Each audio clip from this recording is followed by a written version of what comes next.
Chapter 2301. Life-Hanging Flies. Exodus Tales. Exodus Tales. Translated by Zephazid. Edited by Aelrianth. Cough cough.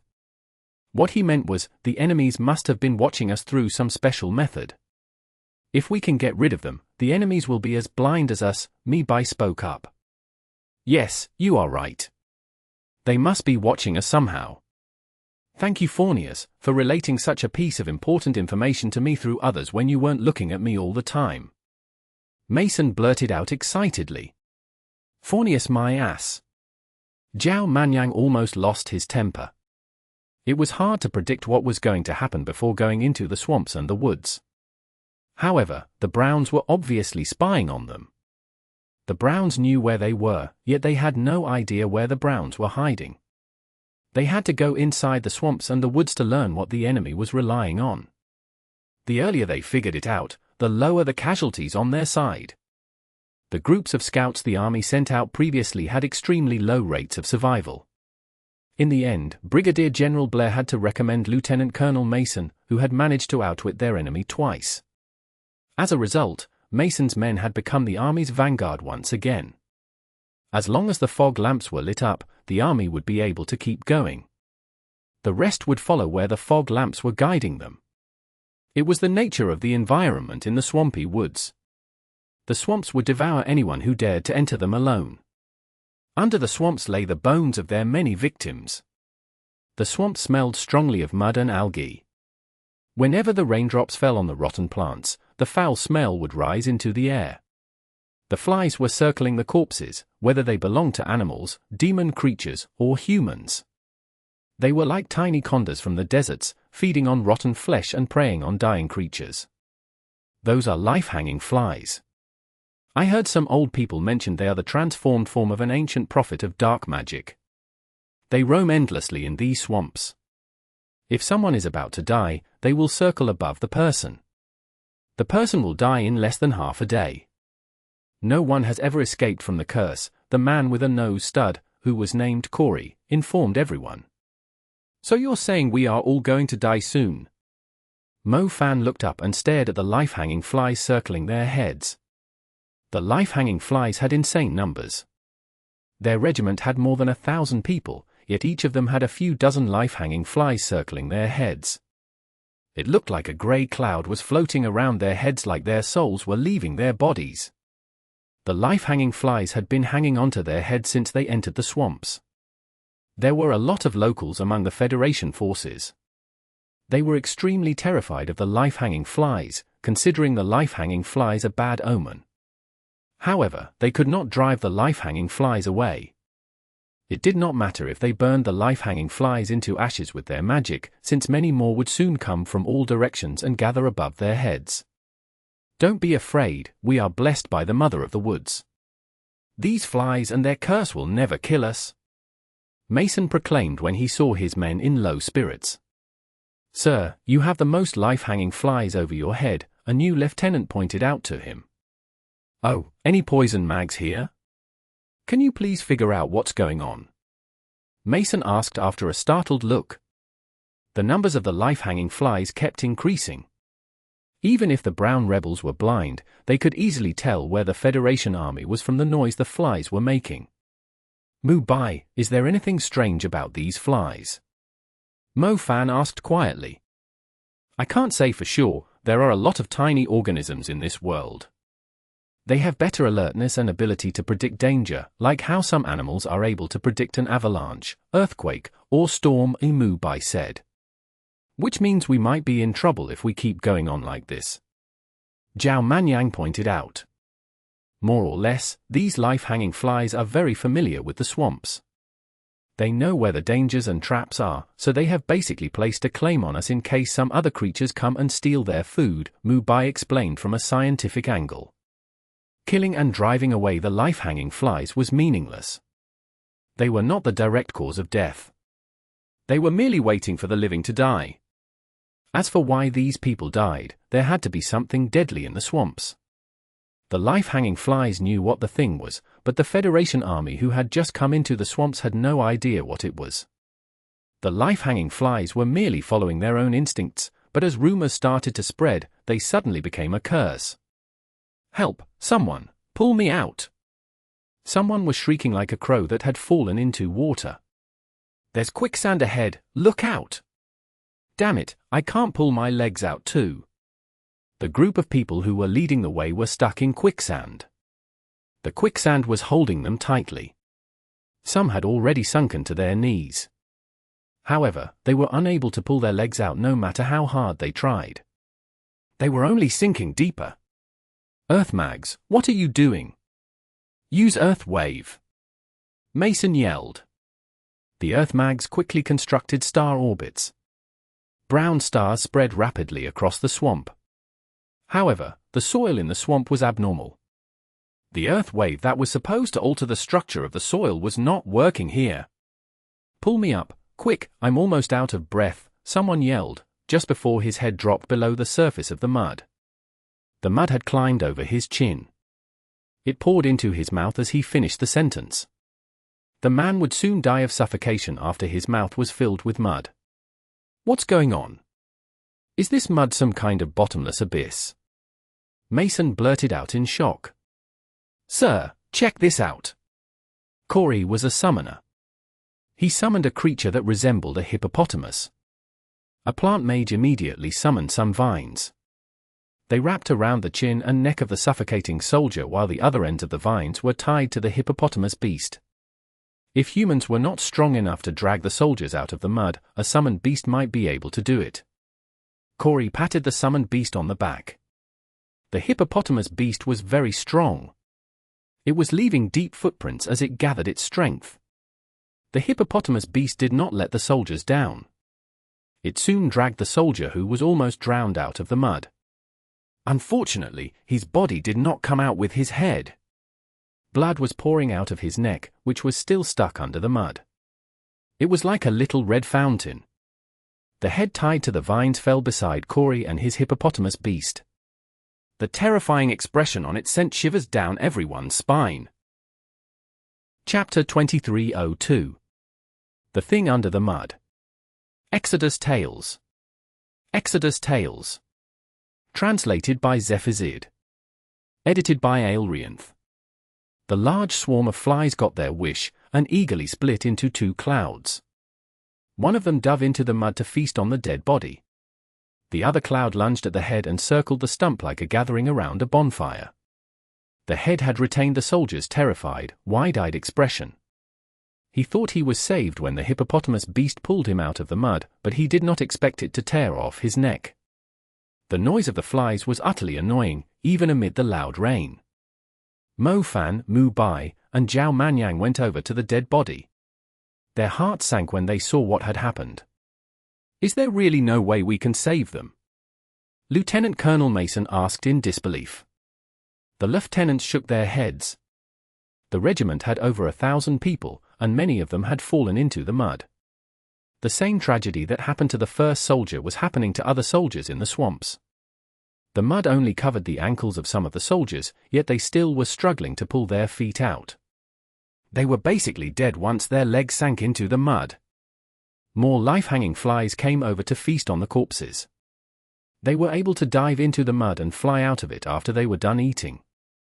They would then look for a tree hole in the woods to lay their eggs. It was true that the life-hanging flies were able to predict one's death.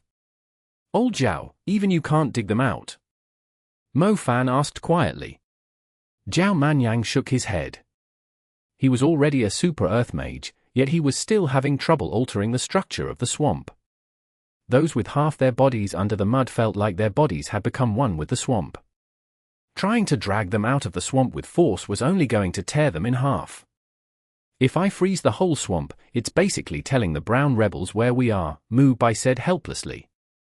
Time gradually passed. The grass patches that were safe to walk on were slowly covered by mud as the water level rose. The mud was in patches at first, like a wet field with walkable ridges between the sections. However, the patches joined together as the rain kept falling. The walkable ridges were soon drowned under the mud. They had no chance of crossing the swamp, and they would be in trouble if they stayed still for too long. If they moved, they might step into the deadly mud by accident.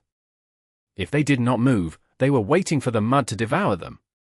Mo-fan, what are you doing? Are you going to bury the head so it can find its peace? I think it would rather want you to dry it out on a tree than be buried under the ground here, Zhao Manyan scoffed.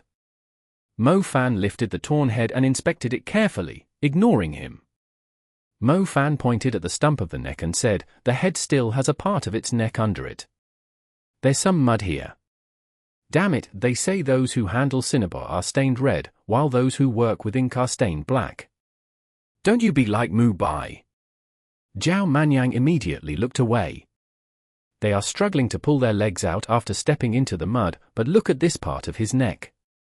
It was already under the mud, but the hippopotamus beast tore him in half because of its outstanding strength, Mo-fan pointed out.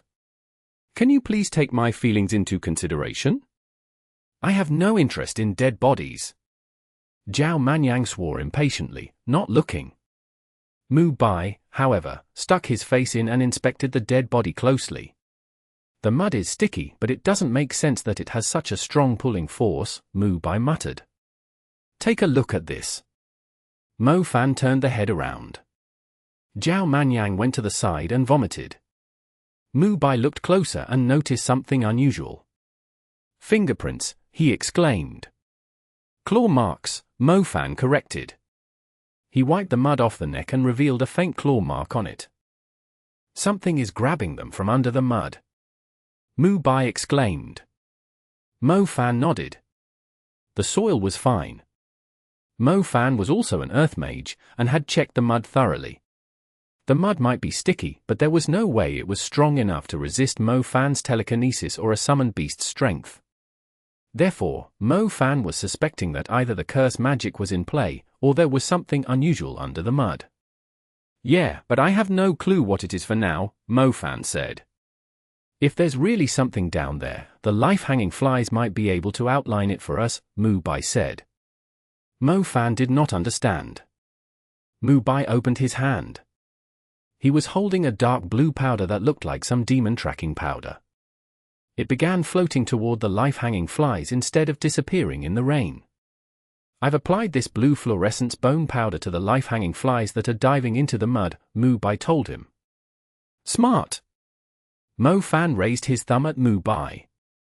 We should see something soon. Mu-bai stared at the swamp. The blue fluorescence bone powder was a kind of colorful powder that would attach to demon creatures and could not be removed easily. It was an advanced magic powder designed to track down demon creatures. Only skilled herbalists knew how to mix the powder. It was a hot seller among the hunters. Mu-bai was indeed getting better at being a herbalist. The blue fluorescent bone powder was effective against spirits, phantoms, and invisible creatures.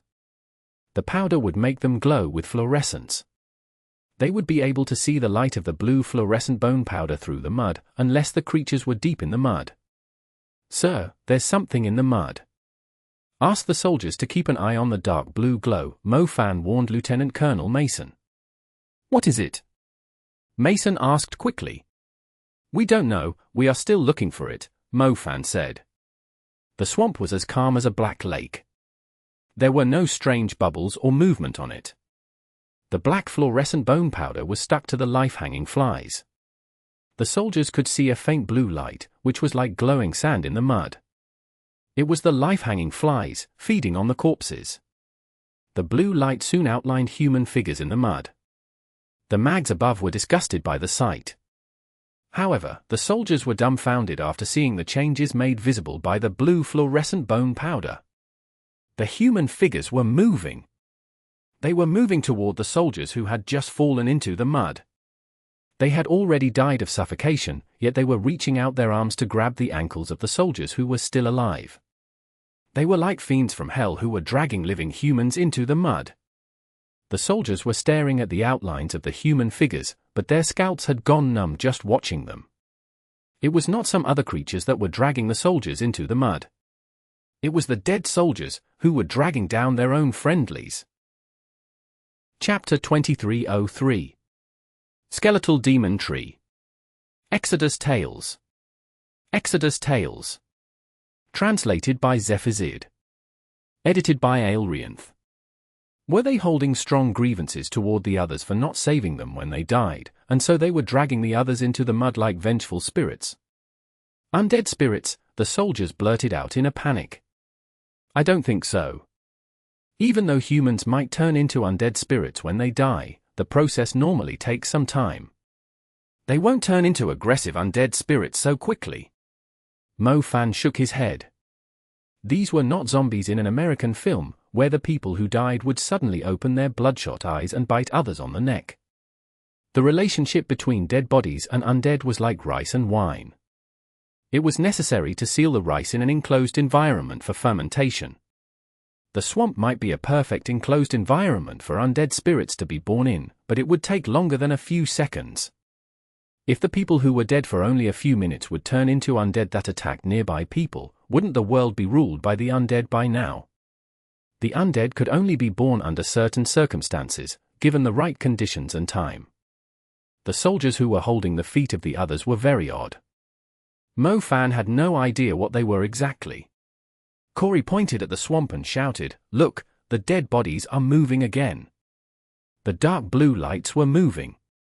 The life-hanging flies were attached to the dead bodies they were feeding on, clearly outlining the corpses with their overwhelming numbers. The dead bodies in the swamp started gathering in a certain direction after they could not find any targets nearby. It was like they were swimming under the mud. Over 100 drowned soldiers soon gathered around an old tree. The old tree sat above the swamp. The mud had already reached the middle of its trunk. Its branches had odd shapes, and were spread in the rain with wilted leaves dangling off them. The leaves were dancing like evil spirits as the wind was blowing. The dead soldiers had gathered close to the tree's roots. It was obvious that the tree's roots covered a great area, at least 1,000 square meters. The strange thing was, the corpses did not scatter around the tree messily. They instead resembled the branches of a tree. If Mo Fan did not think of the blue outlines as dead corpses. The blue fluorescent bone powder had actually formed the outline of a huge tree under the mud. It would be an impressive sight if Mo Fan flipped the tree upside down.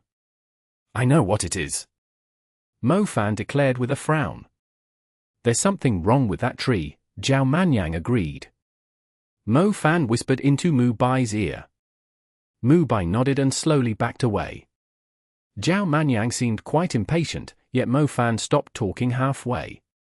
No one could possibly remain calm after witnessing the deaths of the soldiers. Lieutenant Colonel Mason and his men all had pale faces.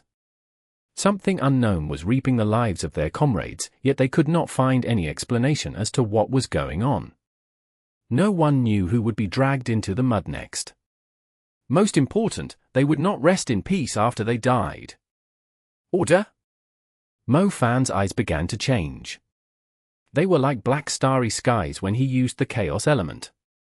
A mysterious cold light was glowing deep inside them. Mo Fan had yet to awaken the superpower of the chaos element, but his eyes would transform whenever he used the chaos and space elements. Dimensional magic mainly relied on a person's will. Focusing and paying full attention were the best ways to control it. "Overturn!" Mo Fan wrapped the area of the old tree with his will and gained control of its order. The swamp was huge, and Mo Fan's Chaos Element's area of effect was extremely limited. However, after learning where the enemy was, he just had to focus his magic on the area around the tree. He did not have trouble manipulating the order of that area.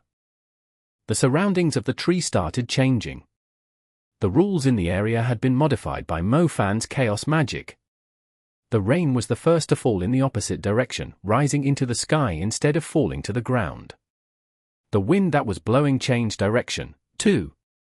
It was blowing in random directions, like headless flies. As stronger chaos magic descended, the swamp under the tree began behaving strangely too. Water started rising into the sky like the rain. The thick mud followed, and rose into the sky in lumps, as if they were no longer bound by gravity. The domain of order, overturn! The soldiers' eyes widened. They stared at the strange sight with wide eyes. It was like a film being played backward. "Fornius has blessed us again." Lieutenant Colonel Mason almost dropped to his knees. Mo Fan almost lost control of his chaos magic when he heard those words. He took a deep breath and continued to influence the swamp with his chaos magic. More lumps of mud were rising into the sky, revealing the terrifying sight under the mud to the soldiers. The soldiers gasped when the mud under the tree had been cleared away. The old tree turned out to be a demon. Most plants had roots under the ground and soil. The roots would absorb nutrients under the ground to sustain the plant's life. However, it was the opposite for the old tree. The branches above the surface were its roots.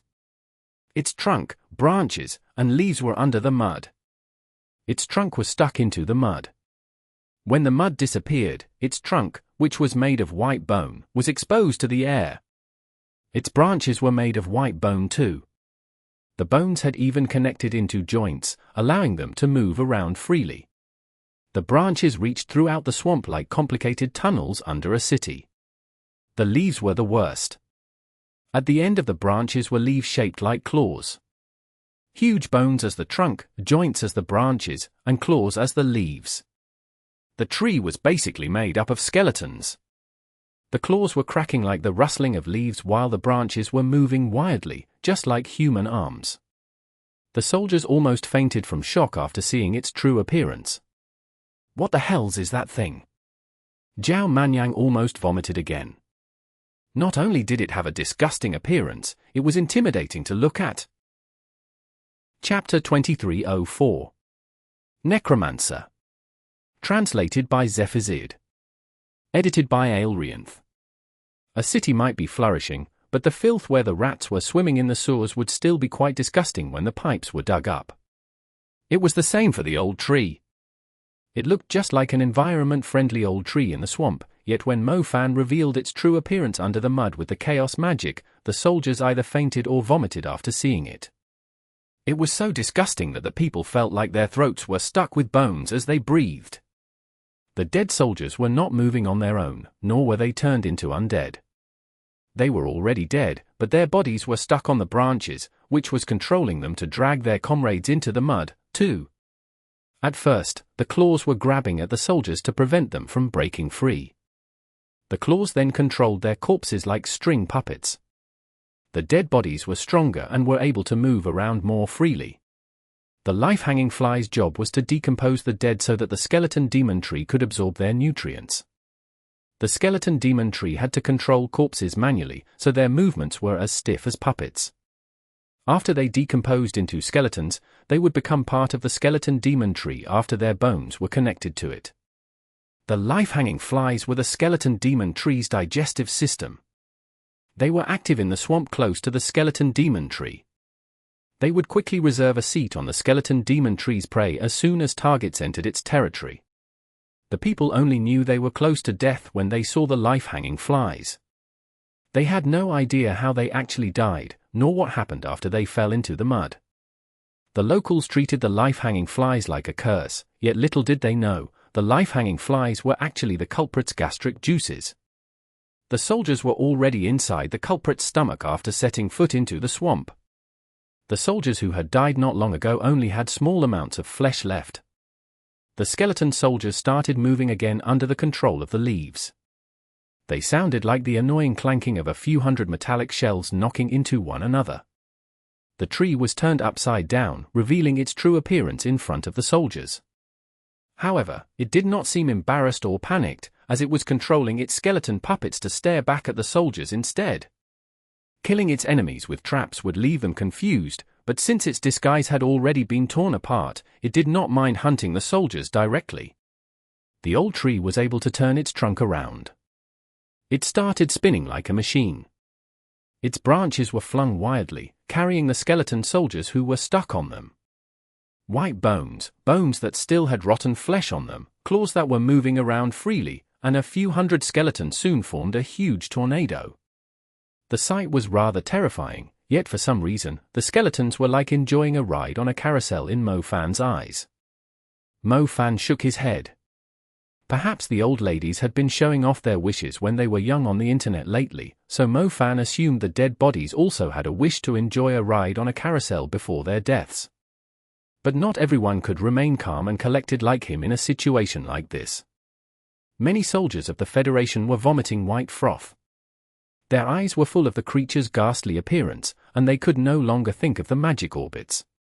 Their minds were filled with the sight of the bones and claws. "I swear I won't take another look at the monster again. I swear I won't turn into a part of that monster even if I die." "Use your magic and kill it, then. Otherwise, the things you are worried about are going to happen."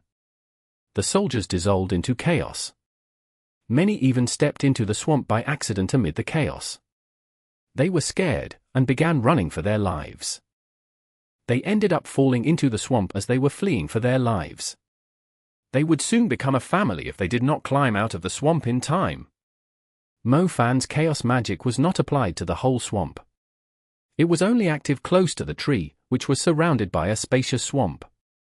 If every tree turned out to be a skeleton demon tree, they would find themselves in the skeleton demon tree's den. Trying to run away was no different from presenting themselves at the dining table. Mo-Fan's powerful magic was not going to stop his comrades from getting themselves killed. However, he would have to fight these skeleton demon trees with his true strength. Lieutenant Colonel Mason was still grumbling. He always repeated the same sentence, "I'm going to kill anyone who dares to move backward." Unfortunately, he would struggle to kill everyone that was running away, even if he had a machine gun. The soldiers had completely lost their minds after seeing the monster in the swamp. Why would a creature like this be hiding in a swamp so close to the city? Zhao Manyan wondered. "What are we doing now?" Mo-Fan asked. "We are fighting a war." "Exactly, it's part of the enemy's tricks." Mo-Fan harumphed coldly. "A buffer trick?" Zhao Manyan said with a weird expression, "I would think it's more of a trump card than just a trick." Lieutenant Colonel Mason subconsciously drew closer to Mo-Fan and his friends. Fornius seemed to have blessed his 3 stupid men too. He should be safe if he stayed close to them. That thing is too scary. "Half of the soldiers have run away before the fighting even starts," Mason spoke up. There should be. Mo-Fan was about to say something when he suddenly noticed a dark blue light flickering above the swamp. Mo-Fan grinned. "Just as I thought. Come, let's go over there." Mo-Fan told Zhao Manyan. Mo-Fan was stepping on the mud. He used the earth magic to form something like a surfboard under his feet. He slid forward along atop the mud in a cool manner, like he was not surrounded by deadly bones. He headed deeper into the swamp, where the water was fully covered with algae. Mu Bai had restrained someone in a black outfit with his ice chains. The man was wearing a brown bandana. He was a member of the Brown Rebels. He was holding a staff with a skull on it. The skull shape was very similar to the skeleton demon tree. He was the one directing the skeleton demon tree to kill the soldiers of the Federation army. Zhao Manyan stared at the man and blurted out in surprise, "A necromancer." He, it's a surprise to see someone with a brain from the Federation," the necromancer grinned maniacally. "We've seen through your tricks." Mu Bai snapped. "I've already killed 4,570 soldiers. It will soon reach 5,000 after I've killed you all." "A war is indeed like spring for a necromancer," the necromancer crowed excitedly. Chapter 2305. Driving the Necromancer Crazy. Exodus Tales. Exodus Tales. Translated by Zephazid. Edited by Aelrianth. Why does it have to reach 5,000? Mo-Fan asked cluelessly. The necromancer was stunned. Shouldn't a normal person be angry first? After all, he was planning to kill everyone here. Shouldn't this guy be worried about his life? Well, it's part of my power. Do you know how a furnace works? I need a lot of ordinary material to refine metal with a high boiling point and get rid of the impurities. Most materials burn into ashes as they cannot withstand the high temperature, leaving only the real essence behind. Similarly, I can refine an undead essence after reaping 5,000 souls. The necromancer oddly did not mind answering Mo-Fan's question. What is the undead essence for? Mo-Fan pressed curiously. The necromancer smacked his lips, his fingers constantly moving. He was controlling the skeleton demons and bringing them closer. For some reason, he felt it was inappropriate to kill these soldiers before answering their questions. "We are in the middle of a war," Zhao Manyan mentioned to Mo Fan nervously. "It's fine, you won't leave this swamp, either," the Necromancer said confidently. "Why are you feeling so confident?" Mo Fan pressed. "It's very simple," the Necromancer smiled. He slowly lifted his other hand as if it was carrying something. The swamp shuddered as he lifted his hand higher. The firm ground which comprised the above-ground points in the swamp collapsed into the mud. The ground the soldiers of the Federation were standing on had collapsed. They could only climb onto the nearby plants and trees. Little did they know, the trees were the source of the loud movement in the swamp. Mo Fan did not have to use the chaos magic this time. The trees pulled their roots out of the mud themselves. They did not turn upside down, but they still revealed their true appearances to the soldiers. A single skeleton demon tree was scary enough for the soldiers, let alone a group of them. The seemingly ordinary trees were like the stem of a carrot. You never knew how big the carrot under the ground was when pulling at the tiny stem. The skeleton demon trees might be slow, but their branches and leaves could reach hundreds of meters away. The soldiers of the Federation army suddenly found themselves in a primitive jungle. The only difference was, the trees were all skeletons. It was a terrifying skeletal forest. "An undead essence is a precious seed used to plant one of these trees," the Necromancer answered Mo Fan's question excitedly. Mo Fan nodded. So that was it? This Necromancer might be serving the Brown Rebels, but he had also received a lot of benefits from the war in return. He had collected the dead bodies of the soldiers and buried them under the swamp to strengthen his undead magic. No wonder he claimed a war was like spring for a Necromancer. "You must have taken out the scouts sent here by the Federation army too, which means you are an important general of the Brown Rebels." Mo Fan deduced happily. The Necromancer, Baka, was startled. Was the young man from the Federation army blind? Could he not see the 9 skeleton demon trees across the swamp? The number of skeleton soldiers in the swamp had already reached over 2,000, not to mention the actual strength of the skeleton demon trees. Was he not worried about being dismembered by the skeleton demon trees? How come he was asking questions, instead of begging to spare his life? The young man was simply uttering nonsense. With his trees and himself guarding the swamp, the soldiers of the Federation army were only going to offer themselves as sacrifices by jumping into his furnace. He was a general of the undead, who did not need a single living man to fight for him. Most importantly, he was a Necromancer. Every battle would have a lot of casualties, which gave Necromancers endless room to grow. He would only become stronger with time. Sounds like he isn't surveilling the Federation army on behalf of the Brown Rebels. He's just a rather fierce watchdog, Mu Bai judged. Mo Fan nodded. What a pity. If the guy had been a scout for the Brown Rebels, it would have been a lot easier for them to break through the enemy's lines after getting rid of him. Watchdog. Baka blurted out, his face twisting. The fierce kind, Mo Fan added. ******. Who cares if it was the fierce kind or not? A watchdog. Did they just say I am the Brown Rebels' watchdog? I've killed 560 soldiers of the Federation army. Look around you, do you think you can leave here in one piece? Baka yelled at them. I thought you said it was 4,570, Mo Fan corrected him.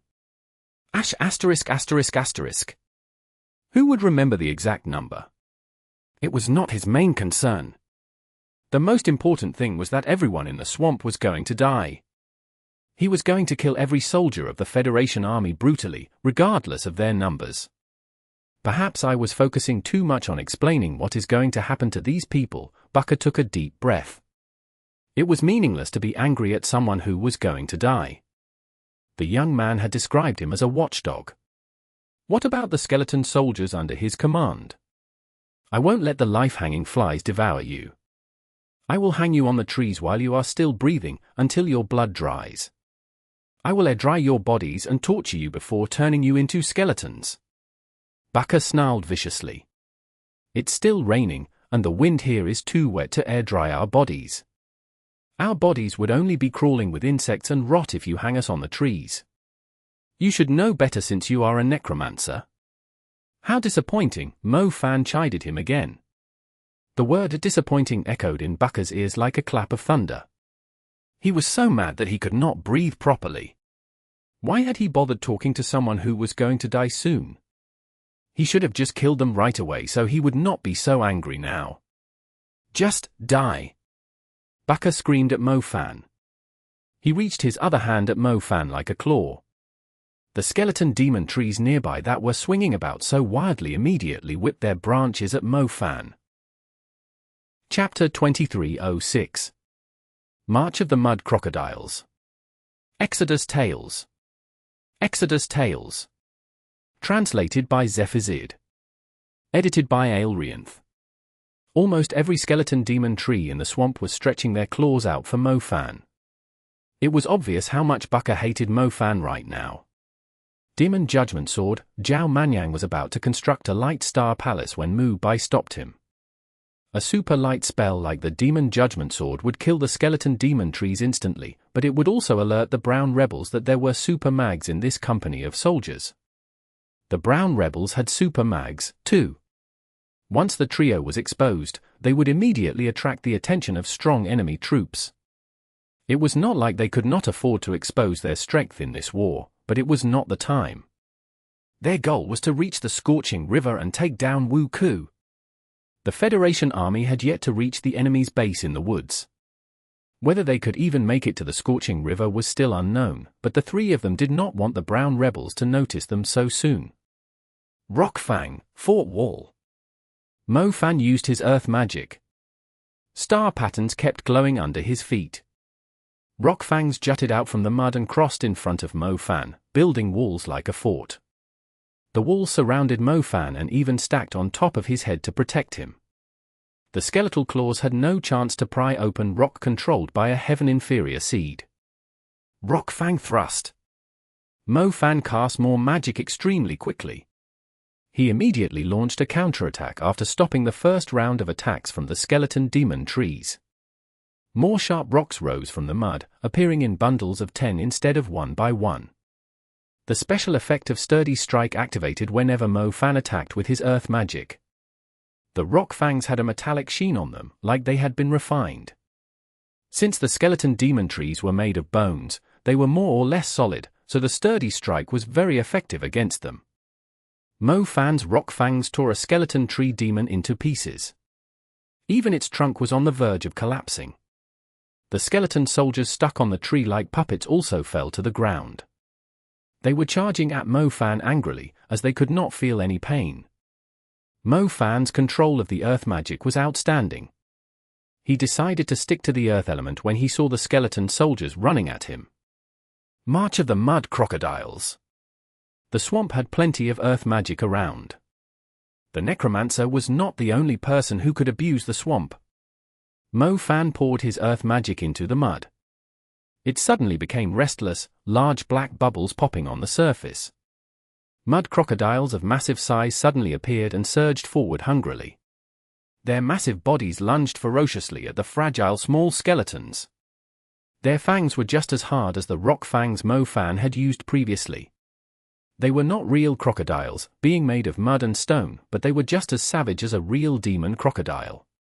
Mo Fan had summoned the mud crocodiles, taking control over the swamp with his earth magic. Mo Fan could summon a school of fish or sharks with a single thought. As for why he chose crocodiles, he believed a group of prehistoric crocodilian wako would look more menacing in the swamp. The group of wako rushed across the swamp like a marching army. The skeletons might have had an advantage in numbers, but they had no chance of stopping the fierce wako. Bones scattered through the air as the mud crocodiles smashed through the skeletons. The bones fell back into the mud like broken white stones. "I wonder if you can reassemble your skeletons?" Mo Fan suddenly inquired. Baka almost vomited blood when he heard the question. Reassemble the skeletons? Those skeletons were not pure undead creatures. He could not bring them back to life with a spell. Baka's main power was the skeleton demon trees, but the problem was that the skeleton demon tree in front of Mo Fan was close to being destroyed. It would die as soon as the arrogant mud crocodiles rammed into it. You might have destroyed one of them, but do you think you can destroy them all? Baka screamed. The rest of the skeleton demon trees were moving toward Mo Fan. They kept shaking, dropping the skeleton soldiers off like overripe cherries. There were skeletons everywhere in the swamp now. They completely ignored the rest of the Federation army, charging at Mo Fan with a strong grudge, like they were going to tear him to pieces. Do you need a hand? Mu Bai asked when he saw the tide of skeletons. They were crawling under the swamp waters too. Are you stupid? Shouldn't you go and deal with that necromancer while I'm handling these skeletons? Mo Fan yelled back at him. Ah, right. Most mags who relied on summoned creatures would stand at the back. The necromancer would likely stay behind his undead, too. However, Baka did not seem to care about his position. Mu Bai was unable to tell whether he was stupid or fearless. Mu Bai moved around a skeleton demon tree. He noticed a shadow moving behind Baka as he was about to make his move. Mu Bai attacked right away, without taking a closer look at the shadow. Baka grinned coldly. Mu Bai was using ice magic. Baka cast an ice spell as well. Their ice chains clashed loudly in the air as their fragments scattered everywhere. Mu Bai was quite surprised when he discovered Baka was a strong ice mage. Even if you are pretty good, my army of skeletons will soon overwhelm you. But since you want to die so much, I wouldn't mind taking you out now. Baka said viciously. Mu Bai did not use his super magic. As a matter of fact, Baka was indeed a strong mage. He was most likely an important officer of the Brown Rebels, considering how strong his undead and ice magic were. However, he had decided to take on a regiment of the Federation army alone, not to mention it was the regiment Mo Fan and his friends were in.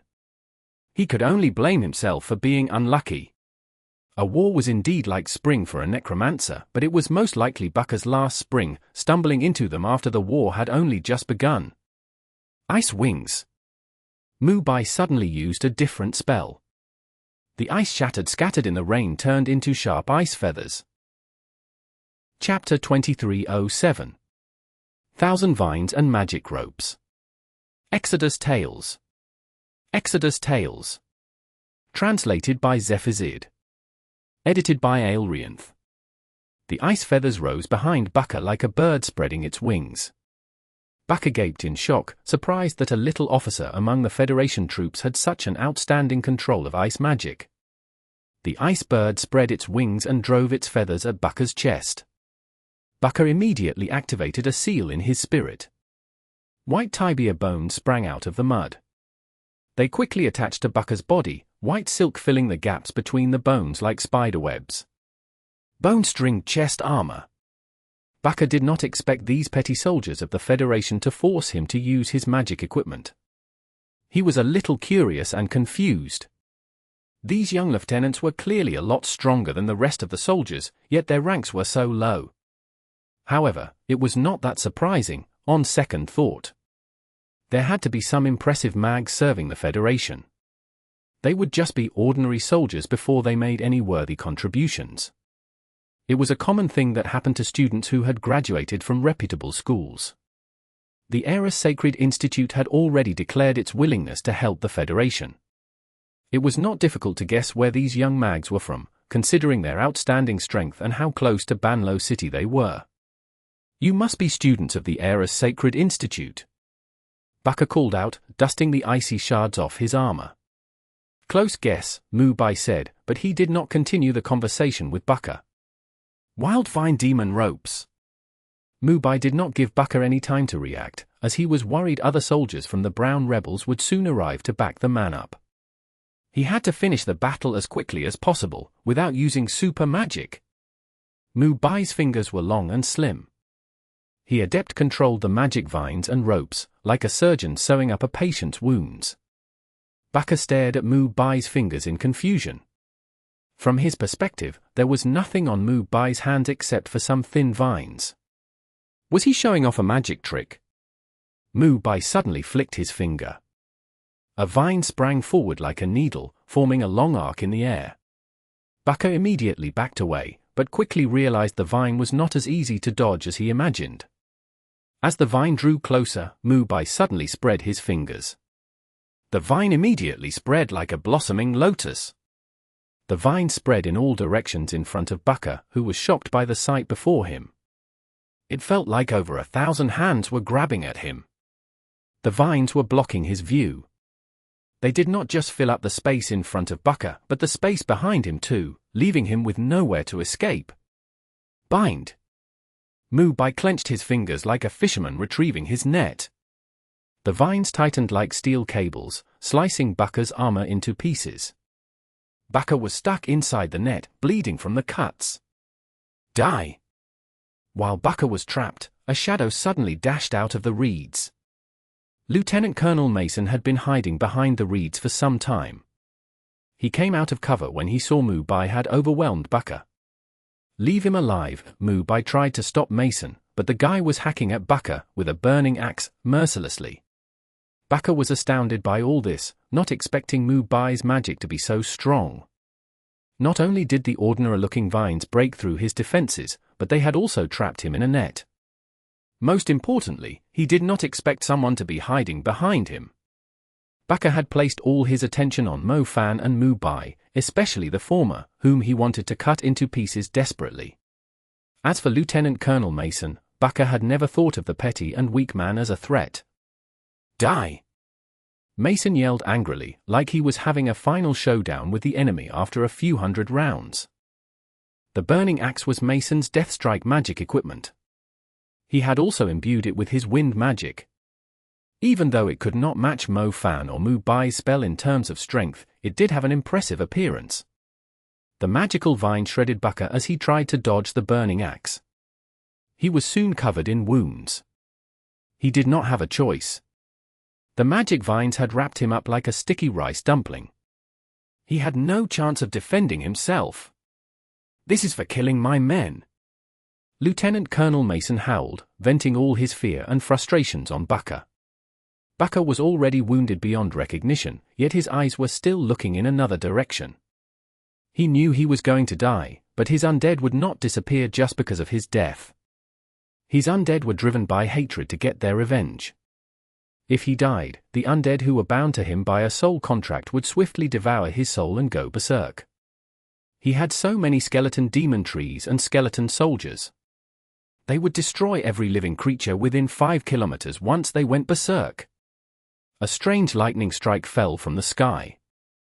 It struck a skeleton demon tree and rapidly split into a few dozen lightning chains. Even the slightest spark from the chains was enough to disintegrate the skeleton soldiers, let alone those who were directly caught by the lightning.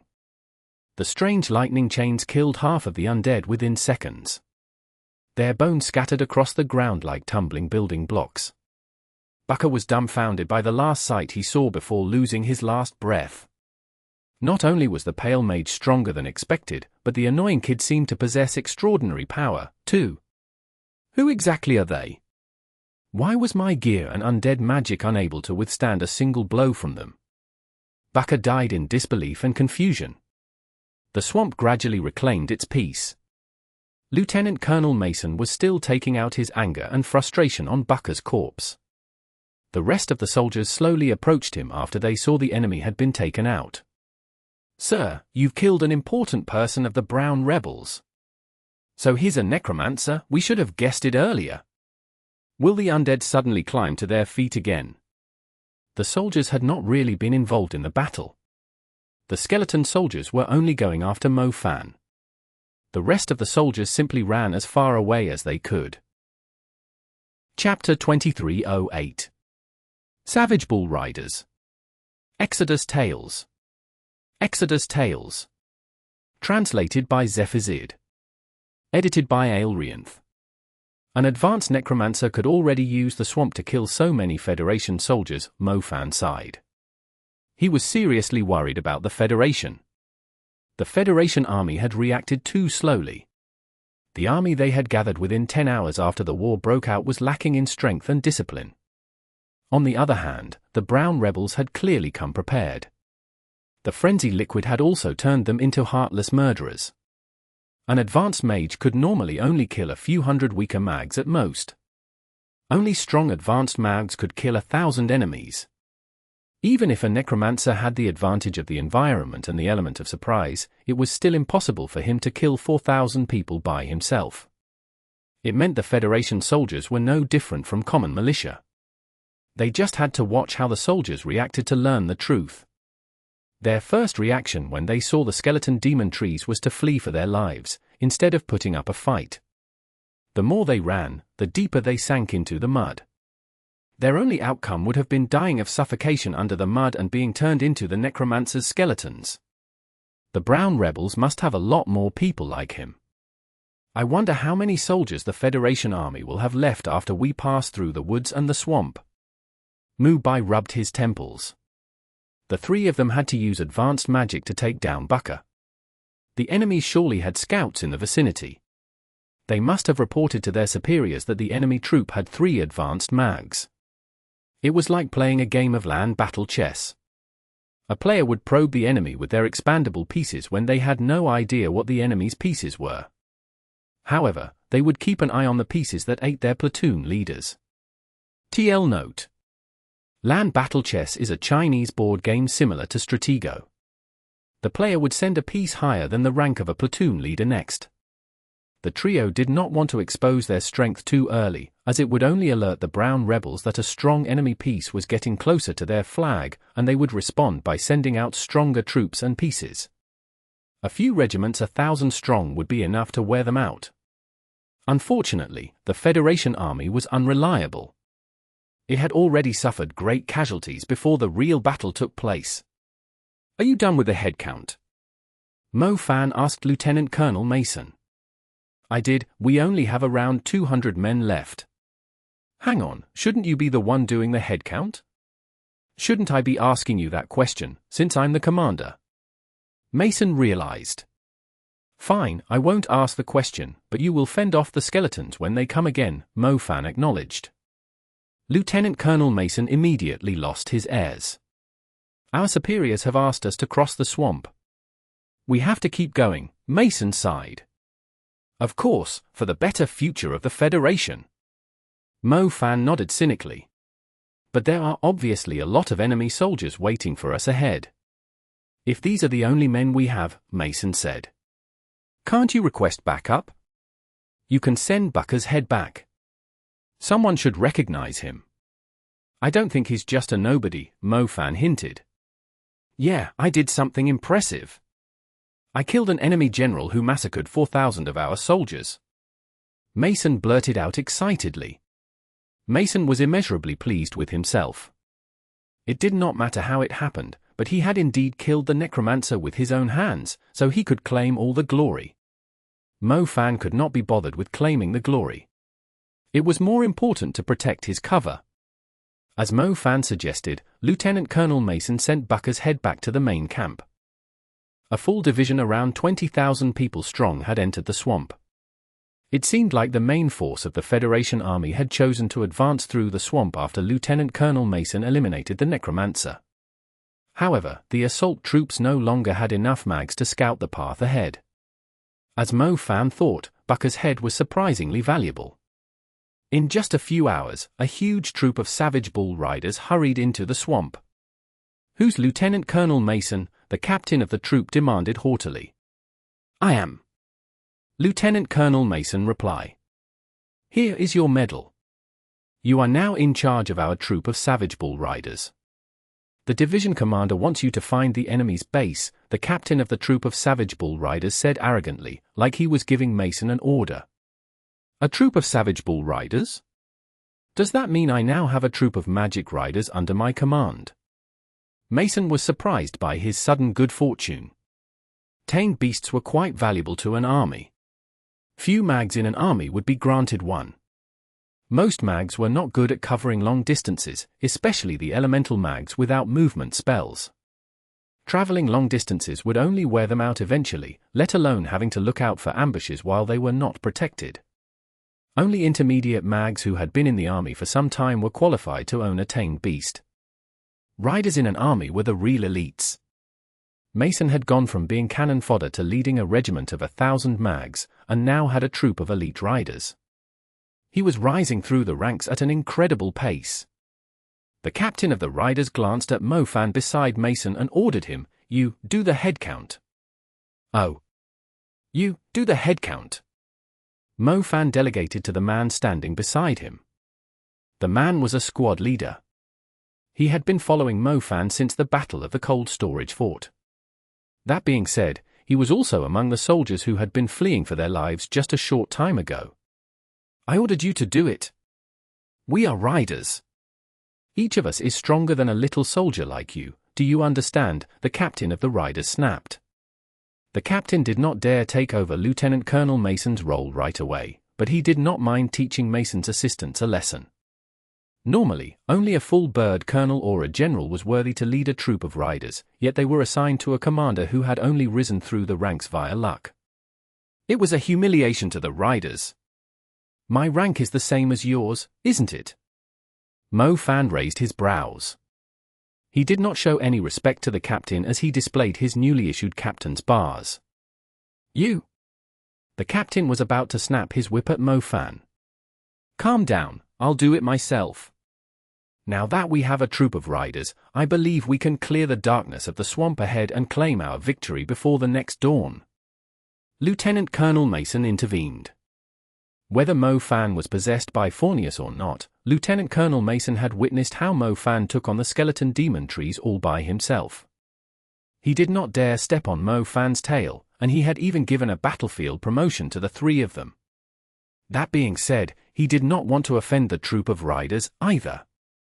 Their captain Benson was currently taking orders from Lieutenant Colonel Mason, meaning that his rank was merely equivalent to Mofan, Mu Bai, and Zhao Manyan, since the three of them were brevet captains directly taking orders from Lieutenant Colonel Mason, too.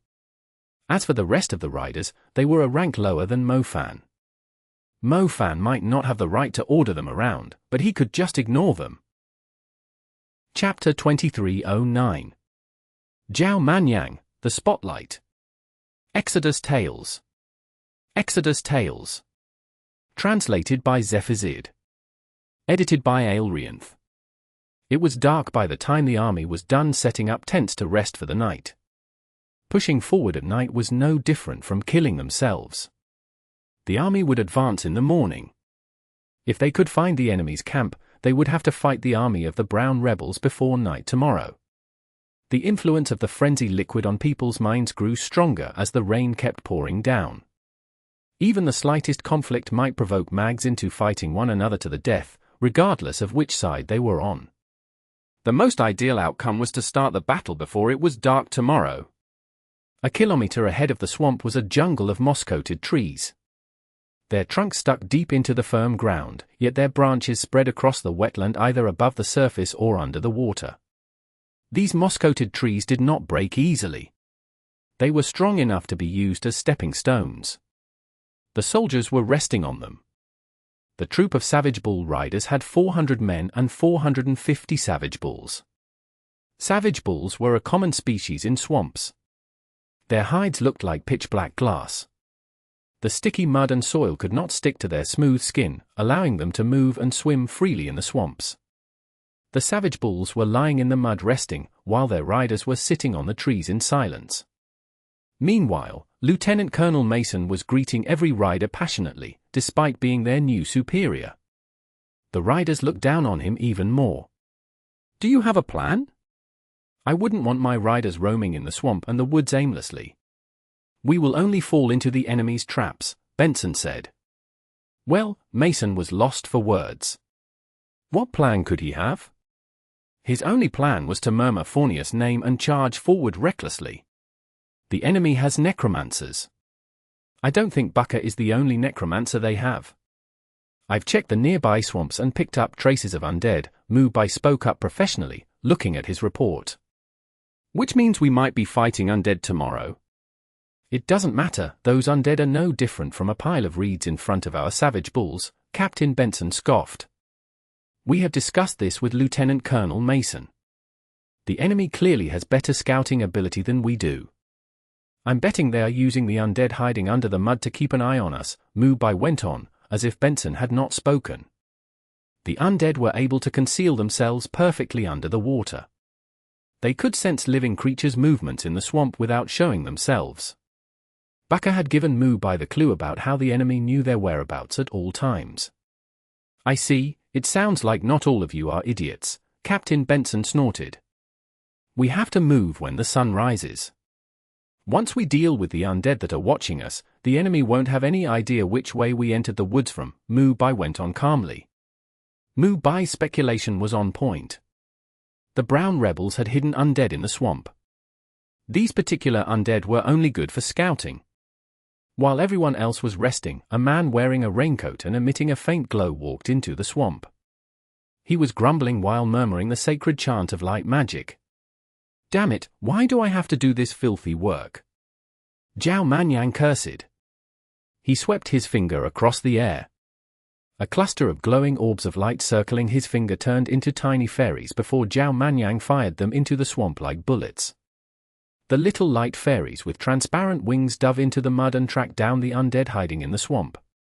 The light fairies turned the undead into sludge in no time. Zhao Manyan kept moving deeper into the swamp. He did not want to do the same thing again tomorrow, and decided to get rid of all the undead in the swamp.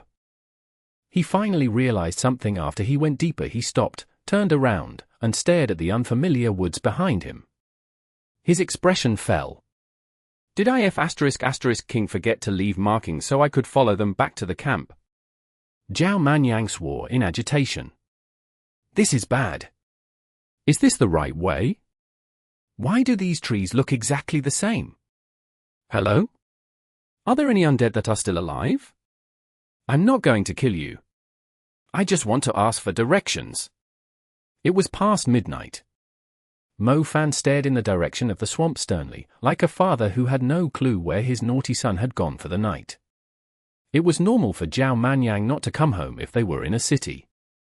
However, they were in the middle of a deserted swamp. It was not like the guy was going to sleep with a female lizard, right? Did he bump into the brown rebels? Mu-Bai asked as he came over. He was obviously confused when Zhao Manyan had yet to return to the camp. "Unless the brown rebels are all women," Mo Fan answered blithely. "Do you think he might have encountered an expert of the brown rebels? After all, we have shown a little of our strength. The brown rebels will no longer think of us as some weak scouts," Mu-Bai commented. "It's not like it's your first day knowing Zhao Manyan. He would have run if he stumbled into a strong enemy," Mo Fan pointed out. Zhao Manyan was very good at guaranteeing his safety and running away. Even Mo Fan was not confident of defeating Zhao Manyan. How strong would an enemy have to be to stop Zhao Manyan from escaping? It was almost dawn, and Mo Fan was dozing off. His eyes sprang open when he heard quiet movements nearby. A man in a raincoat was heading his way. He glared at Mo Fan angrily. "I've been gone for so long. Shouldn't you guys be worried about me instead of dozing off here?" Zhao Manyan yelled at him. "Mu-Bai and I had a long discussion.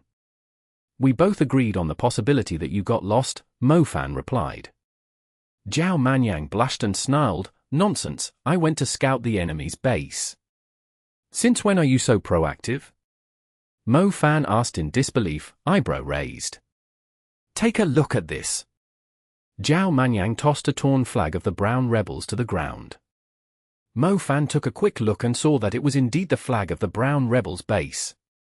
Did Zhao Manyan really spend the whole night looking for the enemy's camp? How unbelievable! You're insane. We can go straight to the enemy's base. Mo Fan raised his thumb to Zhao Manyan. "Humph, don't assume that you know me that well." Zhao Manyan straightened up proudly. He turned around and snatched the pack of jerky from Mo Fan's bag. He drank a mouthful of water before devouring the jerky. He was starving after being away for the whole night. He was also too ashamed to tell Mo Fan he had actually lost his way. He had found the enemy's base by chance. Chapter 2310. Director of the Cultivation Factory, Mo Fan. Exodus Tales. Exodus Tales. Translated by Zephazid. Edited by Aelrianth. An unreliable teammate he had fought alongside for a long time, who might still carry a game once in a while, was exactly what Mo Fan thought of Zhao Manyang. Zhao Manyang had accidentally found the enemy's camp, which sped up their advance significantly. The enemy's base had around 50,000 soldiers. The Federation army sent 70,000 soldiers to take down the enemy's base and reclaim their side of the scorching river. A huge battle would soon occur that day. The riders were the main firepower after the first wave of cannon fodder. They would be charging right into the enemy lines after finding the enemy's base. Enemies would be everywhere when the time came. The trio did not dare lower their guard, even with their outstanding capabilities. "Are you sure it's this way? We might be walking into a trap." Captain Benson was very suspicious of Zhao Manyan's discovery. "I've gotten rid of the enemy's undead. They won't know we are coming. Just stop worrying and follow me. I'll cut my wrist and kill myself if you don't see the enemy's base in the next hour," Zhao Manyang answered confidently. "Fine." The troop of Savage Bull Riders was advancing faster than their previous troops. They had lower numbers too, so it was easier for the soldiers to keep up with the three.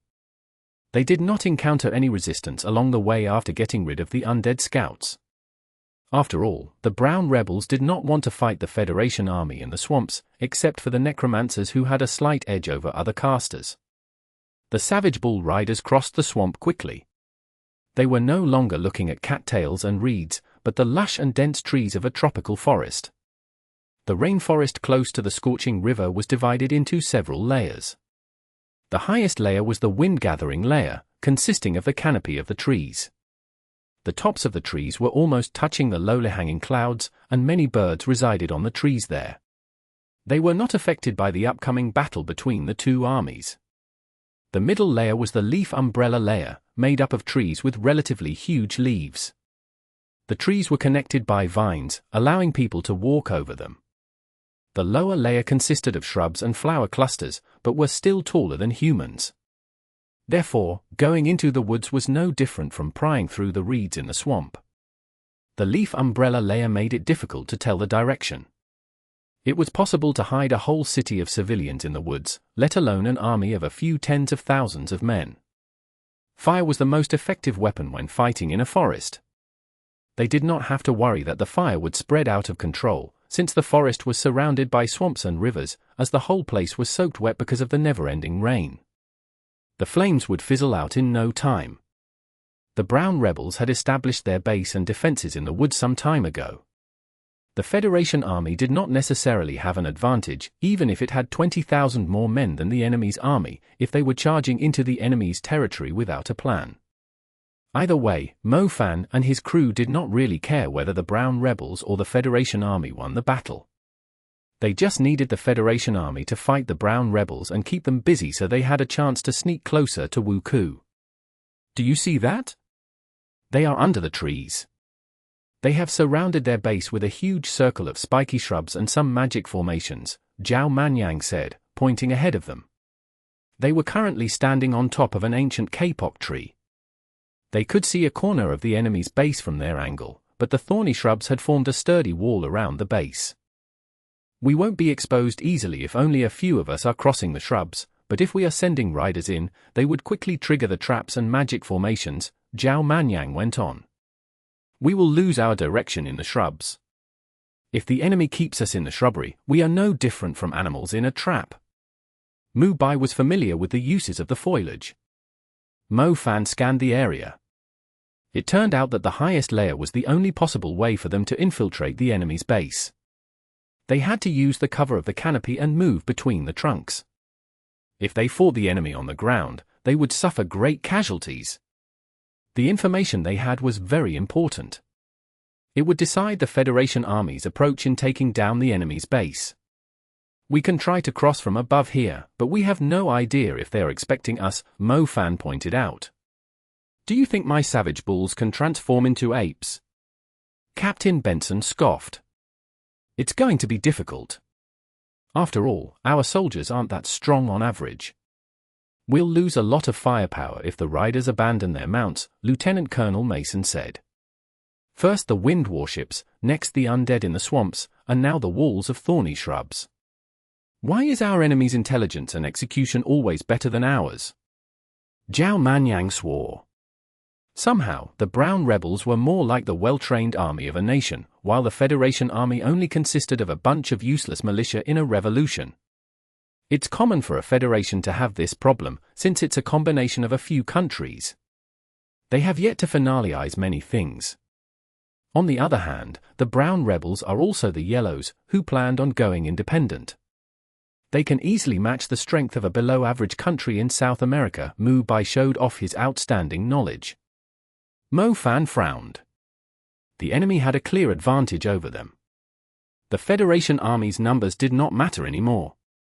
If the brown rebels beat the crap out of the Federation army here, how were the three of them supposed to cross the brown rebels' base, which had 50,000 men in its regular army?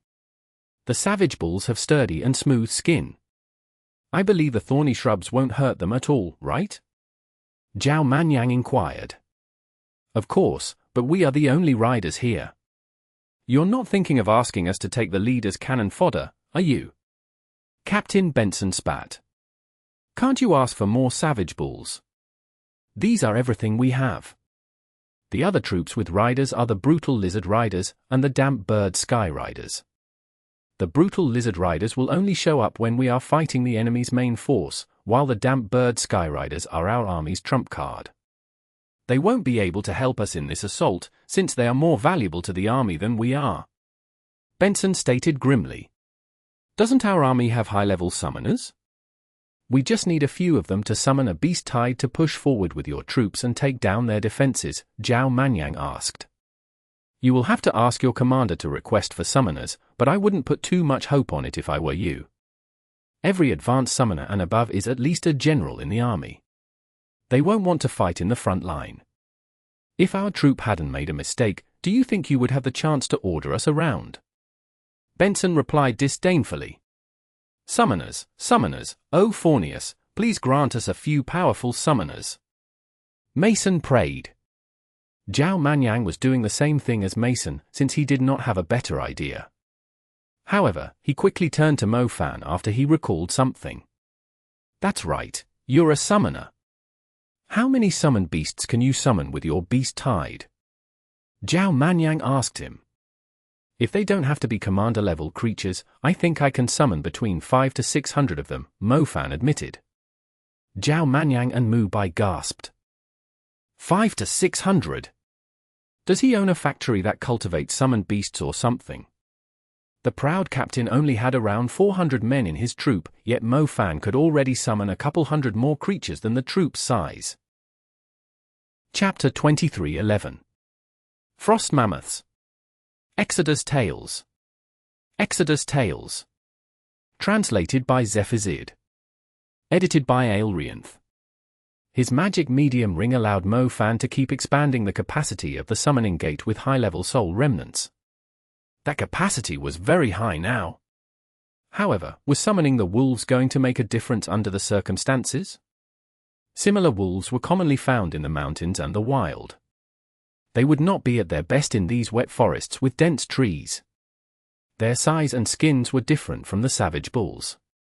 They would only end up injuring themselves if they tried to force their way through the walls of thorny shrubs. It would only work if all the wolves were as strong as the moon-devouring white wolves or the flying creek snow wolf. Mo Fan, can you only summon wolves? Zhao Manyan asked gingerly. Mo Fan nodded. He had learned the spell Summoning Tide a long time ago, yet he had rarely summoned species other than wolves. The main reason was that the pack of wolves he usually summoned was stronger and easier to control. A general preferred to lead the division he had trained personally, instead of taking over someone else's division. Is there any chance you can summon creatures with hard shells, like the savage bulls? It would be more effective against the walls, Mu Bai suggested. I'll give it a try, Mo Fan said. The summoning element had many branches. Mo Fan was just a typical summoner who had progressed from dimensional summoning to contract summoning, and finally learned the summoning tide. Other summoners might have chosen a different path. Mo Fan's summoning element was very straightforward. His dimensional summoning was the Flying Creek Snow Wolf. He had 2 contracted beasts, Little Flamebell and Little Medusa. For some reason, other summoners' contracted beasts were usually bulky and intimidating, with the power to destroy mountains and fill up the oceans. Meanwhile, Mo Fan's contracted beasts acted like spoiled children. Little Flamebell was the kind who would not bother fighting enemies that were too weak for her. Little Medusa was even worse. Mo Fan could count the number of times she had been involved in a fight with a single hand, even though she had been around for so long. Mo Fan Summoning Tide had only summoned the same pack of wolves since the beginning. Mo Fan had to admit that he had placed too little attention on the summoning element. He had almost forgotten about the old wolf, even though he was already an advancing commander-level creature. Mo Fan was not going to summon the wolves this time. He needed huge creatures with sturdy hides. He had to find a quiet spot and visit the summoned beast plane to filter out some suitable candidates. He had some time to spare, since no one was going to move until they figured out a way to get rid of the walls. He found a nice spot and sat down. The dimensional summoning and summoning tide were able to summon random creatures from the summoned beast plane. The species that was summoned solely depended on the summoner's luck. Many summoners would even take a shower and relax for a while before summoning a species for the first time. Mo Fan was being quite casual about it. Gate of the summoned beast plane, open. Mo Fan quickly swept his finger in the air and pretended like he was good at it, yet he had no clue if it was of any use. Mo Fan's consciousness drifted into the summoned beast plane. His eyes remained closed, yet he could see mountains and a vast land in his mind. The summoned beast plane was poor in resources compared to the mortal world. The creatures here often fought one another fiercely, just to claim a tiny area for their territory. The Flying Creek Snow Wolf used to live a precarious life. He had to fight every day and hide inside caves to lick his wounds. The Flying Creek Snow Wolf's life had become a lot more stable after he achieved the commander level and gained his own great pack. He had basically bought a house in the summoned beast plane. Strength was the main reason why summoned beasts were willing to cooperate with summoners. Signing a contract with humans was like a government official signing a contract with their company to secure their employment after their term of service was up. Mo Fan's consciousness flew swiftly past the mountains and rivers. It was like a divine soul surfing through this land. Mo Fan purposely traveled a great distance to find the ideal summoned beasts. After crossing a range of mountains, he finally arrived at a relatively flat valley. The valley mainly consisted of rocks and sand, but Mo Fan was dazzled by the number of beasts that were running through the valley. He felt like he had arrived at a boundless ranch filled with livestock. Heavy-armored rhinoceros? Their skin is thick enough, but their legs are too short. The plants can easily trip them. Mo Fan did not choose the heavy-armored rhinoceros when he took the soil around the enemy's base into consideration. Sandy ostrich beasts. They might have long legs, but their feathers aren't tough enough. Mo Fan rubbed his chin as he worked through the beasts in the valley. He only had time to choose the species he wanted to summon when he was not fighting. If he was in the middle of a fight, the system would choose the summoned beasts itself, and it would all come down to luck. That being said, he still needed some luck to stumble into the ideal species he was looking for in the summoned beast plane. The ground started shaking vigorously all of a sudden. Mo Fan heard loud movements and noticed dust rolling behind him, as if a sandstorm had appeared. It had spread across the horizon. What kind of creatures could they be? Mo Fan immediately flew into the wave of dust. He saw huge figures sweeping past him inside the sandstorm. They rammed straight into the boulders that were in their way and smashed them into pieces. Frost mammoths! Mo Fan exclaimed. These mighty mammoths had incredible tusks that were even longer than those of a huge wild boar. Their skin was also covered in frost and as tough as 100-year-old ice. The thorny shrubs were not going to inflict any damage on them. Although they were not necessarily good in combat, their massive size and outstanding strength were perfect for the Federation army. They just needed to clear the barricades away for the Federation army. These frost mammoths were exactly what Mo Fan was looking for. These frozen mammoths will do, Mo Fan declared.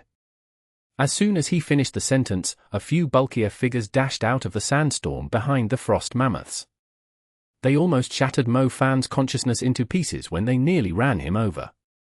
Mo Fan caught a glimpse of one of the creatures as they crossed paths. It had a long muzzle, like a huge alligator with intimidating fangs, and its eyes were like a pair of spotlights on a stage. The creature was a couple of times bigger than the frost mammoths. Most terrifyingly, it simply lowered its head and bit down on a frost mammoth, then easily tossed it into the sky.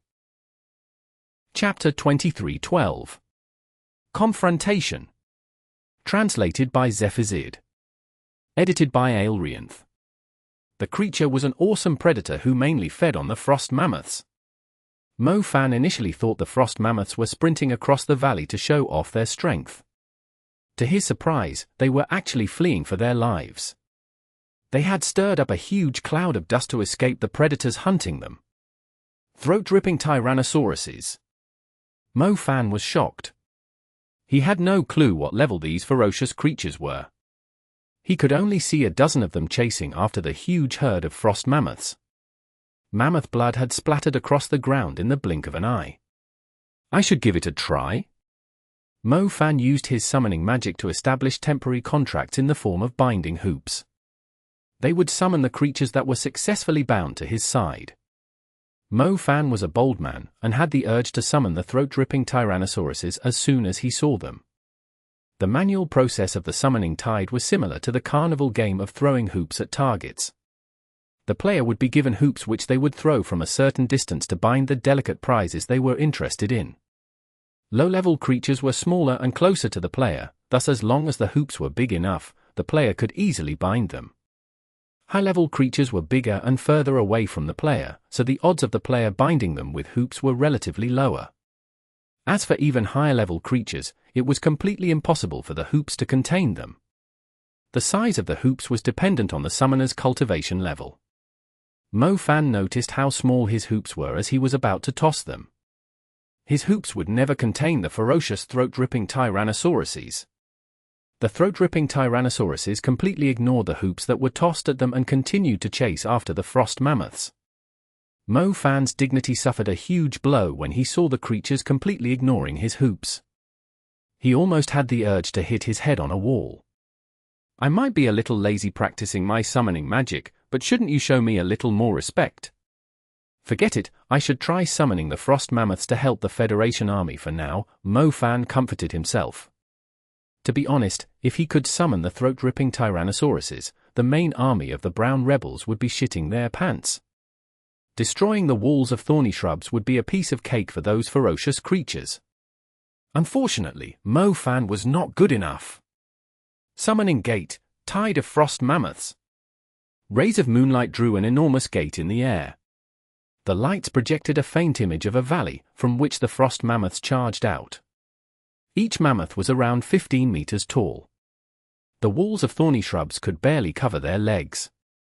After the first frost mammoth charged forward, the rest of them followed behind it. The whole woods was trembling. Oh my, what are these monsters? Captain Benson screamed. The savage bulls began to panic when the frost mammoths appeared. Their riders barely managed to pacify them in time to prevent them from running away. Don't just stand there, get ready to attack. Zhao Manyan reminded him. Did our superiors really send a powerful summoner to our aid? Captain Benson gawked in disbelief. The frost mammoths came out of the rift like a train, and charged at the thorny shrub line ahead of them. The thicket was so dense that there was not a single gap in it. It was impossible to walk through it, but the frost mammoths trampled the shrubs and broke through instantly. The thorns did not inflict any damage on the frost mammoths' hides, nor did they slow down the frost mammoths' advance. The brown rebels only realized they were being attacked after a 100-meter section of the walls was half destroyed. Unfortunately for them, the frost mammoths were shockingly destructive. The tusks of the frost mammoths had already reached the brown rebels before they reacted. The fragile magic formations broke into pieces as the frost mammoths razed the enemy's camp to the ground without showing any mercy. The brown rebels were in a complete mess. Horns were blown continuously, yet the mags were struggling to assemble in their formations. Kill! The Savage Bull Riders followed right behind the Frost Mammoths. The Savage Bull Riders had clear goals in mind. They were focusing on destroying the sentry towers along the walls to completely take down the enemy base's defenses. "It's the Riders! Run!" an officer of the Brown Rebels shouted. He was overwhelmed by fear after he saw what was happening. First the Frost Mammoths, then the Savage Bull Riders. The officer simply assumed the Federation Army's main force had pushed through their defense without alerting them, and he completely lost his calm. "Yes, sir, we have broken through the enemy's defense. Please send reinforcements right now. Captain Benson has taken down an enemy's camp on the outskirts. Well done, the rest of the army will push through the gap you've created." The Federation Army desperately needed a breakthrough. The whole country had put the army under great pressure. More revolutions would take place if they failed to stop the Brown Rebels. The Federation Army immediately assigned 20,000 soldiers to take the same route as the Savage Bull Riders when they heard about the victory Captain Benson had secured. The first battle between the Federation Army's main force and the Brown Rebels took place close to the woods the Frost Mammoths had razed to the ground. Lieutenant Colonel Mason was completely useless. He immediately retreated from the front line and let Brigadier General Blair take over after the assault was a success. Mo Fan and his friends did not join in the battle. Their goal was to let the Federation Army fight the Brown Rebels. The Federation Army had 20,000 men. The Brown Rebels would have to keep sending reinforcements if they did not want to lose their base. The battle would only escalate from here. All they had to do was wait for the flames to spread further away. They would rest up and infiltrate the enemy lines to go straight after Wuku. Almost 40,000 mags were involved in the battle, with 90% of them using elemental magic. Lightning was flashing across the sky. Flames were spinning in tornadoes. Rain and hail were falling from the sky. The destructive energy of the elemental magic brought chaos upon the area. The rainforest was a perfect barrier for the destructive energy leaking out from the battlefield, yet over 5 square kilometers of the woods were turned to barren wasteland only a few minutes after the battle broke out. Chapter 23:13 Enemy General. Exodus Tales. Exodus Tales. Translated by Zephazid. Edited by Aelrianth. Even though Mo Fan and his crew were no longer fighting in the front line, the flames of the war would eventually reach them. Their superiors did not let them withdraw to the rear right away. As more soldiers joined the battle, the volunteer mags who were planning to preserve their energy were pushed back into the enemy lines again. "General Blair wants us to regroup with the Savage Bull Riders and destroy the Browns' walls and watchtowers," Lieutenant Colonel Mason said helplessly. They had already done the hard work of finding the right path through the swamp. Now they had to risk their lives to take down the enemy's walls and defenses. The Federation Army was obviously going to work them to death. "Let's fight then." "It's important to win the first battle," Mo Fan nodded. They had no other choice if their superiors did not allow them to withdraw. Luckily, they did not have to fight in the front line as cannon fodder anymore. The Savage Bull Riders had invaded the enemy's camp some time ago. Their mission was to destroy the Brown Rebels' watchtowers. The Brown Rebels had a watchtower every 300 to 500 meters. The towers were built from trunks of thick jungle trees, wrapped with vines. The watchtowers provided the Brown Rebels with a perfect view of the Federation forces. Each tower had a garrison of between 20 to 50 intermediate mags. They were the stronger ranged attack mags in the Brown forces. Intermediate spells had a wider area of effect and range, so those intermediate mags were able to inflict serious damage on the soldiers of the Federation Army by casting the spells from the towers. In other words, those towers were the main firepower of the enemy's base. The Federation Army would suffer great casualties over time if the towers remained standing. Captain Benson received the order to destroy the watchtowers reluctantly. They were only able to break through the enemy's defenses previously because of the Frost Mammoths. The Frost Mammoths Mo Fan had summoned were in the middle of being chased by the throat-ripping tyrannosaurs. They were still in a panic when they ran out of the summoning gate, so the destruction they had caused was even greater than normal. The Frost Mammoths had already returned to the summoned beast plane. The Savage Bull Riders had only exploited the Frost Mammoths' might. Their advance was no longer as effective. They were currently trapped close to a lake by an enemy brigade of nearly 1,000 soldiers. Damn it, we advanced too far. We are separated from our main force. Captain Benson cursed. Look out, it's a combined attack of wind discs, one of the riders yelled. The rain was still falling irregularly. The trees ahead of the troop were swaying wildly and splinters of wood were hurling at the riders. The wind almost knocked the riders to the ground. The combined wind discs formed a huge tornado that had appeared when the wind mags cast their wind discs simultaneously. The Savage Bull riders were facing a ferocious tornado with a diameter of 150 meters, which was now hurtling toward them like a hunting beast. Even the trees with deep roots along the way were being uprooted, let alone the shrubs and the reeds. Lie down and take cover. Captain Benson yelled desperately. The Savage Bulls were lifted off the ground one by one. They did not have anything to grab onto. The wind discs were gone in no time, just like they had appeared out of nowhere. Those who managed to hold their ground only suffered some cuts and bruises, but the rest were hurled into the sky. It was difficult to tell whether they were going to survive the fall. The tornado was in the shape of a cone, with its tip on the ground and its base in the sky. The Savage Bulls and their riders had been thrown to its highest point in the sky. The diameter at the top was a good 1,000 meters. It was hard to imagine what the people were going through up there. Lieutenant Colonel Mason and his men arrived after the tornado was dispersed. He was dumbfounded when he saw the miserable state the troop of Savage Bull rider cavalry was in. He was relieved that he had come a little late. Otherwise, they would have fallen victim to the tornado, too. Mo Fan stared at the huge tornado that had drifted into the distance before turning his gaze on at a watchtower around 2 kilometers away. The wind mags in the watchtower were the ones who had cast the combination of wind discs. It was likely that the watchtower was staffed by a platoon of powerful wind mags. The watchtower was even able to increase their damage output. No wonder the leaders of the Federation army were so keen to destroy the enemy's watchtowers first. Their army would lose most of its fighting capacity in just a few rounds of attacks like this. How did you lose so many men in such a short time?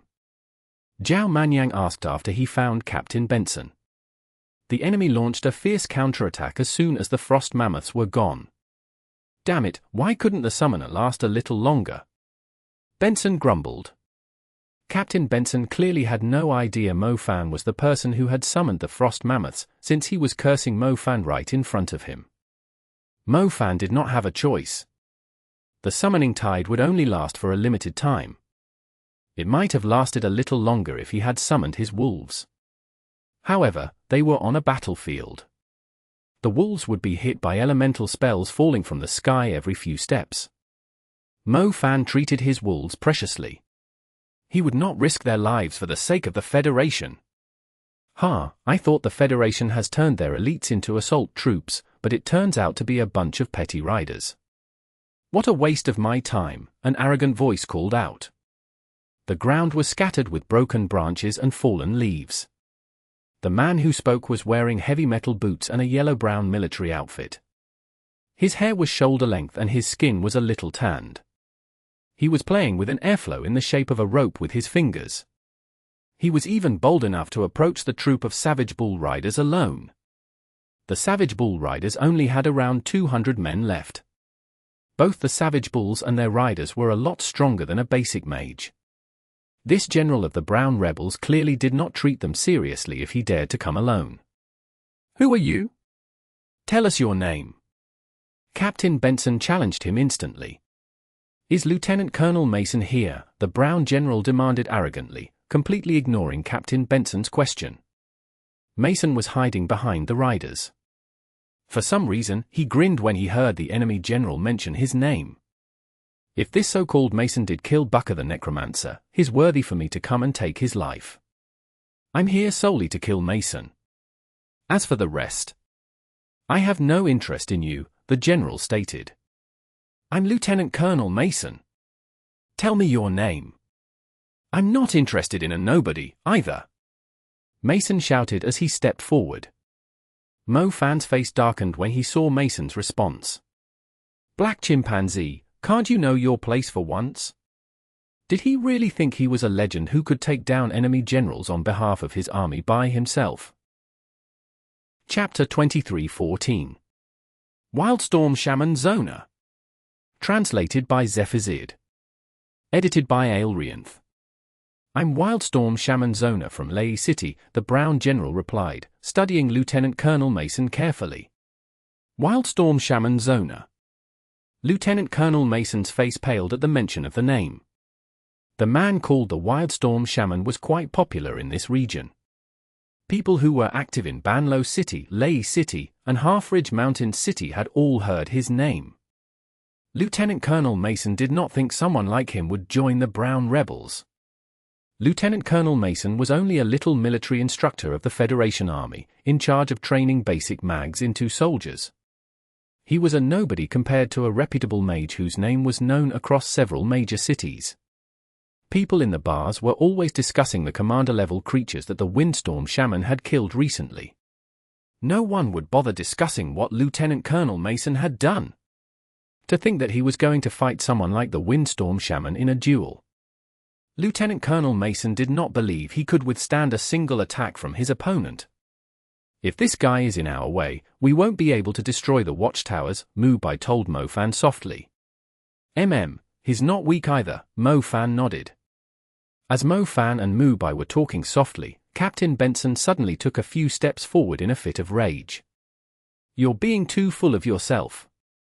Your reputation is only built on the exaggerating words of the drunks in the bars. You are no match against me in a real fight. Captain Benson tightened his legs and ordered his mount to charge at Zonah. Zonah did not bother moving, his expression disdainful. That only shows how ignorant you are. The wind rope Zonah was weaving with his fingers grew bigger. The Savage Bull charged forward with lightning speed. Captain Benson was most likely a lightning mage. He had strengthened the Savage Bull's charge with his lightning magic. The wind robe twisted rapidly and grew into a wind-spinning top the size of a 3-story building. The ropes tied to the wind-spinning top lashed in all directions with extraordinary strength. The Savage Bull was severely injured before it could even reach Zonah. Captain Benson was in a terrible spot now, caught in the wind-spinning top. The winds kept whipping him as he was spinning in the tornado, like a criminal being flogged on a rack. The riders gasped. Captain Benson was the strongest member of their troop, yet he had been defeated by the enemy with a single spell. They were obviously not on the same level. I told you I didn't want to waste my time on a piece of trash like you, yet you insisted on asking for your death. Zonah said coldly. The wind-spinning top rose into the sky when Zonah waved his hand, bringing both Captain Benson and his Savage Bull with it. The two finally fell to the ground after a few more seconds. They were badly mutilated and were grasping onto their last breaths. Captain, the riders panicked. There were 200 men left, yet they were too scared to make a move against the fierce wind mage now. Old Zhao, take the riders with you and destroy the watchtowers. Mofan ordered. All right, Zhao Manyan nodded. Mubai, go check on Captain Benson, Mofan directed him. Mubai was already on his way, and quickly helped Captain Benson up. The guy was still alive. His magic armor had protected him from the fall. You won't die as long as I'm here. Don't worry, Mubai told Captain Benson, who was looking at him with wide eyes. Captain Benson's face was covered in blood. His expression was saying he did not trust Mubai. If the enemy general had inflicted serious injuries on a captain like him so easily, no one here could possibly leave in one piece. Captain Benson regretted his intention to achieve some meritorious deeds for the army. He knew the Brown Rebels would surely send out their strong mags after their defenses were broken, but the Windstorm Shaman was a lot stronger than he had thought. Mofan turned to Lieutenant Colonel Mason. Do you still want to fight him? Lieutenant Colonel Mason was feeling uneasy. He was even weaker than Captain Benson in terms of strength. Both Captain Benson and his Savage Bull were sent into the sky by the enemy's wind magic. Lieutenant Colonel Mason would not last for more than a second. However, he suddenly found his courage when he recalled how strong Mofan was in the swamp. If his men who had received casual blessings from Fornius were already so strong, he must be unstoppable, since he was the true successor of Fornius. I'll handle the Wildstorm Shaman myself. Lieutenant Colonel Mason stepped forward with an imperious demeanor. Sir, you are just an intermediate mage who is slightly stronger than normal people, Lieutenant Corey reminded him quickly, rubbing his nose stud. So what? I'm blessed by Fornius, Lieutenant Colonel Mason declared confidently. Lieutenant Colonel Mason raised his hands as he stepped forward. The others had a feeling he could actually burn the woods over a few kilometers into ashes after seeing his fearless temperament. Most surprisingly, even Zonah took a few steps back when he saw Lieutenant Colonel Mason approaching him. The Brown rebels were constantly collecting information. According to their scouts, this Lieutenant Colonel Mason had been making worthy contributions starting at the battle in Banlo City. Not only did he kill Bucker the Necromancer in the swamp, he even broke through the sturdy defenses of their base with ease. The guy was a dark horse of the Federation army, without a doubt. Even if he only had the aura of an intermediate mage and even lacked a domain, Zonah did not dare lower his guard around him. Mo Fan was utterly speechless when he saw what was going on. Enough with your farce, I'm begging you. This Wildstorm Shaman has to be a high-level officer among the Brown rebels. How should I deal with him? Mo Fan thought. Perhaps the Flying Creek Snow Wolf can do the favor. Mo Fan did not want to expose his strength, and secretly tore a rift open to summon the Flying Creek Snow Wolf from the summoned beast plane. Oh Fornius, give me power! Lieutenant Colonel Mason shouted. Mo Fan immediately ordered the Flying Creek Snow Wolf to dash through the air at the right time. The Flying Creek Snow Wolf jumped across the savage bulls' corpses on the ground and lunged at Zonah like a ray of cold light. Zonah focused and realized it was a commander-level creature. He decisively evaded it with his wind magic and dodged the Flying Creek Snow Wolf's consecutive attacks from 4 different directions. The Flying Creek Snow Wolf could attack 5 times in a row, leaving an afterimage every time he sped up and executed his next move. Lieutenant Colonel Mason could only see 5 afterimages in front of him. My goddess, you have transformed into a wolf to help me. Lieutenant Colonel Mason dropped to his knees, overcome by religious awe. Chapter 23:15. The Graceful Wolf. Exodus Tales. Exodus Tales. Translated by Zephazid. Edited by Aelrianth. Zonah was at a slight disadvantage compared to the Flying Creek Snow Wolf in terms of speed. His arm was completely exposed in front of the Flying Creek Snow Wolf. The Flying Creek Snow Wolf was not greedy, but he would not miss out on the opportunity to tear off his enemy's arm. Rock flesh! Zonah's arm shuddered. Black mud suddenly surfaced on his tanned skin and quickly solidified, forming a layer of ceramic around his arm. The Flying Creek Snow Wolf failed to bite through the protective cast, as he did not want to break his teeth. He instead flung Zonah into the air with a casual toss of his neck. Zonah was a little dizzy from the spin. He heard the wolf howling as he was falling to the ground. An icy stalagmite suddenly emerged from the ground. Its sharp point was stabbing right at Zonah as he was falling from the sky. Zonah was given a fright. He did not expect the commander-level wolf to be good at both close combat and magic. His magic was even stronger than most of the advanced ice mags. Zonah, desperately, summoned his wind wings. His wind wings were different from normal wind mags. Most wind mags would have wind in the shape of wings attached to their backs, which would beat like a bird's wings. Zonah's wind wings instead were made up of a few dozen feathers stacked on top of one another, which turned into wind discs under his feet. He stepped on the wind discs like he was hopping between the clouds. The wind disc spun rapidly and delivered fierce gusts toward the ground while sending Zonah higher into the sky, preventing the icicles below from impaling him. Zonah was well coordinated once the wind discs were under his feet. He could change direction or turn in the air freely. The Flying Creek Snow Wolf was unable to fly. He could only summon ice stalagmites and jump between them like bridges to fight the flying Zonah. Zonah had a great advantage while in the air. He tried his best to avoid the icicles that were rising from the ground while attacking the Flying Creek Snow Wolf with his wind magic and earth magic from a safe distance. A woo! It had been a while since the Flying Creek Snow Wolf had been summoned by Mo Fan to fight on his behalf. He finally had a worthy opponent and was ready to prove to Mo Fan that he had not been slacking. He kept attacking aggressively. An icicle suddenly collapsed in the direction of Zonah and knocked him off balance. It almost drove him to the ground.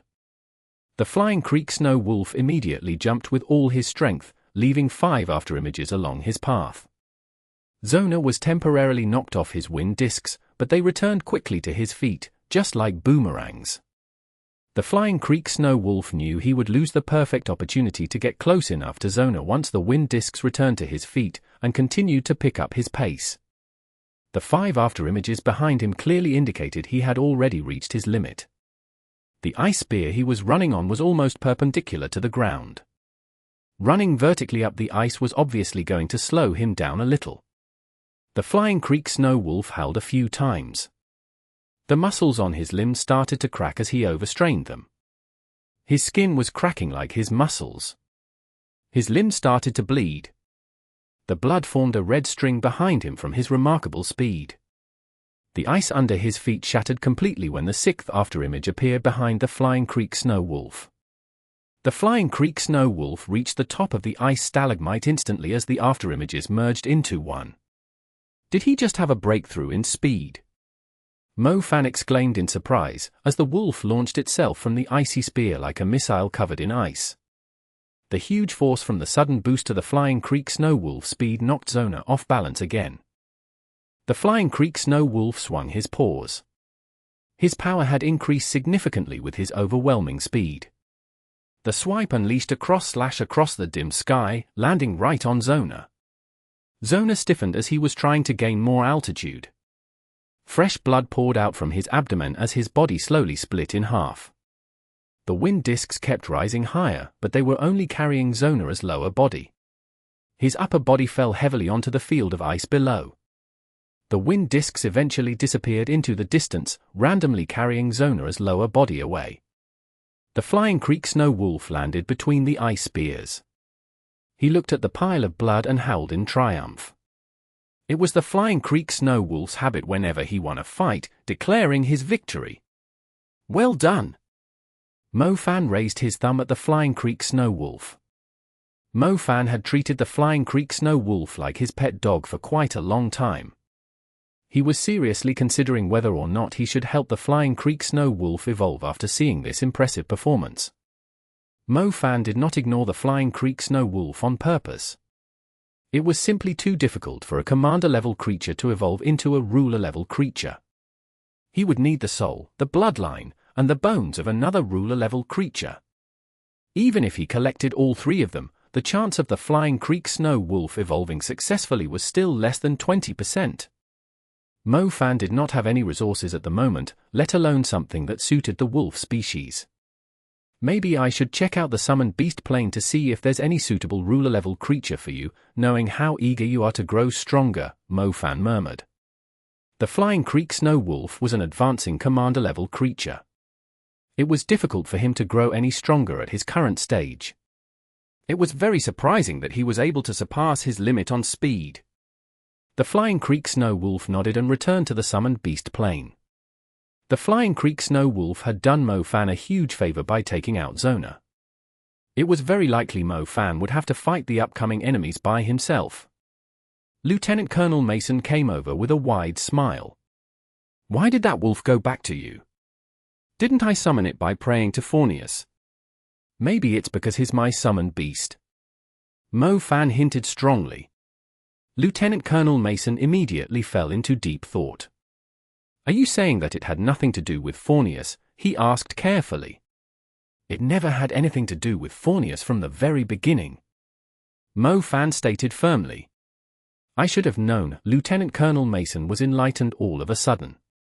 He blurted out, I have been worshipping Sir Nunnos, the god of beasts, secretly since I was 16. Can you piss off? Chapter 23:16. Temporary Withdrawal. Translated by Zephazid. Edited by Aelrianth. You don't have to wear a disguise anymore, Captain, Lieutenant Colonel Mason said, blocking Mo Fan's path. Mo Fan frowned and stared grimly at the guy. I'm not an idiot. I can tell that you are far stronger than a normal soldier of the Federation army, Mason huffed. I think everyone can see that as long as they are not blind, Mo Fan replied. Who exactly are you? Mason demanded nervously. Mo Fan did not expect Mason to ask him the question right now. He might be a little slow, but he was not a complete retard. Mason had provided them with a great cover. The conductor and Wolf Chief had yet to find them again. However, Mason should have realized something by now, after Mo Fan and the others kept revealing their strength. I can guess it even if you don't say. You said that you were students of the Ares Sacred Institute's branch. It's impossible to forge the badge, Mason finally deduced. Just say what's on your mind, Mo Fan said impatiently. People have been saying that the Federation has obtained the Ares Sacred Institute support, so some of its students must have joined the war, Mason went on. Mo Fan was a little surprised. He did not think Mason would figure it out. It was true that they had joined the army on behalf of the Ares Sacred Institute, at least on the surface. Therefore, you are not from its branch, but the main campus of the Ares Sacred Institute, am I right? Mason said confidently. Only the students of the Ares Sacred Institute's main campus would possess such strength. I always thought you looked like a black chimpanzee even though your intelligence is nowhere close to one, but it turns out that isn't the case, Mo Fan answered. Ha ha ha. I've guessed right. Mason burst out laughing.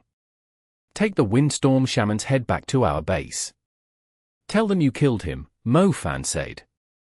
Since Mason already knew the truth, there was no point for Mo Fan to keep hiding his identity.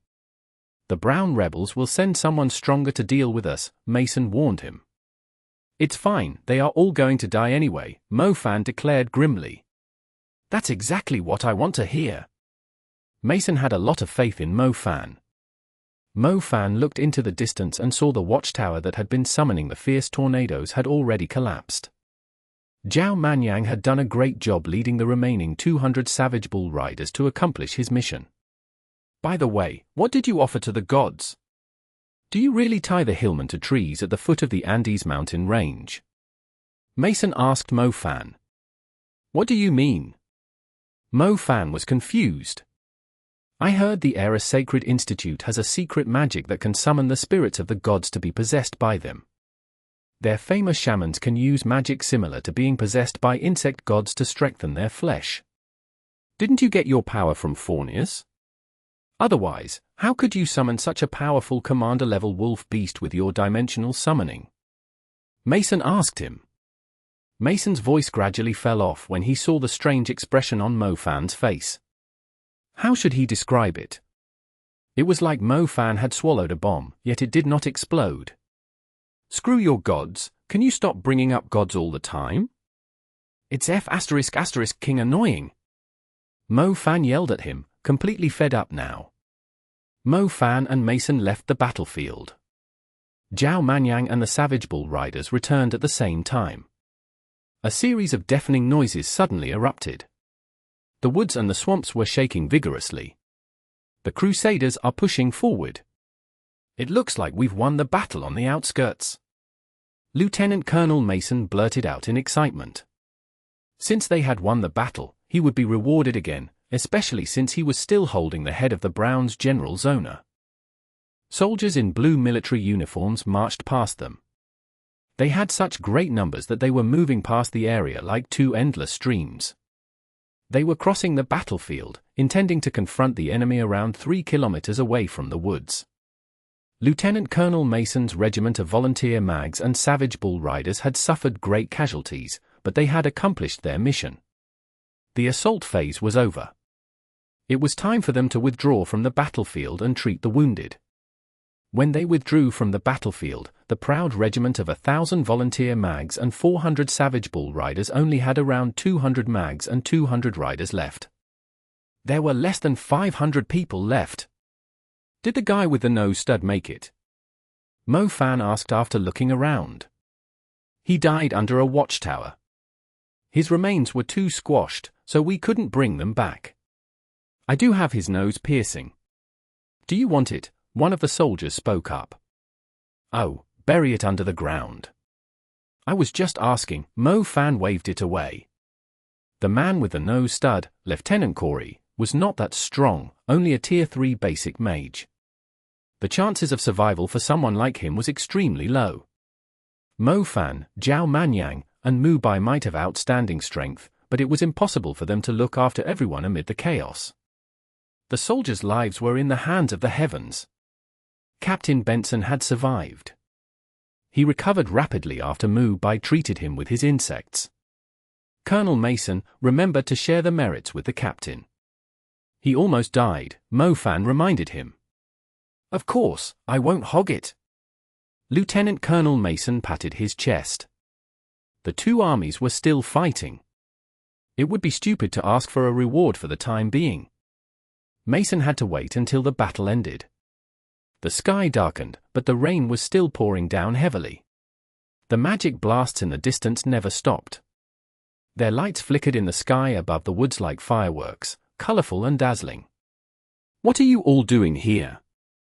Don't you know we are short on men at the front line? A man in a general's uniform yelled as he stalked past the tents. Lieutenant Colonel Mason was shocked. He did not expect to see a general here. General, we just came back from the front line after the assault. We are treating the injured and recovering our energy, Mason declared. Assault? Which regiment are you from? The general asked. The regiment with volunteer mags and the Savage Bull Riders I'm in charge of. I'm Lieutenant Colonel Mason. Mason straightened his back. Oh, it's you? Well done, the general said after a brief pause. The general went to the next set of tents. They belonged to another assault regiment that had also suffered heavy casualties. However, the general forced the soldiers who had just returned to go back to the front line immediately. Chapter 23:17. Poisoning the Camps. Exodus Tales. Exodus Tales. Translated by Zephazid. Edited by Aelrianth. Is that general out of his mind? Zhao Manyan asked.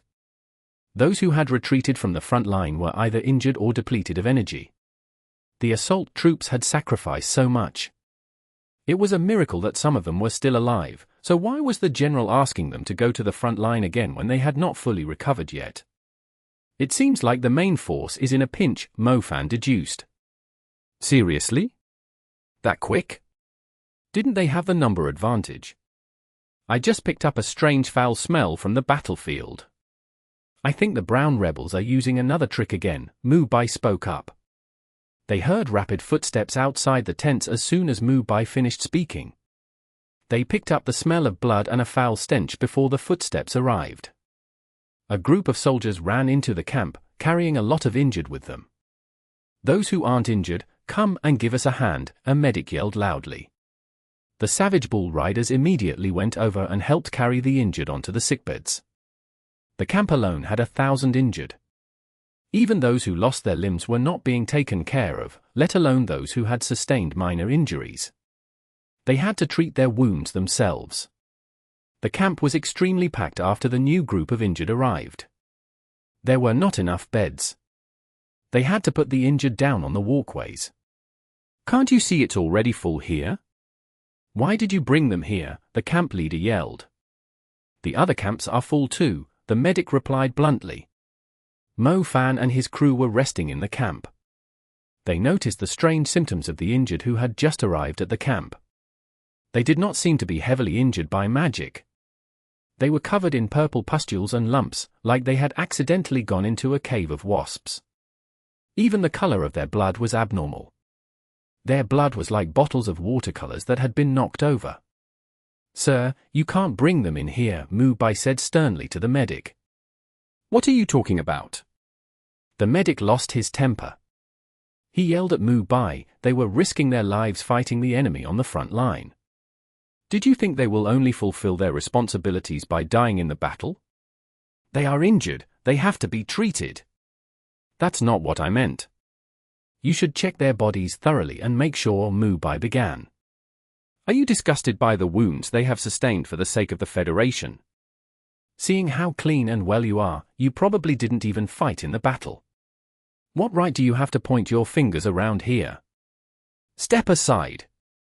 The medic shoved Mu Bai away roughly. Only someone like Mu Bai could stand the medic's tantrum. If it was Mo Fan, he would have slapped the man in the face. Look at your hand, and look at my skin, Mu Bai told the medic patiently. The medic had pushed Mu Bai in the chest, his filthy hands leaving smears there. Mu Bai happened to be half naked. His skin quickly rose in an angry rash, like an allergic reaction. The startled medic quickly looked at his hands. His hands had swollen like pig trotters without him realizing it. They were frightening to look at. The medic finally realized how serious the situation was. He looked at Mu Bai in shock. As a medic, shouldn't you know how easy it is for the shamans to spread their poison? You brought these injured who are poisoned here straight away. You are going to kill everyone in the camp. Mu Bai berated him. The medic was stunned. He looked around and saw everyone staring at him. The medic never thought it would come down to this. He looked at his swollen hands and his assistants. They were also poisoned, even though they were wearing gloves. What should we do now? The medic was completely lost. The injured had to be treated soon. They could not just abandon them outside the camp. It was raining and cold outside the camp. The injured would soon die if they left them in the rain. Assign an area for those who are poisoned. Sterilize them and their belongings at once. Mu Bai ordered him. The medic knew he had committed a huge mistake and did not dare to waste any time. He quickly asked the soldiers to set up a quarantine zone. What happened to the main army? Mu Bai asked. The Crusaders have taken over a huge area of the enemy's territory and driven them back, but a large group of summoned beasts suddenly attacked our camps. Everyone who touched their venom and feelers ended up like this, the medic reported. Summoned beasts? No, they weren't summoned beasts. One of the injured lying on a stretcher broke in. The man's condition was not too bad, even though he was fully covered in rashes, like thousands of ants were crawling on his skin. It was a painful sight. What were they? Mu Bai asked him quickly. Insect shamans, the kind that can control venomous insects. We saw a brown rebel tearing his skin apart, revealing something like an insect's carapace under it with our own eyes, the man said. Yes, I saw it too. It was terrifying. It was like a living person was fully covered in insects and turned into a monster, another man reported. Mu Bai immediately turned to Zhao Manyan. Seriously?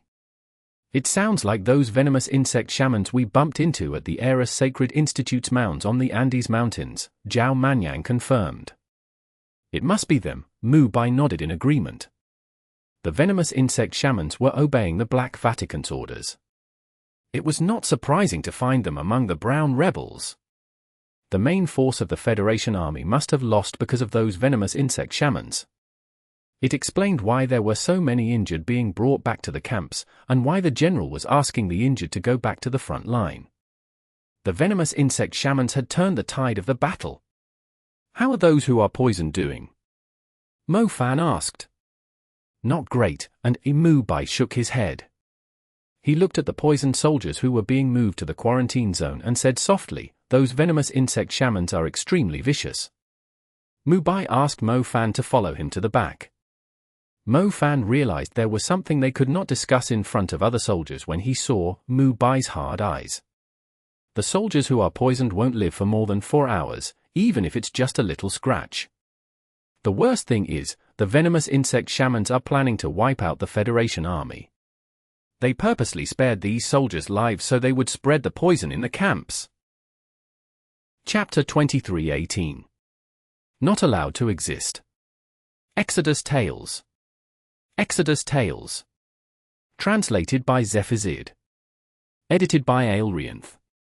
Mo Fan was astounded. They had not killed the soldiers on purpose, so that they would spread the poison in the camps. How vicious were those venomous insect shamans? They had to be slain at all costs. Can you save them? Mo Fan asked quickly. It's tricky. There are more than 100 species of insect with deadly venom in the Andes mountain range. Even if I were to rule out the species by observing their symptoms, it will take days for me to diagnose them properly. Mu Bai shook his head. As a matter of fact, from the moment the brainless medic had brought the poisoned soldiers into the camp, the poison was going to spread wildly among the injured. The venomous insects are tinier than normal mosquitoes and flies. They are like a tiny cloud of dust when they gather together. Normal people aren't vulnerable to them, but the wounds on those who are injured have given them an open path. They will leave the wounds of those who are poisoned and look for fresh and uninfected wounds. They can easily penetrate one's body through the slightest cut. Mu Bai kept looking around him as he was explaining. There were at least 1,000 injured in the camp. If their wounds had scabbed, they might be able to avoid being poisoned, but those who were bleeding and had open wounds were most likely going to be infected. Mu Bai estimated that in less than an hour, the people in the camp would begin to show symptoms. They would be covered in rashes, like they had been bitten by countless ants. Even you can't save them. Mo Fan asked helplessly. Unless there's someone close by at least as skilled as a servant from the Parthenon temple, we have no chance of saving them, Mu Bai replied grimly. There must be at least a few thousand injured in these camps, including ours. Mo Fan hissed. The venomous insect shamans kept them alive to infect the injured in the Federation Army's camps, so they wouldn't be able to return to the front line, Mu Bai confirmed. In a war, people would use any means necessary to eliminate their enemies. The Magic Association had strict restrictions on the usage of the undead, poison, and curse elements. Mags with those elements were under supervision at all times. Unfortunately, they were in the middle of a war, where laws and restrictions no longer existed. Forbidden evil magic had begun to surface as the war continued. If all these injured die, I doubt the Federation Army will have the courage to keep pushing forward, Mo Fan murmured. Losing between 5,000 to 6,000 men was not going to make a huge difference. However, the panic caused by the mass deaths in their own territory was going to crush the morale of the entire army. I fought a few venomous insect shamans at one of the mounds. Their capabilities are terrifying if they are involved in a war, Mu Bai agreed. Mu Bai asked the medical personnel to set up quarantine zones to slow down the spread of the poison, yet the disaster he predicted still happened in the end. An hour later, many soldiers in the camps had developed rashes. The rashes were not painful or itchy. Many soldiers who were resting did not notice them at first. However, the rashes continued to enlarge and spread. When the rashes reached a certain level, they would turn into a purple blister. It was only around the size of a coin at first, but it soon grew to the size of a palm. The person would start to feel pain then. The itching and the pain would grow continuously, urging the person to scratch the blister or even use a knife to slice their flesh off. The poison had already spread wildly in the other camps. The spread was a little slower in the third camp Mo Fan was in, yet they still could not stop the poison from spreading. The camps were soon filled with cries of agony. The camp only had injured people at first, but after a few hours, it had turned into a detention center for the infected. The smell was so strong that people were struggling to breathe properly, not to mention the terrifying condition of the skin of the infected. An emergency meeting took place. Mo Fan, Zhao Manyan, and Mu Bai followed Lieutenant Colonel Mason and Brigadier General Blair into a blue tent. The general from before, his face all wrinkled, was inside the tent too, his face even paler. Over a dozen officers were sitting in the tent with their heads lowered. None of them spoke. They had lost their confidence after the main force lost the battle, and the camps had suffered such a serious blow. Sir, it's not our fault. We had less than a day to prepare for the war. We were short on medics from the start, let alone healers who are capable of curing the poison, Brigadier General Blair spoke up. Are you neglecting your responsibilities now? The general shot back. Who could have expected the brown rebels to convince the venomous insect shamans to join them? Thousands of our injured have died in the camps. We won't be able to stop the news from spreading. No one is willing to fight the venomous insect shamans. The gloomy poisonous mist released by the venomous insect shamans was looming over the entire Federation army. Everyone knew they were going to die if they touched even a tiny drop of the venomous insect shaman's poison. Who would dare to fight the venomous insect shamans? Find a place and bury the infected. We must stop our men from losing morale, a merciless colonel spoke up. They have already lost their morale. Doing that is only going to make things worse. Brigadier General Blair countered. Mo Fan and his friends had no right to speak in the tent. He was quite disappointed when these leaders of the army were unable to come up with a reliable solution after a long meeting. The Federation's main army might be stationed in the east, but the army that was sent to deal with the brown rebels was too weak. We have to get rid of the venomous insect shamans. We must send someone to deal with them, or our men won't be willing to push forward, Brigadier General Blair stated. Isn't that obvious?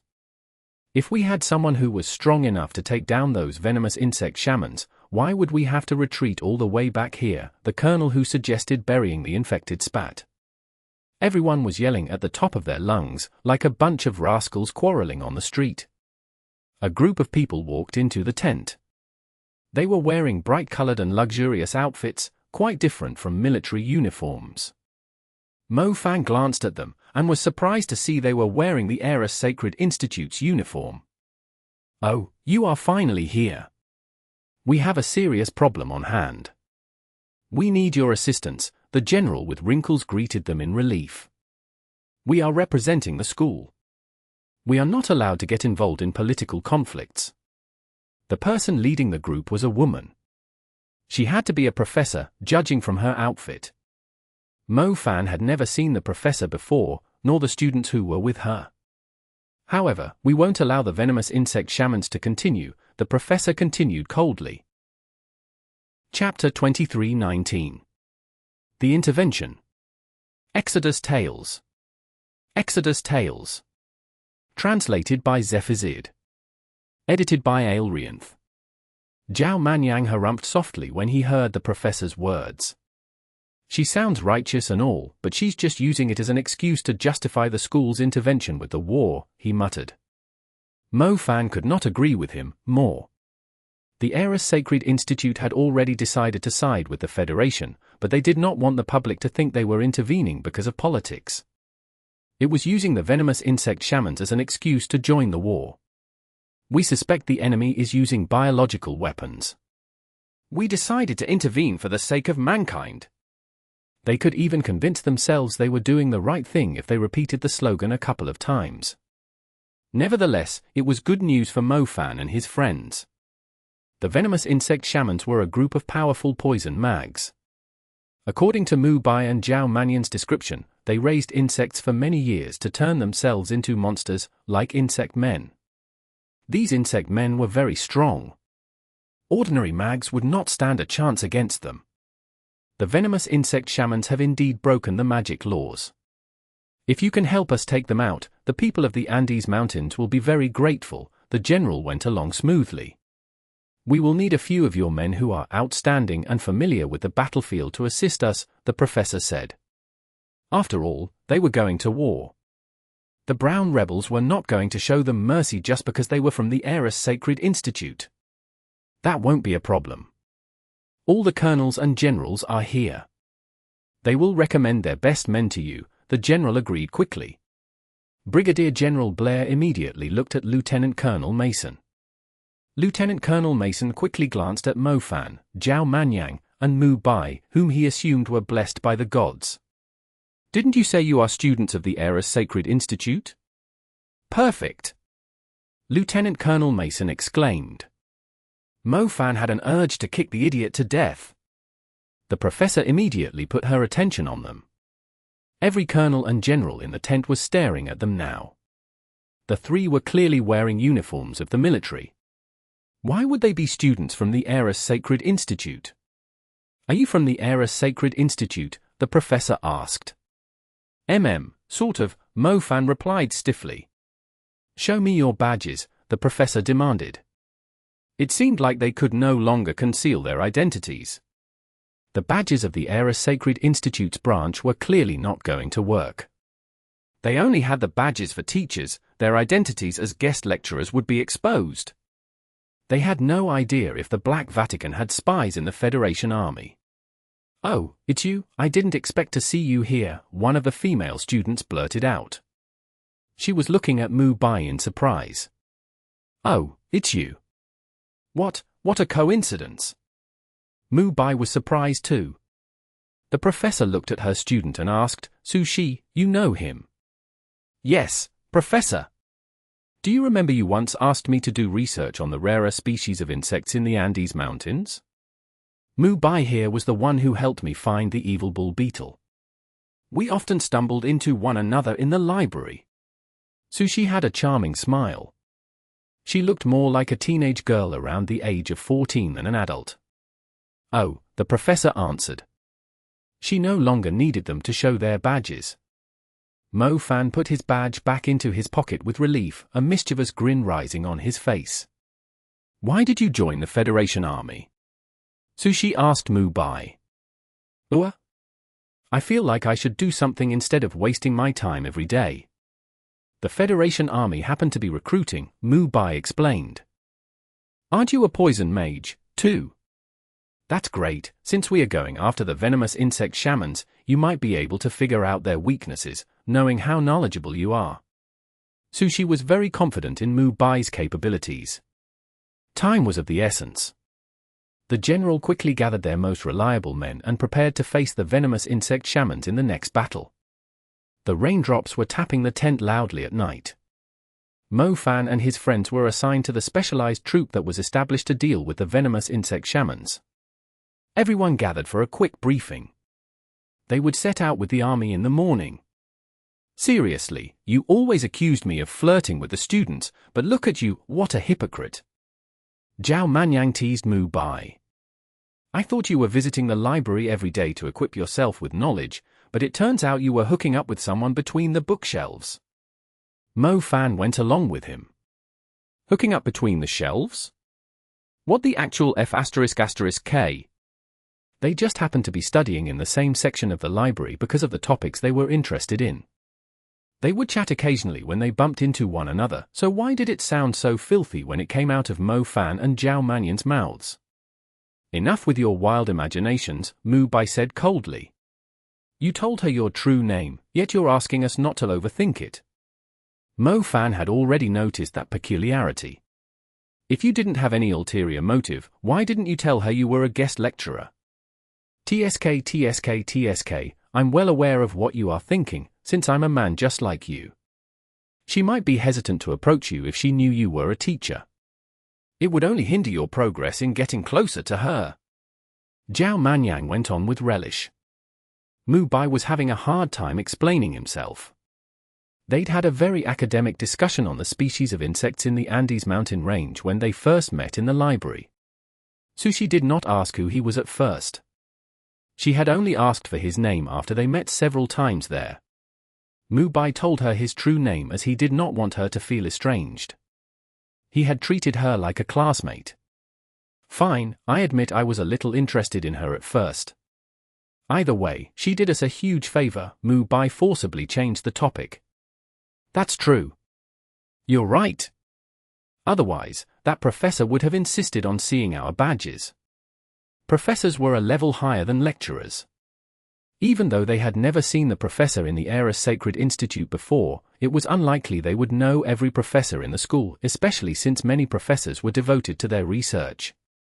She might be someone who did not like attention, or who rarely wasted her time on social events. "Get some sleep, we are going to war tomorrow," Mu Bai told both of them. "I have a question," Zhao Manyan asked with a serious face. "If it's something about sushi, you should keep your mouth shut," Mu Bai said, his eyes narrowed. "Fine. Mo Fan, why do you think he didn't take the next step to become closer with sushi?" Zhao Manyan turned to the side and spoke to Mo Fan instead. Perhaps he assumes he would eventually win the girl's affection with his knowledge, yet he eventually realized the girl already had a boyfriend. Mo Fan grinned. Mo Fan had noticed something during the meeting. A male student had pulled Sushi to the side and grumbled after she chatted happily with Mu Bai. The guy was obviously not pleased with Sushi's action of befriending a stranger in the library. As soon as Mo Fan stated his speculation, he he heard someone turning away, on his bed, to face the wall. Chapter 23:20. Fearsome Martial Bear. Exodus Tales. Exodus Tales. Translated by Zephazid. Edited by Aelrianth. The morning rose a little late because of the rain. It was cold as night even after the sun had already risen above the Andes mountain range. The defeat and the spreading poison in the camps had delivered a huge blow to the army's morale, just like the gloomy sky without the slightest glimpse of sunlight. Mo Fan was sleeping lightly. He was dreaming about the delicious seafood back in his homeland when a pungent and burning smell assailed his nostrils and woke him up. "Don't tell me they're using human fat to cook us breakfast." Zhao Manyan swore as soon as he was woken up by the terrible smell. A fire broke out. Mu Bai woke up earlier than them. He gave Mo Fan a wet towel and said, "The quarantine zone where the infected are at has caught fire." Bullsh ***, why would there be a fire when it's raining so heavily? Zhao Manyan ran out of the tent and looked at the quarantine zone. He did see flickering flames. The horrible smell was coming from the same direction. He bent forward and vomited when the wind swept at him, along with the foul stench. "That is seriously the worst cover-up I have ever seen," Mo Fan swore quietly, staring at the fire. "It's better than burying them alive," Mu Bai agreed quietly. "The Federation army is going to lose the whole war if we can't take out the venomous insect shamans after such a stupid act," Mo Fan swore. To think that a fire would break out exactly at where the infected were while it was raining heavily, as if it was trying to burn away the negative impact and emotions the poison had brought to the army. The truth was, it was unlikely the injured in those camps could recover in time for the next battle. The Federation army would only be short a few thousand men. However, their idiocy was impacting the morale of the entire army. It was worse than the impact of the venomous insect shaman's poison. "I seriously don't understand why we have to involve ourselves in this mess," Sushi's boyfriend spoke up from nearby. Sushi was an Asian and most likely from China too, thus she was amiable toward Mu Bai, Mo Fan, and Zhao Manyan. She had brought them some boiled eggs for breakfast. Sushi's boyfriend was French, with curly ashen-gray hair and a handsome face. His outfit was different from the others, even though they were going to war. He was very concerned about his appearance and style. He was a little displeased when he learned Sushi was visiting the three Asians again. "You have joined the military and become murderers and butchers in a war, despite being students of the Eris Sacred Institute. Don't you feel it's going to soil your souls and beliefs? I seriously don't understand what you are thinking," Sushi's boyfriend Carl went on. Is there a difference? Aren't you the same too?" Mo Fan was dumbstruck. "We are not the same. We followed Professor Xylan here to stop the venomous insect shamans from harming society in the name of war. We are obeying the magic rules and are here to maintain order in South America," Carl declared righteously. Zhao Manyan gave Carl a round of applause. If he had a pair of scissors and a red piece of paper, he might have even cut out a red flower and slapped it on Carl's chest. Brigadier General Blair came up to them. "Fellow teachers and students of the Eris Sacred Institute, the army will be setting out soon. Our strongest and deadliest troop of brutal lizard knights will be leading it." Lieutenant Colonel Mason was standing beside him, although Mo Fan had no idea why the man would be here. "The brutal lizard knights will engage the enemy to disrupt their magic formations while the Crusaders bombard the enemy lines with spells. Our Skyriders will ambush the enemy from behind at the same time. The venomous insect shamans could show up at any time during the battle to stop our attack," Brigadier General Blair briefly explained to them. "General Blair, we will only focus on the venomous insect shamans, so I hope you understand we won't fight the brown rebels before they show up," Professor Xylan said proudly. Brigadier General Blair was annoyed at first.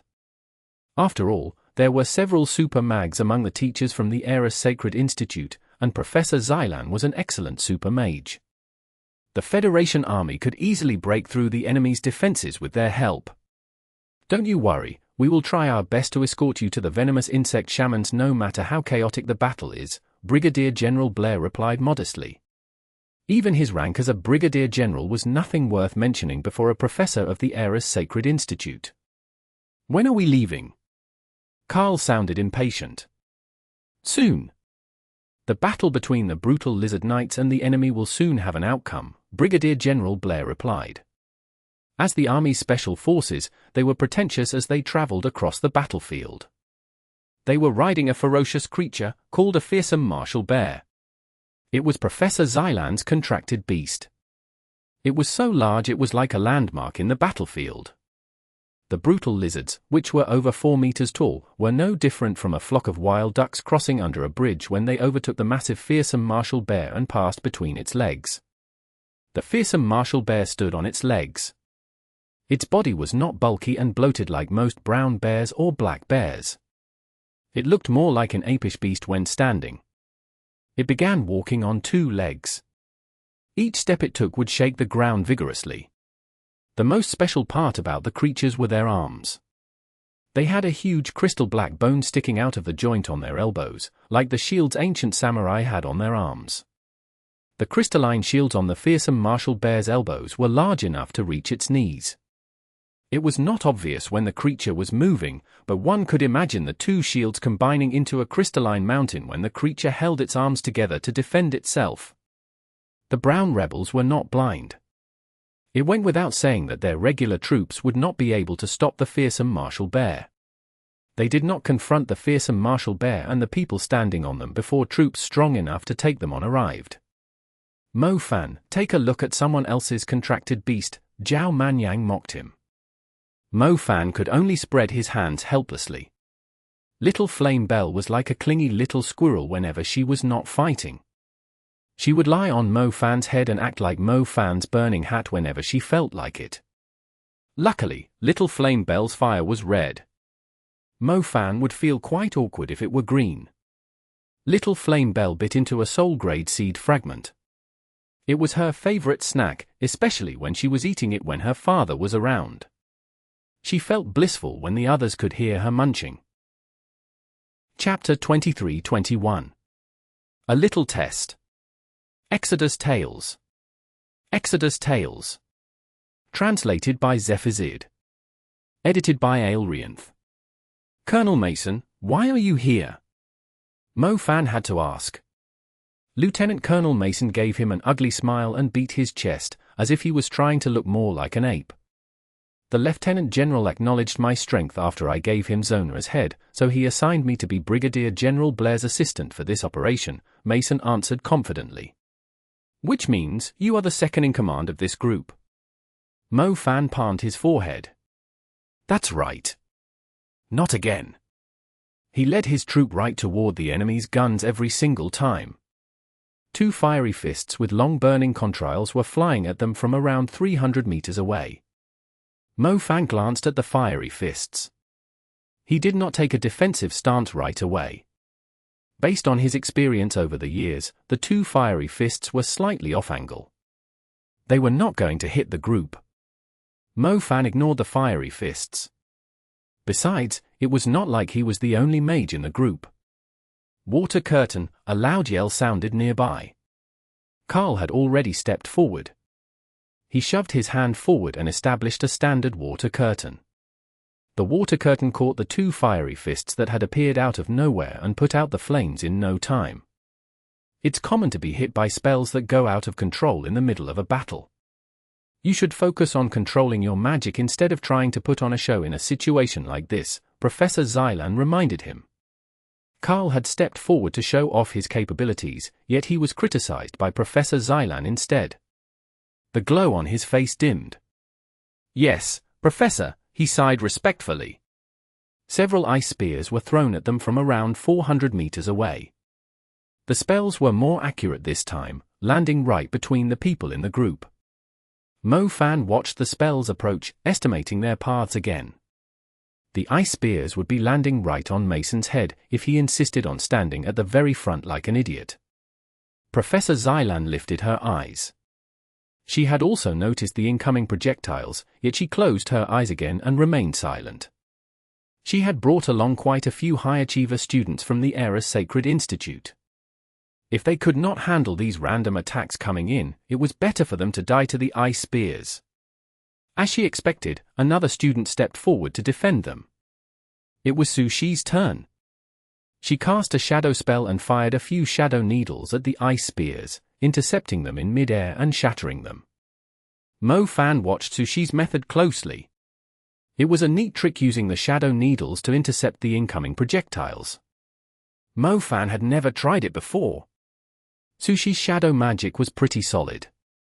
She did not have to construct star patterns as she was casting the intermediate spell. It was like she was carrying the shadow needles on her.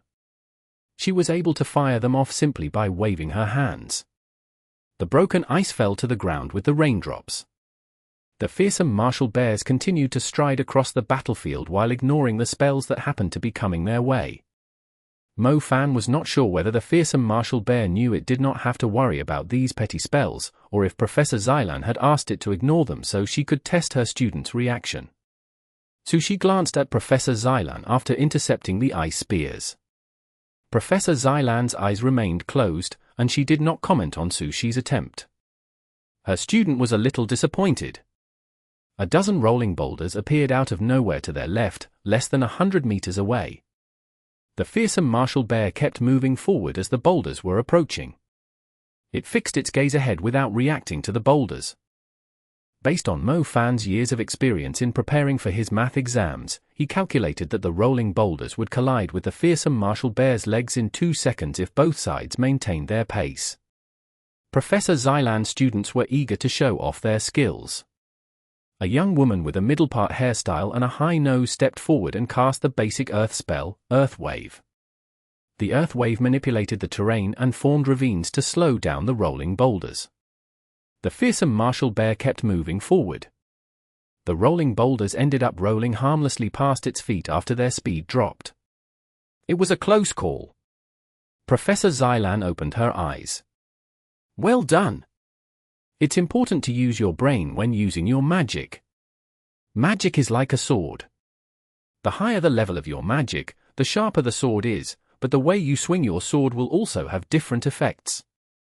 Her eyes might be closed, but she was well aware of everything that was going on around her, and had been impressed by how the female student had used her magic. Carl had used an advanced spell to stop 2 intermediate fire spells. Sushi had used an intermediate shadow spell to nullify an intermediate ice spell. The female student had used a basic spell to overcome a spell of a higher level. It was obvious who was best at using their magic. Carl did not think his attempt would turn into a negative example, and his face darkened. Professor Xylan liked to test her students on even the smallest details in the application of magic. She liked smart students who could use their magic wisely. She would compliment them whenever they were able to come up with little tricks to make their magic more efficient. As a result, the competition between the students was fierce. That carefree professor is teaching her students a lesson in the middle of a battle. Zhao Manyan was not fond of how they were treating the operation like an excursion. Perhaps she's confident in her strength. I bet she isn't that worried about the venomous insect shamans, Mu Bai deduced. What she said is right, too. Mo Fan agreed with Professor Xylan's words. Magic was like a sword if it was used as a weapon. The way one was swinging it was very crucial. The difference when the person was swinging the sword recklessly and using proper techniques was extremely huge. Chapter 23-22. Pretending to be high and mighty.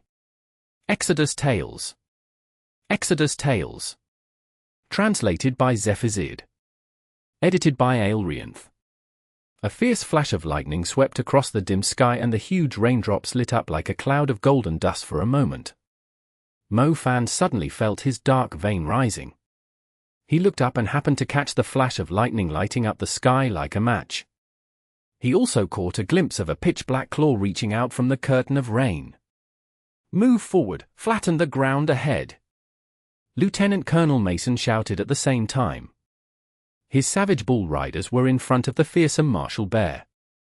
They were clearing a path ahead like bulls plowing a field, mainly because the fearsome martial bear was used to living in a forest and did not like mud staining the bottom of its feet. The claw was less than 100 meters away from the savage bull riders. It was not to be underestimated, since it had woken Mo Fan's dark vein.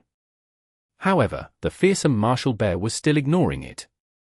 Even Professor Xylan only took a quick look at it and closed her eyes. However, she quickly reopened them and glanced at Mo Fan. Mo Fan could not wait any longer, and activated his Earth domain. Stardust, rock-repeating crossbow. Countless shards emerged from the ground. Mo Fan sharpened their tips with his will and fired them rapidly at the claw in the sky, like the bolts of a repeating crossbow. The bolts formed a line and drove at the claw that was about to land on Mason. The bolt struck the claw and broke off one of its talons. Mason realized something was above him after he heard the impacts. Black splinters began falling from the sky. Another lightning strike happened to flash in the sky, like it had torn the clouds in half, and revealed the black claw reaching down. The claw was connected to a strange limb that had extended from somewhere on the battlefield. It looked like it belonged to an enormous creature up in the sky. Mo Fan's bolts had destroyed the talon in the middle, leaving the claw with only 2 talons on the left and 2 on the right. It looked ghastly and twisted with the huge gap in between the toes. What the hell is that? Mason fell to the ground as the claw plunged at him. Mason was very lucky that he was right in the middle of the claw where the gap was. He looked like an earthworm digging its way out from under a rooster's claw. The toes were terrifyingly huge. Mason found himself frightened stiff in between them as the blow landed. He was so close to being smashed into pieces. The claw rose quickly after missing its attack. Everyone thought it was going to come down at Mason again, since he was completely frozen on the spot, but it retreated and disappeared up into the clouds. A few thunderbolts cast by lightning mags collided in the sky and created illuminating flashes, but there was no sign of the claw. The claw was gone. It had disappeared as quickly as it came out of nowhere. What exactly was that? Mason was dazed with shock. The gouges left by the talons around him were like deep ravines in the ground. "It seemed to be coming after you," Captain Benson said. "But I'm just a nobody," Lieutenant Colonel Mason replied softly. It was clearly beyond what he could possibly handle. He would have had no idea how he died if he was not standing in the gap between the talons. "Perhaps you caught the attention of the super mags of the Brown Rebels after you ruined their plans consecutively," Captain Benson pointed out. But don't we have strong mags with us, too?" Mason turned and looked at the fearsome Marshal Bear. "If those nobles of the Era Sacred Institute had any respect for us, they wouldn't ask my men to plow the field. We are warriors, not farmers." Captain Benson grumbled. They were plowing the fields just so the fearsome Marshal Bear would not dirty its feet. It was stepping on the tracks of the savage bulls as it moved forward. It was an order their superior had given to the Savage Bull Riders. They had contributed greatly to the army, yet they were only worthy to be the insoles of Professor Xylan's contracted beast. Even so, the other troops were jealous of the Savage Bull Riders having the chance to carry out an operation with the people of the Era Sacred Institute. "You clearly saw it." Mo Fan stared at Professor Xylan. "Didn't you see it, too?" Professor Xylan opened her eyes. She was not surprised by what had just happened. Mo Fan was utterly speechless. If it wasn't for the dark vein, he would not have noticed the claw hidden in the clouds. Professor Xylan had obviously noticed it, yet she was not willing to stop it when it was already above Mason's head. Does she treat her magic as precious as gold? What if I hadn't stopped it in time? Mo Fan challenged her. So be it then, you wouldn't have to feel guilty over his death. This is a war, it's quite normal for soldiers to die in it, Professor Xylan replied calmly. Mo Fan's face darkened. Leaving aside Lieutenant Colonel Mason's stupidity, the Savage Bull Riders under his leadership were working hard to clear a path for the fearsome Marshal Bear, yet Professor Xylan could not care less about their lives. You are pretty strong. You don't look like a student. The Era Sacred Institute will remain the same, whether the Federation wins the war or not. Why are you involving yourself in this mess, if you already have a high status? Professor Xylan asked him. Professor Xylan was obviously evaluating him. Even though Mo Fan had only used an advanced spell and an advanced domain, Professor Xylan was able to learn something from it. The claw had appeared out of nowhere, and this man who claimed to be a student of the Sacred Eris Institute was the only one who had noticed it, except for her. There was another reason Xylan had not intercepted the claw. She was interested in seeing Mo Fan's strength. She was testing Mo Fan, just like she was testing her students. Mo Fan was too lazy to answer Professor Xylan's question. He folded his arms and closed his eyes like he was mimicking her. Did she think she was the only one who knew how to pretend to be high and mighty? Chapter 23-23. Students Going to War. Exodus Tales. Exodus Tales. Translated by Zephazid. Edited by Aelrianth. The group was approaching a rainforest 500 meters away. It had 3 layers, just like the rainforest close to the swamps. They would soon be surrounded by shrubs that were taller than them. It was easy for a group to get split up in the rainforest. Anyone could lose their way while walking in the shrubs if they were not paying attention. Even a moving landmark like the fearsome martial bear would disappear under the tall canopy of the trees here. Brigadier General Blair, ask your men to get rid of the weeds ahead, Professor Xylan called out. Why don't you ask Brigadier General Blair to build a highway for your fearsome martial bear? Mo Fan scoffed. He was seriously finding the professor an eyesore. That would be the best, Professor Xylan agreed. Mo Fan was only saying it off the top of his head, but Brigadier General Blair actually passed on the request to his soldiers. A few minutes later, a troop of 100 basic mags arrived and solidified the soil with earth wave. The savage bull riders were raising the plants to the ground, while the troop of earth mags was paving a road. They were clearing a path through the rainforest, just so the contracted beast could advance with peace of mind. A creature of its size could easily walk across a swamp without sinking into it.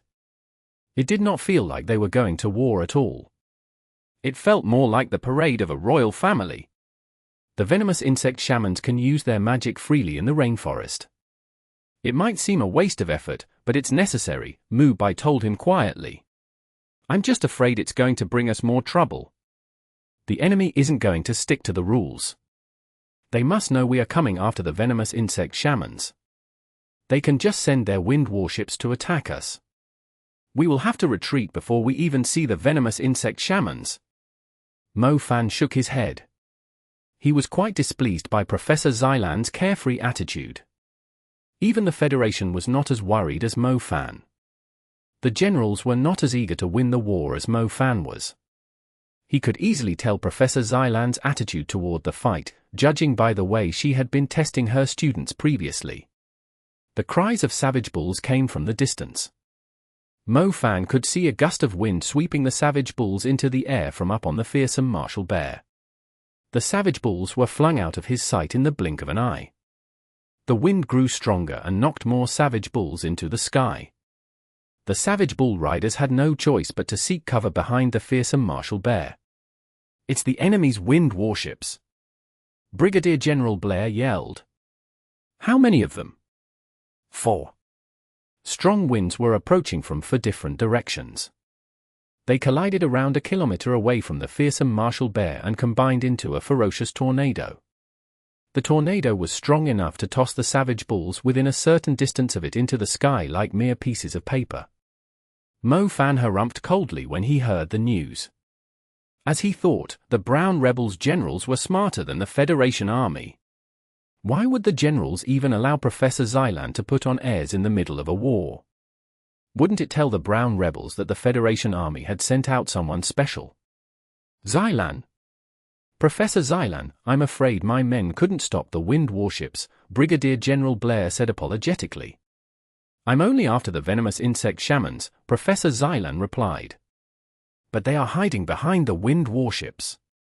Brigadier General Blair pointed out. My magic will only shed the venomous insect shaman's blood. If you can't deal with the wind warships and bring us to the venomous insect shamans, we will go back to the city, Professor Xylan informed him. She closed her eyes again after finishing the sentence, like an imperious statue. Brigadier General Blair's expression shifted when he heard Professor Xylan was thinking of turning back. He didn't dare say another word. He turned to Lieutenant Colonel Mason instead. You've beaten the brown rebels several times. Now that the enemy has sent for wind warships to stop our advance, what do you think we should do? Brigadier General Blair asked him. Mason was dumbfounded. Why should a little officer like him have to worry about such a tricky question? Those were 4 wind warships, which meant 10,000 elite soldiers of the brown rebels. Lieutenant Colonel Mason knew his place. He immediately climbed onto the fearsome Marshal Bear's shoulder and asked Mofan for help. Professor Xylan opened her eyes a little and glanced at Mofan and Mason. Sushi was standing beside Professor Xylan. She finally asked, Professor, the brown rebels are clearly coming after us. The Federation army obviously can't handle them. Are we really going to give up? I won't use a single spell, Professor Xylan stated firmly. Sushi was familiar with Professor Xylan. She looked at the professor's eyes and soon realized something. Professor, you mean we can help, right? Sushi smiled. Professor Xylan did not answer the question, but the answer was obvious. The professor had no intention to join the battle, nor did her 2 assistant teachers, but the students were free to do whatever they wanted. A cruel battlefield was the best training ground for students. How could they not have the urge to fight when they were surrounded by the howls and blasts of spells? Besides, the brown rebels were shameless and despicable. They had murdered a lot of innocent people in Banlo City. The students were only joining the battle so the Andes mountain range could regain its peace sooner. Sushi quickly went up to Mofan and his friends. She brought half of the students with her. They were around Mofan's age, but each of them had a proud look on their face. It was a typical trait of every student of the Eris Sacred Institute, let alone high achievers in the school. Most of the students in a university were studying for their bachelor's degrees, but they were a bunch of master's and PhD students, and were being taught by a top professor. We will lend you a hand. Sushi gave Mubai a friendly smile. Mubai could feel sadness spreading between his legs when he saw Sushi wrapping her arm around Carl as they walked over. That's great, you are all high achievers of the Eris Sacred Institute, but the enemy's wind warships are extremely powerful. I'm afraid the number of people we have here, Brigadier General Blair began. The wind warships had around 10,000 soldiers. It was a terrifying number, even if they did not take the wind warships' firepower into consideration. Chapter 23-24 Catastrophe Wave, Sky Rolling Mud Sea. Exodus Tales. Exodus Tales. Translated by Zephazid. Edited by Aelrianth. Brigadier General Blair had brought a troop of advanced mags numbering about 30. The students of the Eris Sacred Institute were Sushi, Carl, the woman with a tall nose, and 4 other people. It would number 10 if including Mofan, Zhao Manyan, and Mubai. The 40 of them were going to take on 4 wind warships. The size of the wind warships in the forest was slightly bigger, with between 2,000 to 3,000 people powering each wind warship. They had a higher ratio of light mags, meaning that the light armor protecting the wind warships was thicker. 2 of the wind warships were hidden in the thick ground foliage, while the other 2 were above the curtain of rain. Normally, a wind mage would only be able to fly after reaching the advanced level, but when a few thousand lower wind mags worked together like a machine, it allowed them to levitate in the sky too. Wind gear wheels came down from the sky and created huge ravines and cracks in the woods. The fearsome Marshal Bear had stopped advancing, and stood there like a pitch-black mountain. Brigadier General Blair was leading the army.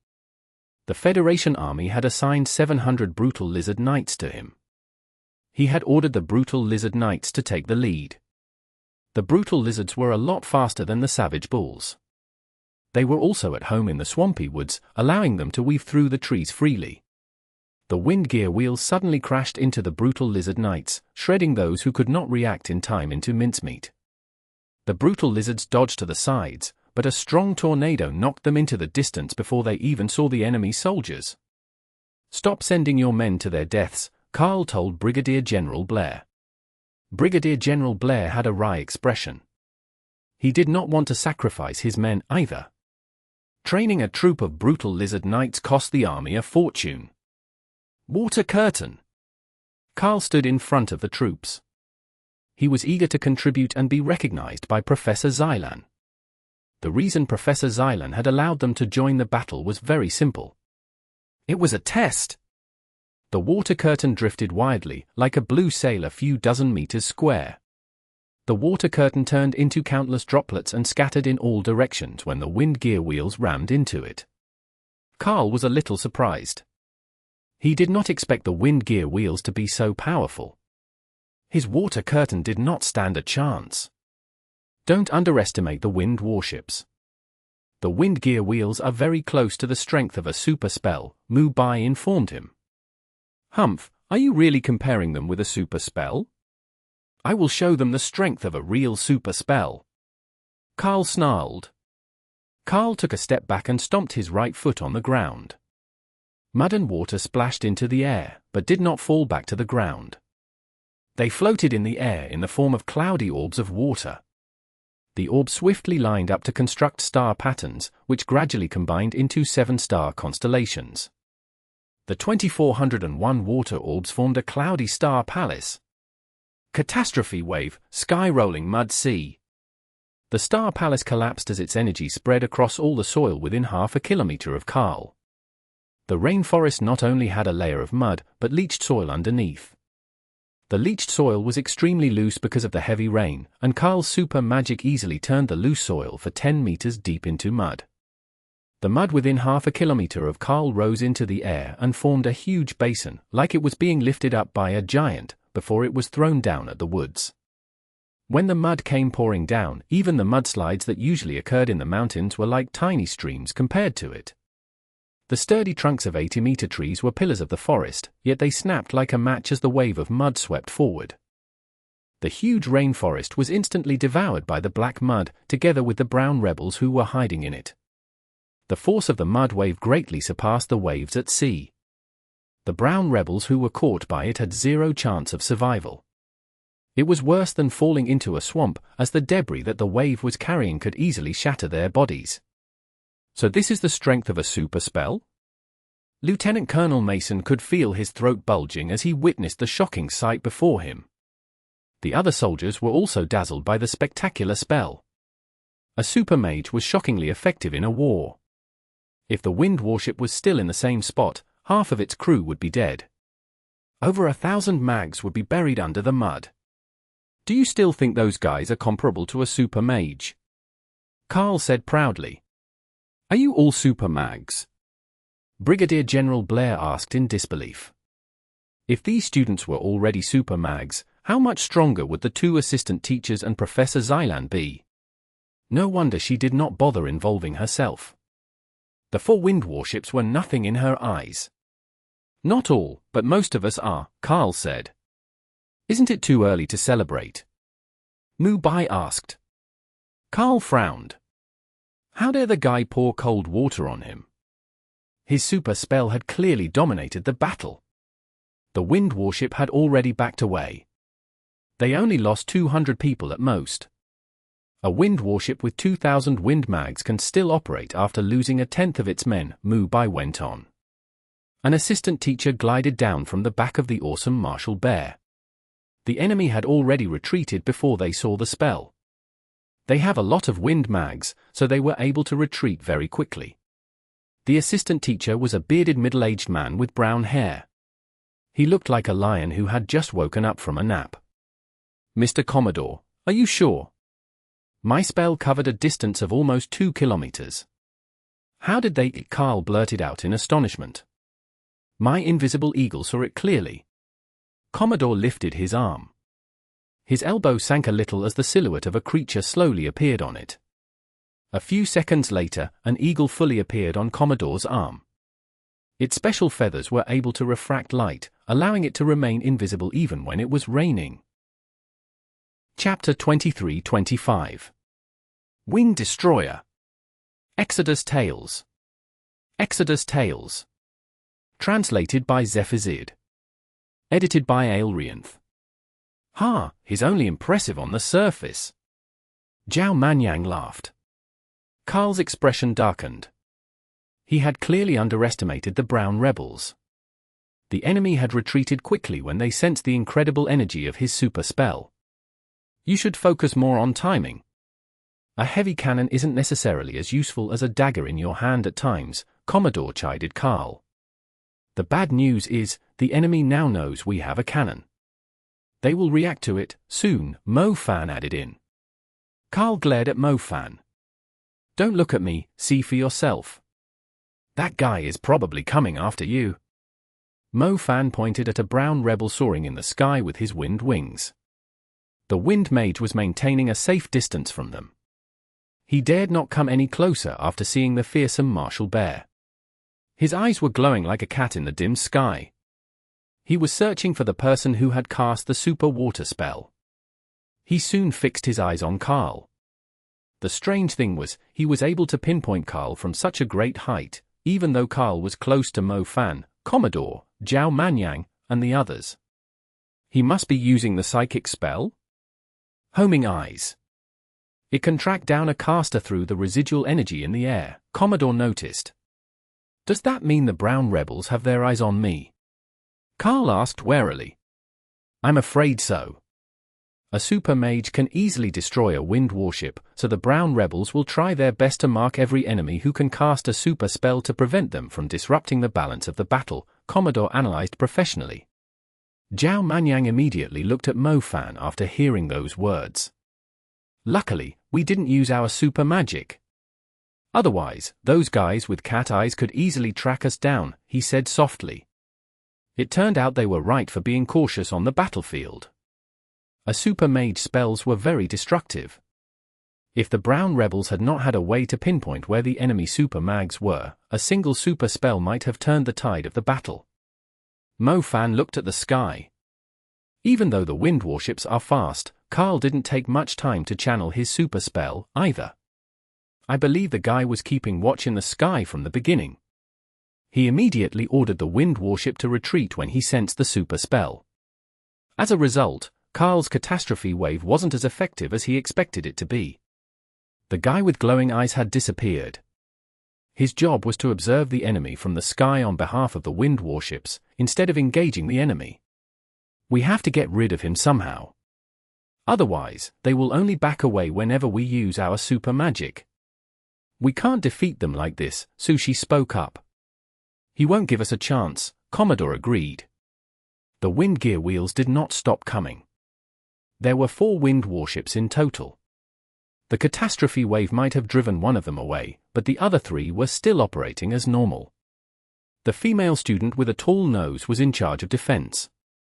Whenever a wind gear wheel was coming at them, she would summon a huge rock to block its way, just like a sluice gate. Most of the students who had come with Professor Zylan were super mags, similar to Richie and Berlin. Aren't you going to help? The female student with a tall nose asked Mo-Fan coldly. Me. Mo-Fan pointed at himself. He subconsciously wanted to call Zhao Manyan over. Zhao Manyan was a lot better than him at defense. I remember you were an earth mage, too, the female student pointed out. I'm not good at defense. My earth element leans more toward offense, but I can't use it since the wind warships are too far away, Mo-Fan replied. Then you can lend me a hand by gathering earth magic for me, the female student went on. Fine, Mo-Fan shook his head helplessly. Why do the students of the Eris Sacred Institute have to be so aloof? That being said, Mo-Fan was surprised by their strength. It felt like the group was stronger than the teams that had taken part in the open tournament. They are moving toward the same spot. They are planning to focus fire on us, the female student noticed. I don't think it's as simple as that, Mo-Fan looked into the distance. The wind was sweeping mud and vegetation into the air, making it difficult to see beyond a kilometer. Mo-Fan noticed the 4 wind warships were regrouping at the same location. Thousands of wind tracks had been set up, white tunnels for the wind mags to travel along quickly. To his surprise, other mags who did not belong to the wind warships were gathering at the same spot too. More wind tracks were cast to expand the wind warships and stack them higher. What's happening? Are those wind warships able to combine into one? Zhao Manyan rubbed his eyes and tried his best to gain a clearer view. Each wind warship consisted of 2,000 mags. As the 4 wind warships slowly combined into one, there were almost 10,000 people on its deck. The wind tracks continued to cross paths and establish boundaries with ferocious winds. They looked like enormous shiny white steel plates from afar. "You are right," Mo Fan said with a wry smile. The 4 wind warships had indeed combined into a wind destroyer, which was several times bigger. The wind destroyer had 10,000 men, 2,000 on the ground, and 8,000 flying in the air. It was Mo Fan's first time seeing a magic regiment of this scale. Even super mags like them took a few steps back after seeing it. The wind in their surroundings suddenly blew in the opposite direction. It felt like several hands were shoving them closer toward the wind destroyer. The soil cracked and branches began flying forward. Even the curtain of rain was drawn closer to the wind destroyer. Perishing Dragon Breath, the brown rebel with cat eyes in the sky, shouted. The wind suddenly stopped. Everything was still moving toward the wind destroyer from the momentum as a ferocious gust of wind, similar to the breath of a dragon, greeted them. Chapter 23-26. Perishing Dragon Breath. Exodus Tales. Exodus Tales. Translated by Zephazid. Edited by Aelrianth. The whole place fell silent. Everything within their view ahead had turned into dust particles, crushed thoroughly by the overwhelming force. It was already dark to begin with, but it felt like the whole world was devoured by terrifying darkness when the perishing dragon breath came at them. It no longer mattered where the perishing dragon breath had come from. It ruled over everything in an instant. The people caught by it found themselves in a deep abyss of a rock quarry. They were no different from the stones around them. There were many advanced mags among Brigadier General Blair's men. However, they were knocked into the air like grains and shredded into pieces by the perishing dragon breath before they went any higher. Even their blood was sucked away by the shredding airflow. They did not stand any chance. "Old Zhao!" Mo Fan yelled. The overwhelming wind magic had clearly exceeded his own limit. "I can't protect so many people at once." Zhao Manyan yelled back. More people were knocked into the sky before they were shredded like pieces of paper. Their blood spread like dye dropping into a rapid current and dissipated instantly. Zhao Manyan thrust his hands out and established a rampart in the shape of an egg. It was imbued with Bashia's seals to further strengthen its defense. Unfortunately, the rampart could not protect everyone, not to mention that Zhao Manyan was barely holding his ground. His energy was being consumed rapidly as his spell withstood the destructive wind. "Professor Xylan!" Carl yelled. The enemy seemed to be treating Carl as their priority target. Several gusts of wind with more vivid colors were heading toward him through the darkness. The airflows were like ferocious dragons weaving through the darkness, leaving deep and wide ravines in their wake. Professor Xylan was still on the fearsome Martial Bear's head. She gave a strange order after she saw Carl being targeted by the enemy. The fearsome Martial Bear finally moved. The enormous creature jumped, landing in front of Carl and the others to block the perishing dragon breath. It joined its left and right arms. The dark crystals sticking out from its elbows formed a sturdy wall, like the gate of an ancient city blocking the enemy's cannons. The perishing dragon breath unleashed more gusts of wind. They turned into dragons and swarmed across the shallow stream. The fearsome Martial Bear was sliding back slowly. Its fur would not be able to withstand the destructive wind spell if it lost its balance. The fearsome Martial Bear let out a furious roar. A blue aura gathered on the fearsome Martial Bear's crystalline shields, as if the ancient soul of a great beast had woken up following the creature's roars. The aura formed a thick barrier around the shields. As the aura thickened, the fearsome Martial Bear's shield grew thicker. The aura would still dissipate a little every time the wind dragons rammed into the shields, but it did not matter how long the shields would last. It had bought some time for the people behind the fearsome Martial Bear to catch their breaths. Even super mags were struggling to withstand the destructive wind magic, let alone the soldiers of the Federation army. The perishing dragon breath soon started to weaken. The rain for a few kilometers around had stopped for some time because of the wind, but its raindrops were not the first to return. It was the soldiers of the Federation army, who were free falling from the sky. The perishing dragon wind had eliminated the Earth Mags who were paving a path for Professor Xylan. The savage bull riders who were mostly intermediate mags did not survive, either. Their remains were soon scattered in the vicinity. Those were only the remains that were left. Most of the corpses were already gone after the wind blew them to other places. "Is everyone all right?" Sushi asked. "Those who aren't won't be able to answer you," Mo Fan answered grimly. Professor Xylan had clearly overdone it. It did not matter how outstanding Professor Xylan and her students' cultivation was, the enemy could still crush them like sand by abusing its numbers. The fearsome martial bear might have blocked most of the wind magic, but it was also covered in injuries. If the perishing dragon breath had lasted for a little longer, the creature would have been sent flying and shredded into pieces too. "Did the brown rebels use their ace against us?" Zhao Manyan blurted out in shock. "That brainless professor is only making it worse," Mo Fan grumbled. "Why couldn't they send someone more reliable? If they could put a stop to the frenzy rain, they would be able to stop half of the enemy, who were only involved in the war after losing their rationality."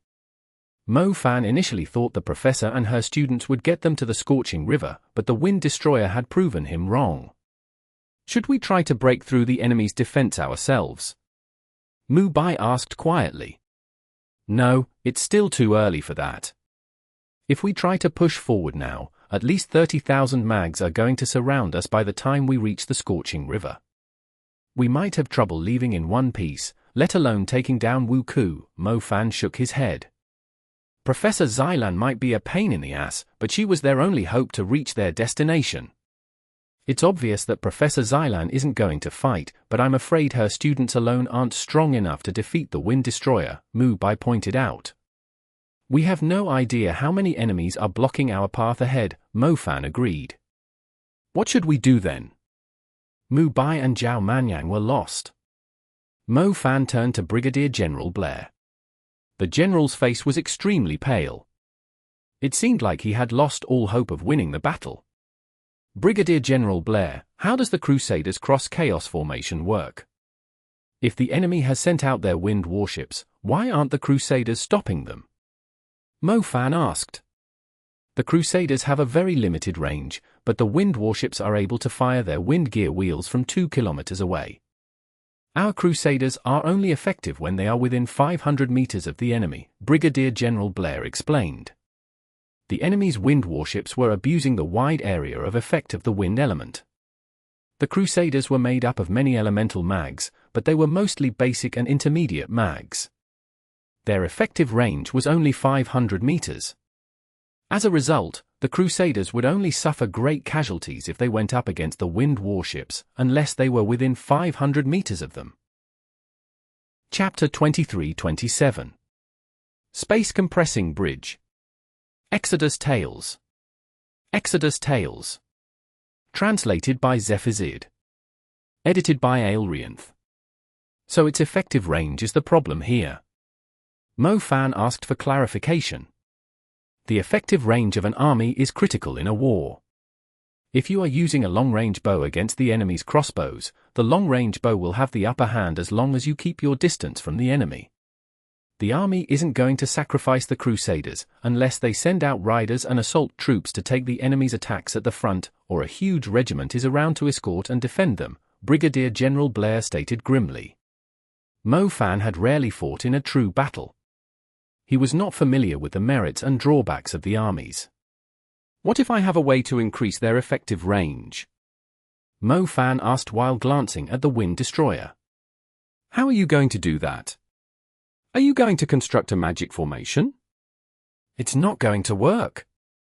Even if you know how to construct a magic formation, the Crusaders are already using the cross-chaos formation, and their effects won't stack. Our army isn't strong enough to use 2 magic formations simultaneously." Brigadier General Blair shook his head, rejecting Mo Fan's suggestion. "I learned a special space spell from a university in China. It's called the Space Compressing Bridge. I will open a space tunnel in front of the Crusaders which they will fire their destructive spells into. The spells will only need to travel a few hundred meters to cover a distance of a few kilometers," Mo Fan explained. Brigadier General Blair stared at Mo-Fan, reassessing him. "Are you saying that you are an advanced space mage?" he blurted out in surprise. "Don't worry about the details. If I can set up the space-compressing bridge, can you convince the General to send out the Crusaders?" Mo-Fan said. "Well," Brigadier General Blair hesitated. He only had the clearance to dispatch a single troop of Crusaders at most, but they would need at least 3 troops of the Crusaders to defeat the enemy's Wind Destroyer. He would need to ask the Lieutenant General for his permission. Lieutenant Colonel Mason stepped forward and stated sincerely, "Sir, is the main reason why our troops were able to break through the enemy's defenses and contribute to the army consecutively. Brigadier General Blair, please have faith in him." Mo-Fan was a little touched. Mason had finally acted like an intelligent human for once. Mo-Fan's rank was not high. He would need officers of higher rank to agree with his suggestion for their superiors to even consider it. "Fine, I'll give it a try." Brigadier General Blair nodded. He could no longer rely on the people from the Eris Sacred Institute. The merciless Professor Xylan only cared about her students' safety. She had treated the soldiers and riders who were paving a path for her like mere ants. She did not blink when they died in front of her. Brigadier General Blair had recruited and trained those men himself. His heart was bleeding after the perishing dragon breath took their lives. "Mu-Bai, you need to figure out a way to hinder the Cat Eyes guy's vision. I'm going to need some time to construct the space-compressing bridge. I'll have to start over again if someone disturbs the process," Mo-Fan told him. "All right, I'll try to distract him." Brigadier General Blair was very efficient. He soon brought Mo-Fan some good news. The Crusaders were on their way. They would be waiting in the trenches 3 kilometers behind Mo-Fan and the others. Once Mo-Fan completed the space-compressing bridge, they would come forward and deliver a huge blow to the Wind Destroyer. Mo-Fan was overjoyed. He had been searching for a suitable spot to set up the space-compressing bridge. He would need to set it on high ground, similar to how he had done it in Xiamen, to ensure the spells coming out of the space-compressing bridge would reach the enemy. This area is completely in ruins because of the Wind Destroyer. The wind has even blown off a few layers of the ground. "It's going to be difficult to find some high ground," Zhao Manyan commented. The area used to be part of the rainforest and its 3 layers of vegetation, but only mud and rocks were left after the Wind Destroyer's attack. All the trees had been uprooted. It was unlikely Mo-Fan would find a suitable high ground at least 200 meters taller than the Wind Destroyer. Mo-Fan frowned. He would have a hard time following the Wind Destroyer's location without the high ground. "You will need a tall structure," the female student with a tall nose spoke up. "The problem is, we are in the middle of nowhere, a forest that has been destroyed." Mo-Fan had a feeling the woman was sneering at him. "I can build it," the female student stated firmly. Mo-Fan looked at her, a bit surprised. The woman was very tall and her skin was as pale as snow. She had the figure of a Russian beauty. Her long peach hair was tied in a ponytail that reached her waist. It almost hit Mo-Fan in the face as she turned around. "Is this the spot?" "Did you say 200 meters?" The woman pointed at the spot Mo-Fan had chosen. "Yes, this spot is perfect for following the Wind Destroyer's movements. It's also the perfect angle for the Crusaders," Mo-Fan confirmed doubtfully. "Could she really build a 200-meter high structure here?" Even Zhao Manyan would struggle to build a structure that tall with his earth magic. After all, it was not as easy as stacking up soil and rocks. She would have to make sure the structure was firm and solid. It was similar to laying bricks. If she laid them randomly, the structure would collapse eventually after reaching a certain height. However, if the bricks were laid properly, with cement between them, they would form a building many times more solid than the bricks alone. It was even more complicated to build a 200-meter tall structure. It was almost impossible to build one in a short amount of time, despite the abundant resources nearby. "Same thing again, you just need to gather the earth magic," the Russian woman told him. "Oh, all right." The woman stepped forward a short distance. "Eyes of the rock demon." The color of her eyes shifted. They were dark brown, like pieces of stone without any luster. The ground began to shake vigorously. The eyes of the rock demon greatly increased an earth mage's control over earth magic. Many builders in cities were skilled at using them. The sturdy ground started loosening. The Russian was scattering it like sand. A moment later, several sand dunes emerged and merged swiftly, turning into mud in the heavy rain. Mo Fan noticed the Russian was combining the rocks, sand, and mud around her and stacking them up. The mixed substance solidified in mere seconds, like water freezing rapidly after it was poured out from containers in an extremely cold environment. Chapter 23-28. Defeating the Wind Destroyer. Exodus Tales. Exodus Tales. Translated by Zephazid. Edited by Aelrianth. The pillar of mud continued to rise. It soon coalesced into the frame of a tall structure. More mud rose into the air. It looked like the mud was scattering randomly in the air, but it was being stacked higher on the structure. A magnificent structure was soon assembled in the middle of the battlefield. Mo Fan lifted his gaze in shock. The structure was indeed 200 meters tall. He did not expect the female student to possess such impressive capabilities. Construction is my field of expertise, the young woman smiled after she saw Mo Fan's shocked expression, but she soon composed herself. Thank you. Mo Fan believed all the real estate companies would fancy talented mags like her. Mo Fan climbed to the top of the structure swiftly and started building the space-compressing bridge. He could not afford to waste any more time. Mu Bai did a great job distracting the enemy spotter. Mo Fan quickly completed the space compression bridge. 2 silver arcs emitting silver light served as a magical tunnel in the air. Are you sure it's going to work? Brigadier General Blair sounded a little doubtful. He had never heard of any magic like that. You may ask the Crusaders to start channeling their spells, Mo Fan replied firmly. Brigadier General Blair nodded. He was holding a sound magic device that looked like a shell. It let out loud clanks after it was tossed into the air. The clanking lasted for a while, signaling the Crusaders to make their move. The Crusaders were extremely slow compared to the enemy's Wind Destroyer. They mainly consisted of basic and intermediate mags, whose physical attributes were only slightly better than ordinary people. Most of them were running on foot. Just ask them to fire their spells into the tunnel, Mo Fan instructed them. The Crusaders started drawing star orbits and star patterns after receiving the signal from Brigadier General Blair. A star palace was built with 2,401 stars. Its special structure could multiply the strength of a spell, but when thousands of mags were using their magic simultaneously, the number of star orbits and star patterns easily exceeded tens of thousands, or even 100,000. 100,000 stars appeared and transferred their energy between the star orbits and star patterns, and would soon bring forth a tsunami of spells. Cross-chaos formation. Thousands of spells were replicated by the magic formation. Every fire burst, lightning strike, ice spread, and brilliant light had doubled. The enormous amount of magic looked like colorful carp swimming in a fast-flowing river as the spells entered the space compression bridge. They were heading straight for the ocean at the end of the river. Sparks, lightning flickers, ice projectiles, and scorching light scattered through the air. The 3 troops of Crusaders added up to over 7,000 men. The number of spells they were firing was insane, especially after they were duplicated by the cross-chaos formation. The spells poured down from the sky and spread across the ground.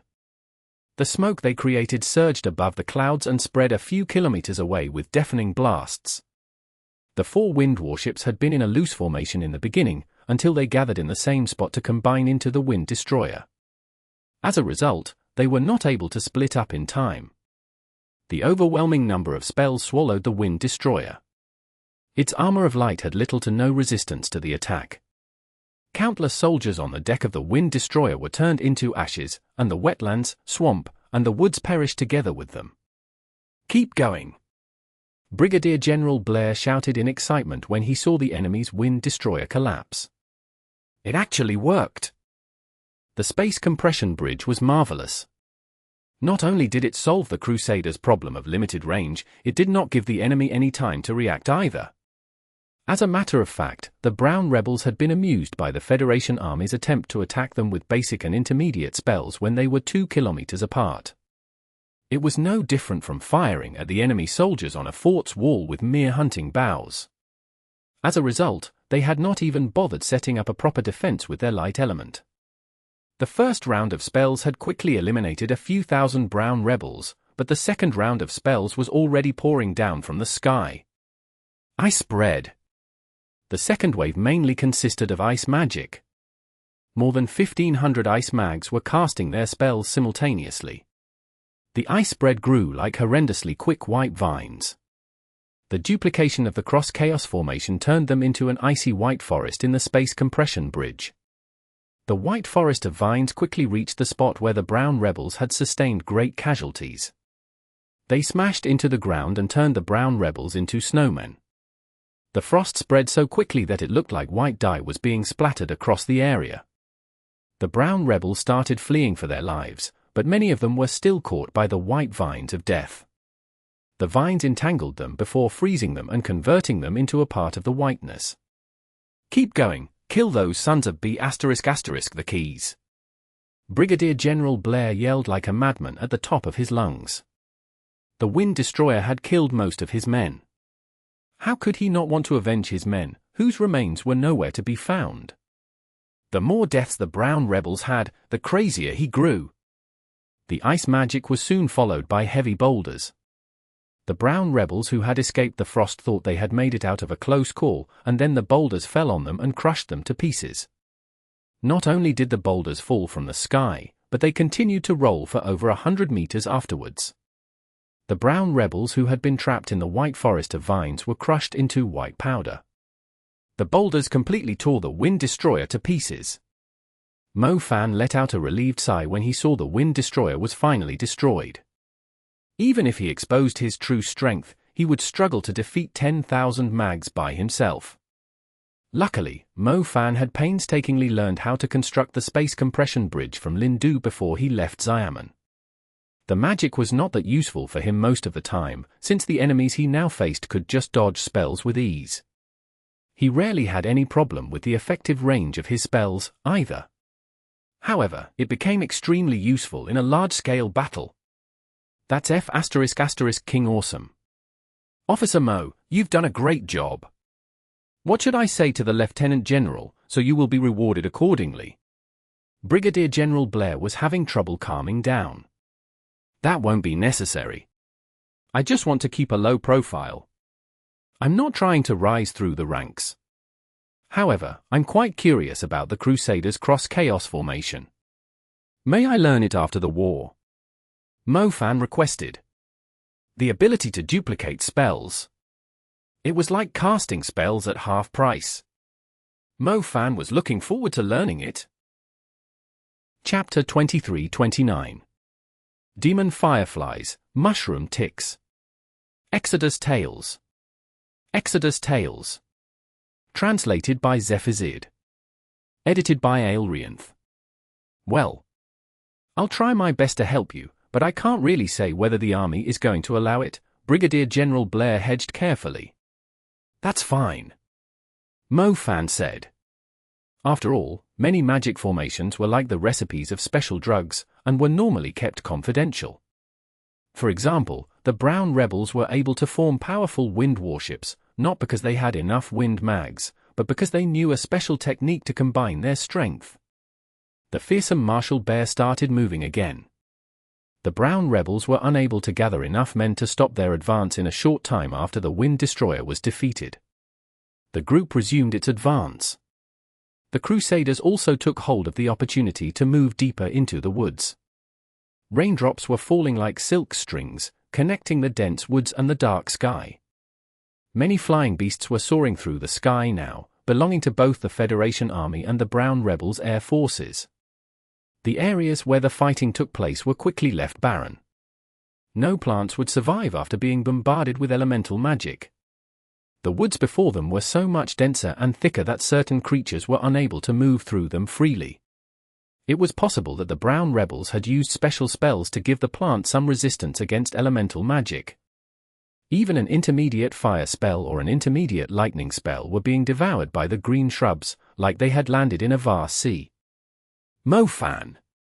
Mu-bai suddenly pointed to the back of the greenery in the distance. They were currently on a high point. They could see the scorching river at the edge of their view, beyond the dense woods on a little downslope.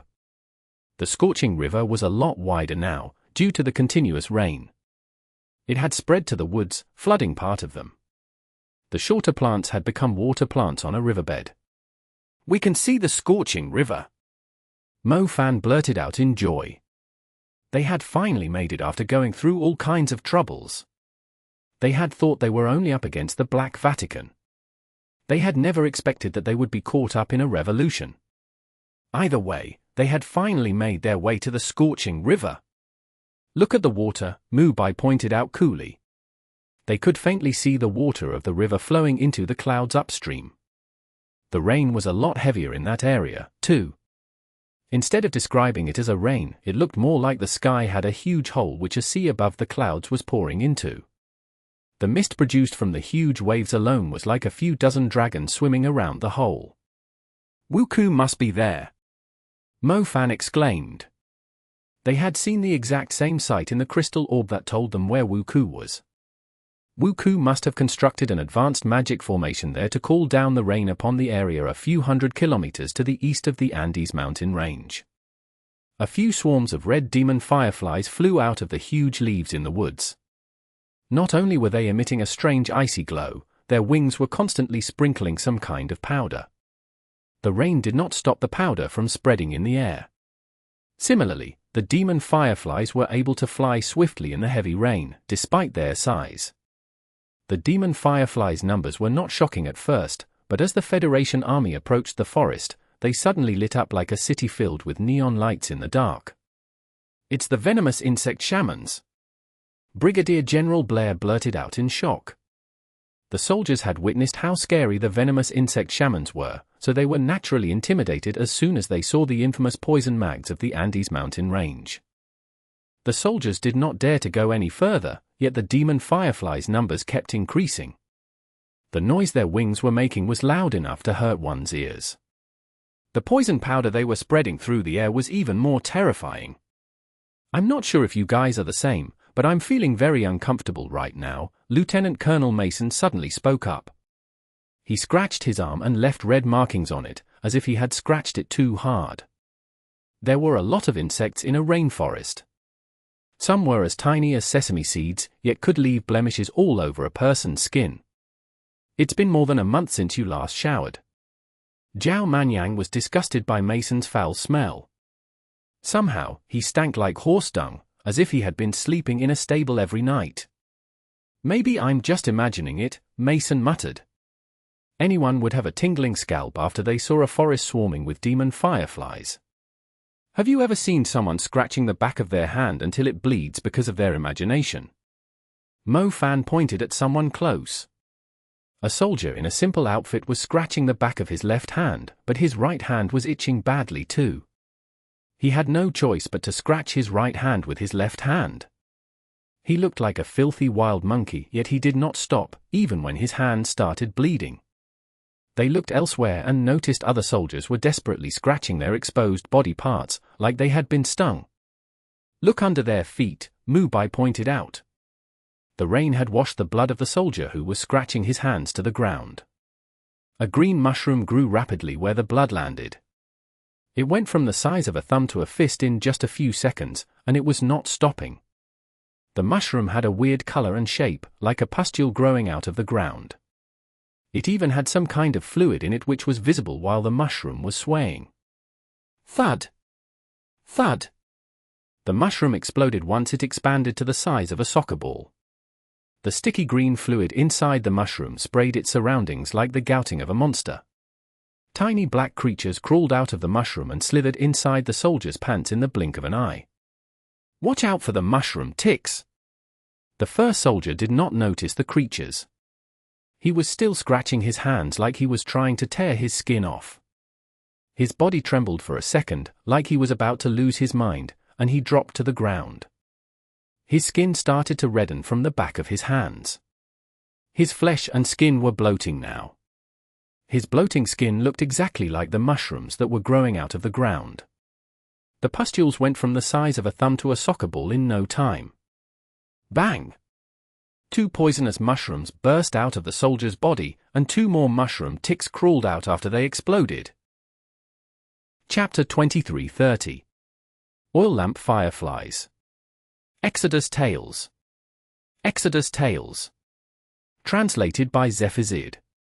Edited by Aelrianth. The mushroom ticks immediately lunged at 2 other soldiers, as if they were able to smell their infected skin.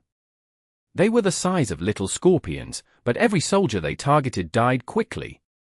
After their deaths, a few more poisonous mushrooms would grow on their corpses. Some of the bodies even blew up after falling to the ground, allowing more mushrooms to grow out of the ground covered by their blood. Either way, each poisonous mushroom would explode like a grenade and give birth to a mushroom tick, which immediately looked for its next target. What's going on here? Those things are like black-legged ticks carrying Lyme disease, and every infected has 2 more ticks coming out of their corpses. Mo Fan was utterly shocked. Mo Fan was a high-ranked hunter who had seen many parasitic demon species, yet most of their eggs would only hatch after some time. In contrast to them, the eggs of the mushroom ticks were hatching so fast it was like they had no incubation period. They could take out a soldier and give birth to a few more mushroom ticks in just a few seconds. The mushroom ticks that were hatched would then attack new targets and give birth to more mushroom ticks. What a terrifying species! If these mushroom ticks were attacking ordinary people in a city, the whole city would be crawling with them in less than a day. Are those bastards planning to destroy mankind and make us livestock for the demon creatures by creating such a vicious species? Professor Xylan cursed. Professor, what species are those? Their rate of infection, fission, and attack is insane. Sushi exclaimed, her face pale. It was tricky to deal with the mushroom ticks, since they would look for new targets as soon as they hatched. The students only had a short amount of time to kill them. They had no way of killing the mushroom ticks once they dug into a soldier's body without killing the soldier too. Let's just name the species mushroom tick, Professor Xylan said calmly. Who? Name the species? Mo Fan was dumbfounded. Wasn't the professor supposed to be the expert among them? Shouldn't she be figuring out a plan to deal with the venomous insect shaman's evil sorcery? Should we catch a few of them so you can conduct experiments on them? He sneered. That won't be necessary. It's just a little trick the venomous insect shamans are using. It's not that scary once you learn its secret, Professor Xylan said. She looked at the Russian student and asked, Julia, do you know what trick the enemy is using? Julia shook her head and said sternly, Professor, I think you should tell us how we should deal with the insects first. Those things are reproducing rapidly. More people are going to die the longer we wait. Mo Fan's face darkened. Was the professor seriously still just testing her students at a time like this? If these insects are laying eggs and hatching so rapidly, it means they are soulless. As a matter of fact, they aren't even a living species. They are just puppets granted temporary power to attack their prey. They are receiving energy from a source entity, most likely the poison mage who created them, Professor Xylan informed them. So we can stop them by finding and killing the poison mage who is controlling them. Julia asked for clarity. Exactly, it's just a petty trick from a poison mage. It's not worth enough for me to dirty my hands. I'll let you all handle it. Professor Xylan closed her eyes after she finished explaining. She could not care less about the soldiers who were dying horrible deaths around her. I'm not familiar with poison and plant magic, Julia turned to Mo Fan. She basically meant she had done everything she could to help. Likewise, Mo Fan agreed. The poison and plant elements were complicated and contained a lot of variables, unlike the other elements that adhered to a certain set of principles. Only people who were interested in becoming a herbalist would spend their time studying them. Sushi walked over to Mubai and asked seriously, Senior, do you think the mushroom ticks are similar to one of the species in the Andes mountain range that we discussed before? The Anchorman arachnids. Yes, but they seem different, too. The Anchorman arachnids can't reproduce so quickly. Mubai looked at the demon fireflies that had lit up the woods like a city and thought about Professor Xylan's words. The demon fireflies reproduce very quickly, and the Anchorman arachnids are infectious and have a strong ability to fission, Mubai murmured. Sushi's eyes glittered. She blurted out, "These mushroom ticks must be a mixed breed between the queen of the demon fireflies and a male Anchorman arachnid." Mo Fan did not understand a single word of their conversation. He only hoped they could find a solution as quickly as possible. The Federation army had lost the previous battle because it was surprised by unknown species of venomous insects which had taken over the battle in no time. The soldiers were too scared to keep fighting. Fear was more contagious than the venom of the insects.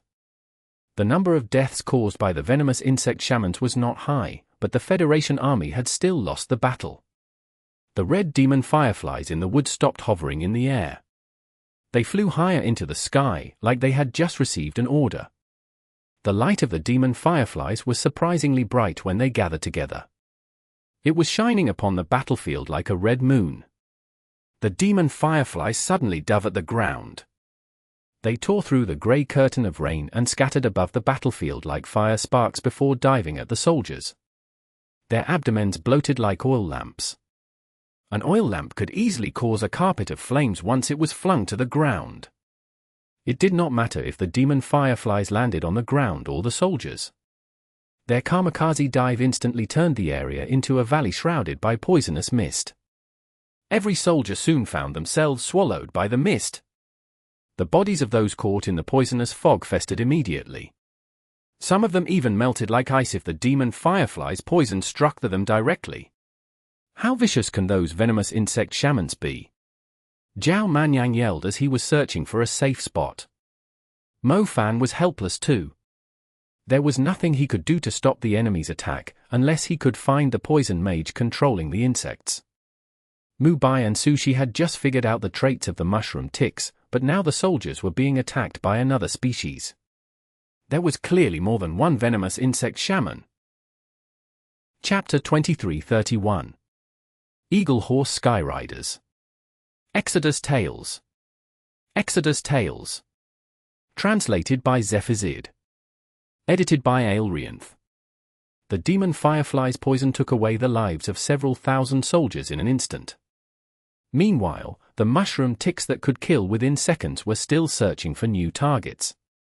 The Federation army was in utter disorder.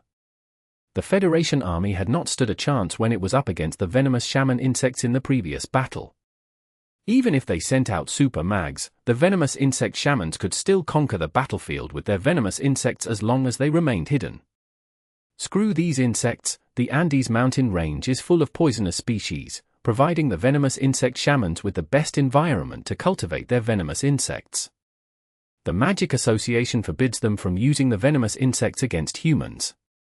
Now that the rules no longer apply to them, they can use the venomous insects recklessly and treat the lives of our soldiers as fodder. Brigadier General Blair snarled. The venomous insect shamans were infamous in the Andes mountain range. People were more scared of them than curse mags. The venomous insect shamans were unstoppable on a battlefield with lots of dead bodies and living humans, especially since other elements were not very effective against their magic.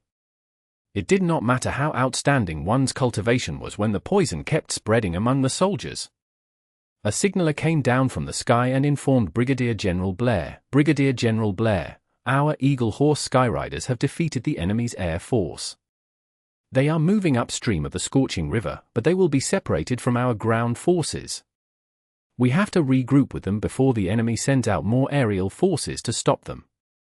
Eagle Horse Skyriders? Mo Fan asked, interested. They are our army's main air force.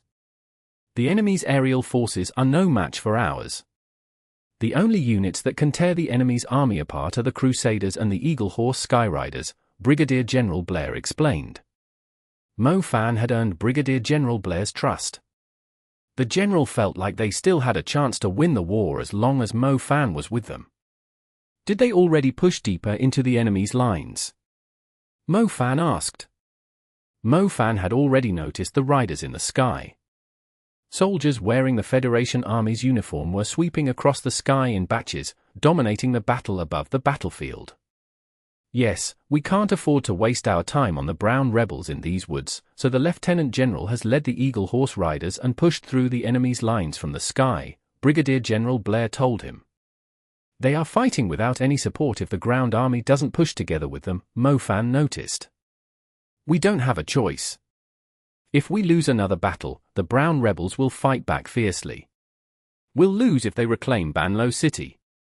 Every officer above the rank of captain is more or less dead, even if we made it back alive, Brigadier General Blair said stiffly. Their superiors in the Federation were putting the army under great pressure. They had to seize this side of the scorching river at all costs. The army was in a precarious situation. In simpler words, the Lieutenant General was taking a desperate gamble. He was leading the Eagle Horse Skyriders to push through the enemy's lines without support, while the ground army was stuck in the woods because of the venomous insect shamans. If the ground forces failed to push through the enemy's defense, the Eagle Horse Skyriders would fall to the surrounding brown rebels. Once the Eagle Horse Skyriders lost, the brown rebels would launch a counterattack to reclaim Banlo City. It was the worst possible situation. Mubai, old Zhao, we don't have much time left, Mofan called them over with a frown. The Lieutenant General was betting everything on this battle. If the Federation army lost, they would have no chance of getting closer to the scorching river. Which means it's time for us to fight with everything we have too. Zhao Manyan said. We don't have a choice. The Eagle Horse Skyriders are heading for where Wu Ku is, and it's deep into the enemy's lines. The Federation Army's air force might be strong, but if the ground army doesn't push through with them, the brown rebels can easily wear the Eagle Horse Skyriders out in an hour, Mofan said. Which means we'll have to get rid of the venomous insect shamans as quickly as possible. If the air force is separated from the ground army, it's like sending our Fed ADC to the top lane alone without backup in League of Legends, Zhao Manyan realized. Mubai remained silent. The poison of the demon Fireflies was still spreading. It was difficult for the soldiers to get over the fear of death the venomous insect shamans had inflicted on them. The worst thing was, Professor Xilan was still unwilling to take part in the battle. It sounded like the leader of the venomous insect shamans was her personal nemesis, and was also her only target. What are we waiting for, then? You two should infiltrate the enemy lines with the Eagle Horse Skyriders. By the time we are done playing hide-and-seek with these venomous insect shamans, Wu Ku will have ascended as the god of rain. Zhao Manyan said. Old Zhao and I can't do much to stop the venomous insect shamans. I think it's best if Mubai stays here to deal with the venomous insect shamans and helps the ground army break through their line of defense, Mofan proposed. But what if I can't figure out a way to deal with the venomous insect shamans? The two of you will be surrounded by enemies, just like the situation in Banlo City's furniture district. We were up against a few thousand enemies back then, but you might be going up against tens of thousands of enemies this time. Mubai shook his head firmly. He was not in favor of Mofan's suggestion to split up. Anything could happen in a battle. If the three of them stuck together, they would have no problem making it out in one piece. If they split up and were surrounded by the enemies, the consequences were unimaginable. After all, Mofan and Zhao Manyan were not unbeatable. They would struggle to survive if they encountered the choir of sound mags again. It's fine, we have faith in you. As long as the ground army can regroup with the riders in time, we won't be surrounded by the enemy, Mofan said confidently. That's right, we have faith. Mofan, what did you mean when you said there's nothing we can do if we stay here? Zhao Manyan realized belatedly. We aren't experts of the poison element and the plant element, and our magic isn't effective against the demon fireflies and the mushroom ticks, Mofan pointed out.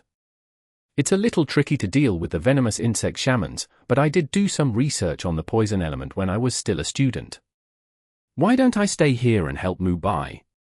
You should be careful out there. Oh, do you have anything you want to say before you go? I'll write them down, Zhao Manyan suggested. Isn't it easier if you ask whether I have any last words to say? Mofan huffed. It's better if I'm not that straightforward, hee hee. Ooh? What's the silver glow around you? Is it the enemy's Fireflies? Oh, Mofan, it's your space magic. Stop giving me a fright. Hang on, why are you dragging me with you too? Zhao Manyan felt so stupid, even though he had graduated from a renowned school and had pretended to be a teacher in one of the top institutes in the world for a few months. Wasn't it obvious that the silver glow was the light of the advanced space spell which could teleport several people over a long distance? If he had noticed it earlier and walked out of the spell's area, he would have prevented himself from being teleported too. Chapter 2332. The Perfect Mount. Exodus Tales. Exodus Tales. Translated by Zephazid. Edited by Aelrianth. Bluish-grey feathers were falling slowly through the air, gaining weight after soaking in the rain. They soon plummeted to the ground in perfectly straight lines. The feathers were no longer clean and shiny. They were as dirty as the feathers of wild ducks after falling into a swamp. The eagle horses were a species of tamed beasts that could cover their whole bodies in feathers whenever they were under attack. The area between their head and chest were covered in grey-blue feathers, similar to eagles. Their wings did not grow out of their backs like griffins, but on their 4 ankles instead. They looked like horses stepping on for eagles while sprinting across the sky at a first glance. I wonder how they manage to keep their balance when they are flying with wings on their legs, Zhao Manyan grumbled while climbing up onto an eagle horse. Mofan could not fly. It was likely he was going to spend a long time fighting the brown rebels in the sky. He was a little worried about his safety while riding an eagle horse, so he had brought along Zhao Manyan, who owned magical wings, as a safety precaution. Why can't you buy your own magical wings? It's not like you can't afford to spend 100 million or 2 on some. Zhao Manyan mocked him. Buying my own wing magical equipment was once my ambition, so I worked harder than anyone to become stronger. However, when I suddenly had the money to buy it, I realized I no longer needed it as much as I did in the past. Mofan jumped onto the back of an eagle horse. What the F***K are you talking about? Just admit you are stingy. 100 million is still a lot of money. I know 100 million is nothing for your father. The man you are talking about isn't my father. Why do you sound like my father was the richest man in the world? Zhao Manyan yelled at him. I would rather spend my money on magic armor or a magic shield, Mofan continued. Had Mofan ever been rich? He had nothing but junk. Even the black snake armor, which used to be unstoppable, was struggling to keep up with his growth. It was not like they were risking their lives here to earn money. They were doing charitable acts for the greater good. If he focused on being a hunter, he could easily make a fortune with his current reputation and title. Why did he have to worry about the world being destroyed when he could not even afford to buy himself some reliable magic equipment? Most importantly, the Black Vatican was not the only threat to the world. Many cities would be destroyed overnight once the season of the sea monsters arrived. 10 Salons were nowhere as destructive as the first invasion of the sea monsters. Mankind was petty.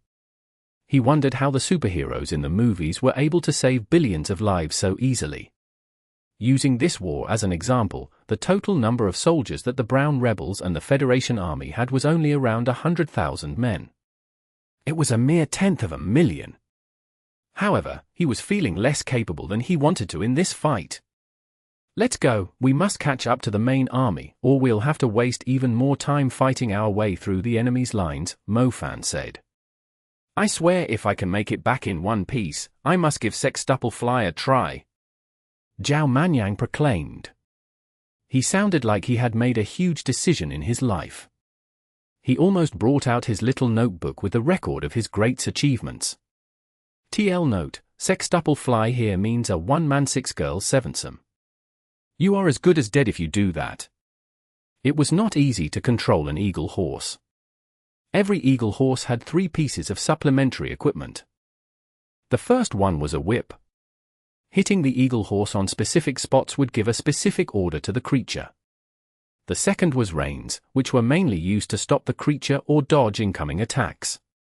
The third was a pair of riding boots, used to control the creature's speed.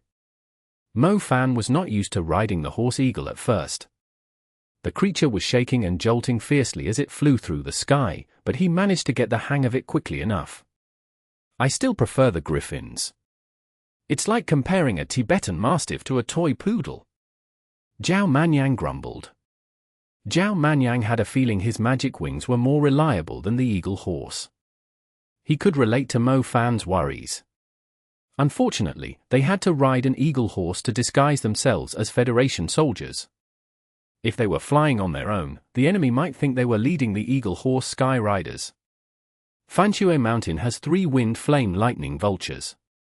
I can give you one if you want, Mo Fan proposed generously. He could not help but recall how amusing his encounter with the wind flame lightning vultures had been. The wind flame lightning vultures who lost their parents ended up following Chris Steel Griffin after the Black Dragon Emperor lost its temper. Apis ended up keeping them as her pets in Yushisha's woods. They spent their days playing with Little Moon Moth Phoenix and the Little White Tiger. The Little White Tiger enjoyed stealing the West Ridge Demon Eagle's eggs. He did not understand why the wind flame lightning vultures were willing to keep an eye out for the Little White Tiger when it was pulling off its mischief. Wind flame lightning vultures? I was interested in them before, but they are no longer qualified to be my mount after I became a super mage. You should stop fixing your eyes on the Manta Ray Bird Emperor, too. It's obvious that she doesn't want to become your mount. Don't you know what the perfect mount for a mage is? Zhao Manyan was clearly a better rider than Mo Fan. What is it? The eagle horse dove from the sky as Mo Fan pulled its reins. It's a dragon, of course. Zhao Manyan shouted at him. Dragons! It did not matter what grade the dragons were. Even an inferior dragon was a desirable mount for many super mags. Sulu had almost sacrificed the lives of half of the Asia Magic Association's strong mags just to subdue the Black Dragon Emperor. Even the griffins the Western countries fancied were like little chicks compared to the dragons. Mo Fan nodded agreement. He recalled the lieutenant colonel of the Violet Imperial Battalion owning a great lesser earth dragon. It had thick skin and flesh, outstanding vitality, and remarkable strength. It was at a disadvantage when it was fighting the ruler-level winged beasts high up in the sky, but if the fight took place on the ground, it could easily beat up the ruler-level winged beasts. Most importantly, the great lesser earth dragon had not matured. It still had a lot of room to grow stronger. To be honest with you, I'm already in the process of getting a dragon for myself, Zhao Manyan informed him. How? I never heard of a dragon egg being auctioned before. Mo Fan asked alertly. Dragon eggs are extremely rare, but there is an ancient clan that are experts in taming dragons. Sancha and I have discussed this topic before. She also suggested we get ourselves an inferior dragon, since we are always getting caught in dangerous situations. If getting an inferior dragon is too difficult, we can consider getting ourselves a drake instead. Zhao Manyan pulled the reins impatiently. He could not help but regard the eagle horse with more disdain at the mention of dragons. Mo Fan rubbed his chin and fell into deep thought. He still had some money for the time being. Should he buy himself some magic equipment, or listen to Zhao Manyan's suggestion and get himself a dragon as his mount? Speaking of which, you also know someone from the ancient clan I mentioned, Zhao Manyan pointed out for him. I know someone from that clan. Mo Fan was surprised. Since when had he met someone from an ancient clan of dragon tamers? Elaine, from England's national team. The World College Tournament has a lot of restrictions, especially on those from formidable clans. Otherwise, we wouldn't have stood a chance if she had summoned her dragon to fight for her. Zhao Manyan declared. Mo Fan dropped his jaw. He never knew Elaine was from an ancient clan of dragon tamers. He had even invited Elaine to eat spicy crayfish on the first day. People who made a living at sea treated flipping a fish as taboo since it was a metaphor for a ship capsizing. He wondered if Elaine had a similar taboo of not eating any species with the word dragon in it. TL note, crayfish in Chinese is xiao longxia, the longed here means dragon. Chapter 2333. The Ace of the Federation Army. Exodus Tales. Exodus Tales. Translated by Zephazid. Edited by Aelrianth. Lieutenant General Dutch was patrolling the area. He looked like an old horseman, with aging and inelastic skin around his eyes, but he still had an energetic light in his gaze. It's not too late for you two to change your mind. Once we penetrate deep into the enemy lines, we will either perish as scattering ashes or claim the victory, he spoke up after seeing Mo Fan and Zhao Manyan again. Don't worry, the places we've been to in the past weren't peaceful either. Mo Fan replied. Fine, if we can make it back to Banlo City in one piece, I'll stake you two some drinks. I've kept a few bottles of 20-year-old Langi Shiraz in my cellar. The Lieutenant General pulled the reins and turned the eagle horse toward the enemy camp. Dutch seemed to be an alcoholic. He was carrying a wineskin at his waist. He took off the cap and emptied it, as if he knew he might not have the chance to drink it later. The alcohol was strong. His face flushed hotly after drinking it. Lieutenant General, it's not wise to drink and ride. Those who ride do not drink, Mo Fan pointed out. Dutch turned around and replied, that mare of a mule you are riding is just like a new recruit. You can't afford to be too gentle to her. Otherwise, she will not fear you and will not obey your commands. Dutch threw the sack of wine at the eagle horse Mo Fan was riding. The eagle horse failed to dodge it in time. Its head bled from the impact. Mo Fan quickly pulled the reins to prevent the eagle horse from throwing him to the ground. It's time to head out. Dutch flew into the sky. He was riding a ruler-level eagle horse covered in blue and golden feathers. They were glowing brightly under the dim and gloomy sky. Charge! Charge! Mo Fan was struggling to estimate the number of the eagle horse Skyriders, but he was sure it was less than 1,000. The eagle horses were several times larger than ordinary horses. The higher quality ones were around 4 times the size. They were as majestic as horses and as ferocious as eagles. The eagle horse Skyriders' numbers might be a lot less than the ground army, but the sight of the eagle horses rising into the sky in formation was more awe-striking than a regiment of 10,000 soldiers. The grey-blue eagle horses sprinted into the sky and spread their wings in the heavy rain. The ground army was as tiny as petty insects below. The eagle horses beat their wings steadily, at the same pace as the movement of their hooves. Mo Fan's eagle horse behaved a lot better after it was hit in the head. The Lieutenant General was indeed experienced, knowing that it was unwise to treat these stubborn creatures too kindly. Mo Fan followed the eagle horse Skyriders. The venomous insect shamans were unable to use the same tricks they were abusing the ground army with on the riders in the sky. The eagle horse Skyriders soon bypassed the defense line set up by the venomous insect shamans. The area ahead was still covered densely in plants, with the trees around 200 meters tall. Their umbrella-shaped canopy was spectacular. The Horse Eagle Skyriders had won a battle not long ago. They had beaten the enemy's air force, so there was no resistance as they were flying into the enemy's camp. Over there! Zhao Manyan pointed at a huge hole in the clouds. Mo Fan looked in that direction and saw the strange vortex the water of the scorching river was being drawn into before spiraling up into the sky on the east side of the Andes mountain range in an odd manner. The reverse waterfall was the source of the never-ending rain. Wuku had mixed the frenzy liquid with the water to influence people's minds. The Andes Federation was politically unstable, and many people had been forced to abandon their homes. The new government did not have time to care about the people, as it was busy with other matters. There was an obvious conflict between the people and the government, which no one had bothered to resolve. The people's grudges grew gradually as time passed, and the slightest provocation had been enough for the people to revolt against the government. Salon did not have a huge army or overwhelming cultivation, but she was familiar with human nature. She just needed to stir up the people's emotions to get them to start fighting among themselves.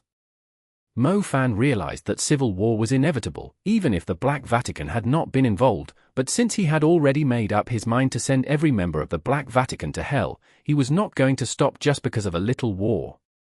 Mo Fan had his war to fight, just like Lieutenant General Dutch and his Eagle Horse Skyriders, who were willing to die for the sake of their country. Whether it was for the sake of Xinxia, Bo City, the ancient capital, or the revolution of the Andes Federation, he had no reason to stop until he claimed his victory. He had to keep moving forward. "We are entering enemy territory. Look out for enemy wind magic and be ready to split up." Dutch's voice echoed in everyone's ears. Mo Fan had no idea what magic device imbued with the sound element the Lieutenant General was using, but it sounded like he was talking to them through a loudspeaker right beside them.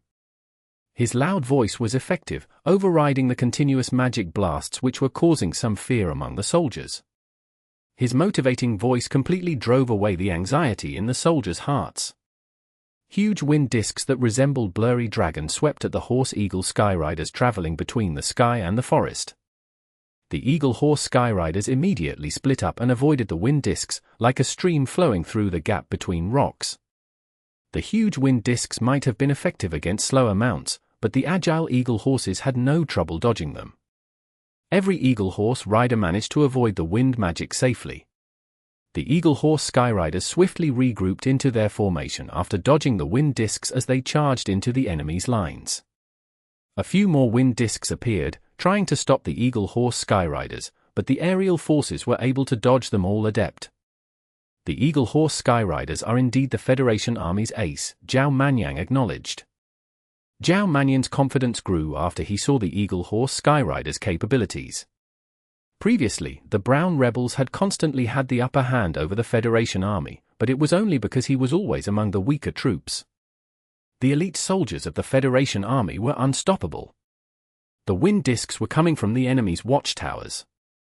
The Brown Rebels had constructed many watchtowers in the woods to stop the Federation Army's advance, but they were unable to stop the eagle horse Skyriders. The eagle horse Skyriders swept past the watchtowers swiftly.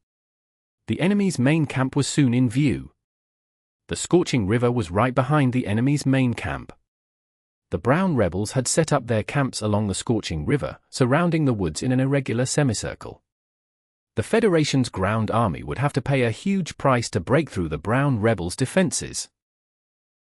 Chapter 2334. Vicious and Merciless. Exodus Tales. Exodus Tales. Translated by Zephazid. Edited by Aelrianth. The infantry was struggling to break through the venomous insect shaman's line of defense. It had to face the enemy's watchtowers and sturdy walls of trees next. It was impossible to tell how long it would take the infantry to reach the scorching river. Mo Fan was even more worried after seeing the enemy's defenses from the sky. The eagle horse Skyriders had gone deep into the enemy's territory, but the infantry had to overcome 3 more layers of the enemy's defenses to reach them. If the infantry failed to break through the enemy's defenses, the eagle horse Skyriders would be wiped out entirely. It was unlikely they would make it out alive after attacking so deep into the enemy's territory. Use the angelim trees as cover from the enemy's elemental magic. Dutch's voice echoed in everyone's ears. Dutch would give an order every time the soldiers were at a loss. The Lieutenant General was calm at all times. He was indeed an experienced commander.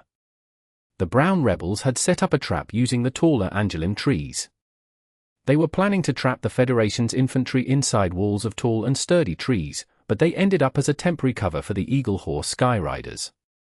The eagle horse Skyriders dove from the sky and landed on the canopy. Elemental magic spread in the sky above them like watercolor, dyeing the grey clouds with different colors. The energy of the exploding spells turned into strong gusts of wind regardless of their initial forms.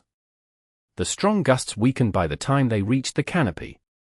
The eagle horse Skyriders did not even have to set up a defensive barrier, they just had to wait until the blasts of the enemy's elemental magic faded away.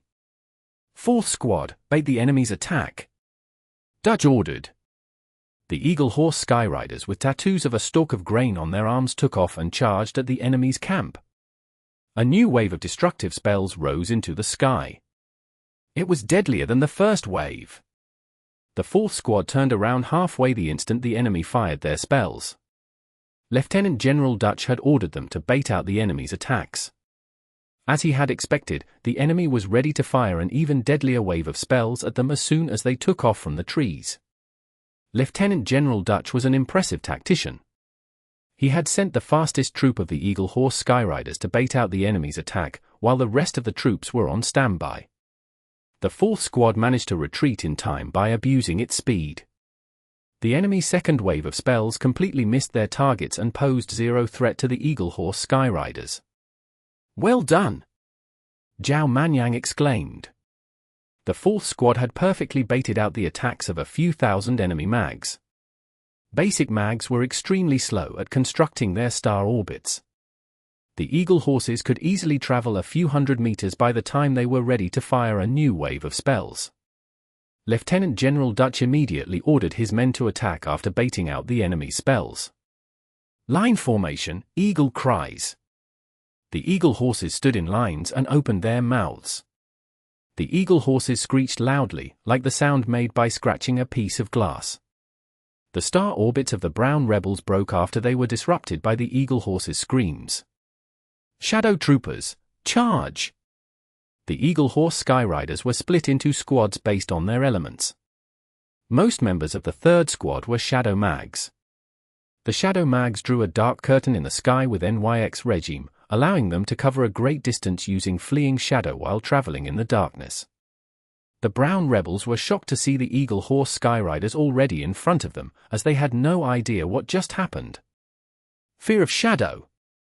The Shadow Mags cast another shadow spell with a huge area of effect. It loomed over the brown rebels and fell on them like an enormous hand. The brown rebels were blinded and shivering. The fear in their hearts expanded rapidly, preventing them from using magic. The advanced shadow spell, NYX regime, was very effective in a battle. Even though it was not able to threaten the enemy physically, it could suppress a huge number of basic and intermediate mags with its darkness. Mags who were unable to use their magic due to fear were no different from ordinary people. "Use cleanse to drive away the darkness," a captain of the brown rebels yelled. Light mags were not afraid of darkness. They immediately drew star orbits and cast brilliant light amid the darkness to drive away the fear plaguing the brown rebels. Unfortunately, the Eagle Horse Skyriders had already closed the distance between them. The brown rebels were stunned to see the ferocious Eagle Horses right in front of them after their vision was restored. These warrior-level creatures had no trouble killing the brown rebels, even when the riders were not using any magic. The Eagle Horses kicked at the brown rebels and trampled them into the ground. Blood splattered across the soil, which was quickly littered with broken corpses. "Rise into the sky and maintain your distance from the enemy." Lieutenant General Dutch's voice sounded in everyone's ears. "Rise into the sky. Maintain your distance from the enemy." Dutch repeated after a few more seconds. The Lieutenant General did not want his men to overstay their welcome. They had to rely on the NYX regime's protection to attack the brown rebels at will. The Eagle Horses were able to move swiftly on the ground, too. They picked up their pace while trampling the corpses as they rode the wind into the sky. As soon as the Eagle Horses took off, a few dozen advanced mags came out of the enemy's camp and headed straight for the area that was covered in darkness. Zhao Manyan turned around and glanced at the magic explosions behind them. He blurted out, "How ruthless can they be? They are bombarding the areas where their own people are. Skyflame Funeral, Icebound Coffin, Wind Wings, Flash Strikes, and Plummeting Rays." The advanced spells instantly brought great destruction to the area. The brown rebels who were trapped in the darkness quickly perished, scattered to ashes. Luckily, the Eagle Horse Skyriders had left decisively. Otherwise, they would have suffered great casualties, too. "It's obviously worth trading the lives of basic mags for us Eagle Horse Skyriders," the captain of the troop of Shadow Mags spoke up. Mo Fan had never thought about it. He had assumed the enemy's advanced mags would hesitate to use their destructive spells after the Eagle Horse Skyriders charged into their camp, but the advanced mags had shown little hesitation. "The leader of the brown rebels has already declared that he will reward those who kill an Eagle Horse Skyrider with a piece of land in their new country," the captain went on. The brown rebels had always found the Eagle Horse Skyriders an eyesore. Chapter 2335. Harassing on the Outskirts. Exodus Tales. Exodus Tales. Translated by Zephazid. Edited by Aelrianth. They seem pretty confident, like they're going to rule over the country eventually, Zhao Manyan noticed. The frenzy liquid can easily make one lose their mind, Mo Fan replied. A huge scattering of grey-blue feathers belonging to the eagle horses was falling on the brown rebels' camps along the scorching river, but not a single eagle horse Skyrider had fallen. Lieutenant General Dutch's ability to command his men was very impressive. It explained why the brown rebels' air force had suffered such a humiliating defeat. Go around them and act according to circumstances. Use your advantage of being able to fly and your speed wisely. Try not to overstay. Dutch ordered his men. The eagle horse Skyriders constantly circled the outskirts of the enemy's camp, maintaining a safe distance from the enemy's mags while still being close enough to pose a threat to the enemy at the right time. Their formation had obviously loosened up, allowing them to watch the enemy better and minimize the possibility of being wiped out entirely by super spells. Super spells had insane area coverage. If they stayed too tight as a group, the enemy's super mags might eliminate them all at once. It was difficult to estimate how many super mags the enemy had. If the super mags ended up using their precious energy to attack only one or two eagle horse Skyriders with a super spell, it would actually benefit the eagle horse Skyriders in the long run.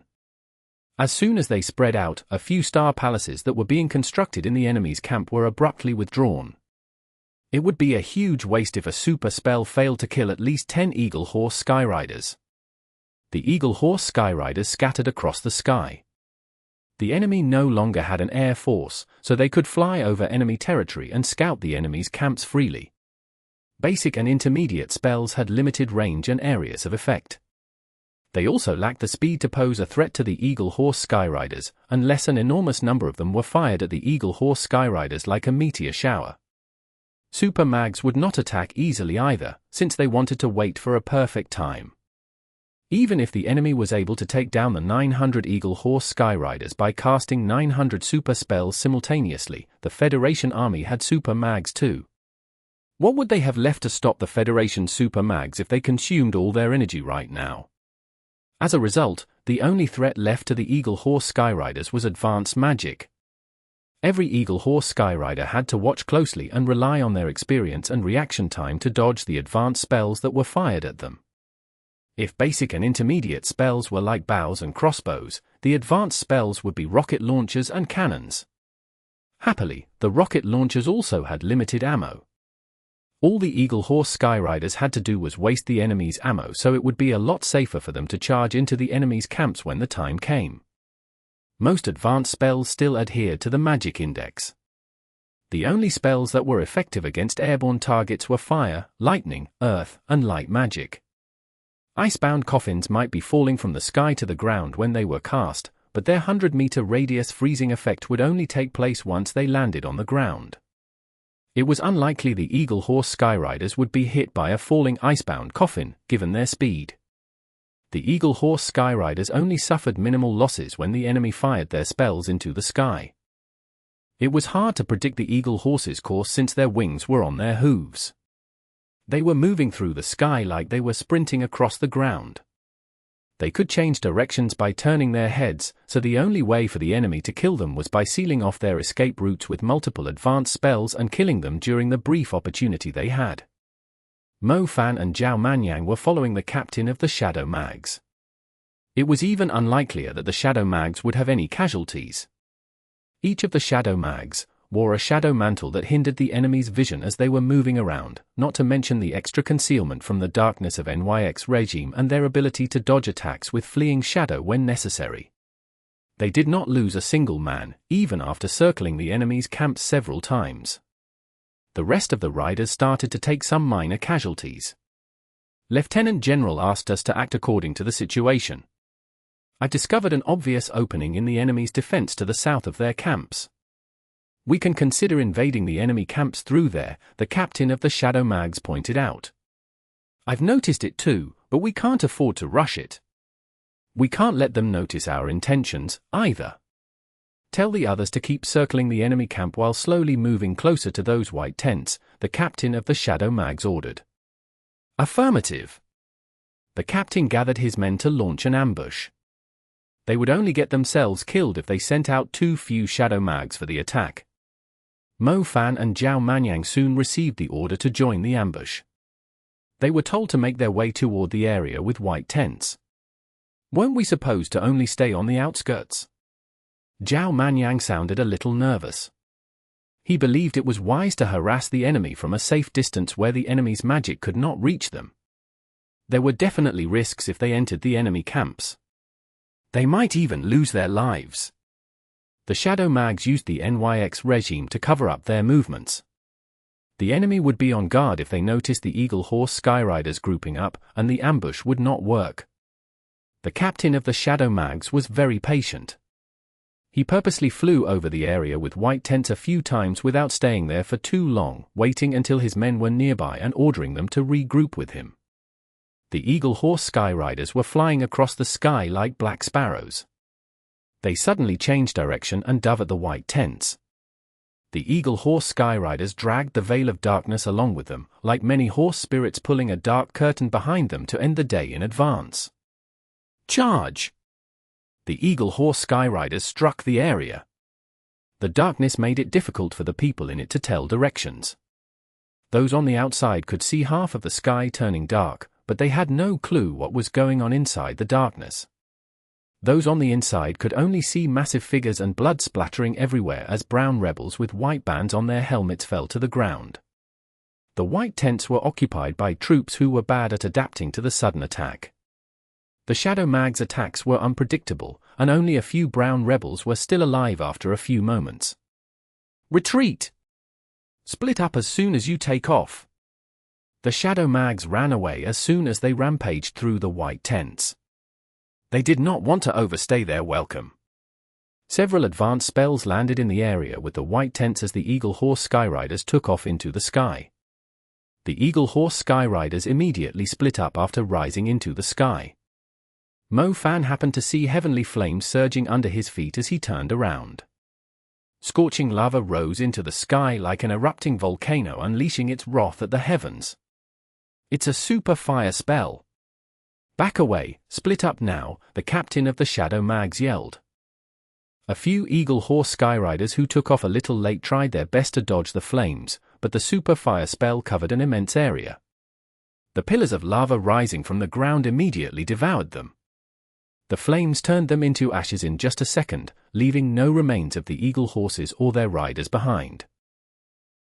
Chapter 2336. Killing a Super Mage. Exodus Tales. Exodus Tales. Translated by Zephazid. Edited by Aelrianth. Super Fire Mage Boris is here. Observer Eagle Eye has spotted him. Mo Fan heard in his mind.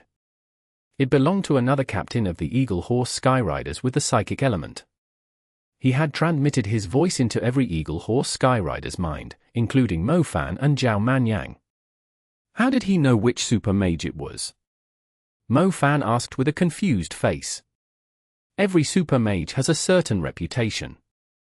The observers know the enemy's super mags by heart. They could easily tell who it is after seeing their super magic, Zhao Manyan told him. The enemy had sent out the guy with cat eyes to watch them. The Federation army also had an observer called Eagle Eye, who was mainly focused on the enemy's super mags. The super fire mage called Boris among the brown rebels was obviously enraged by the ambush. He had planned to wipe out the Shadow Mags with his super spell, yet he had only eliminated a half-dozen Eagle Horse Skyriders who did not leave in time. The others who took off into the sky were safe.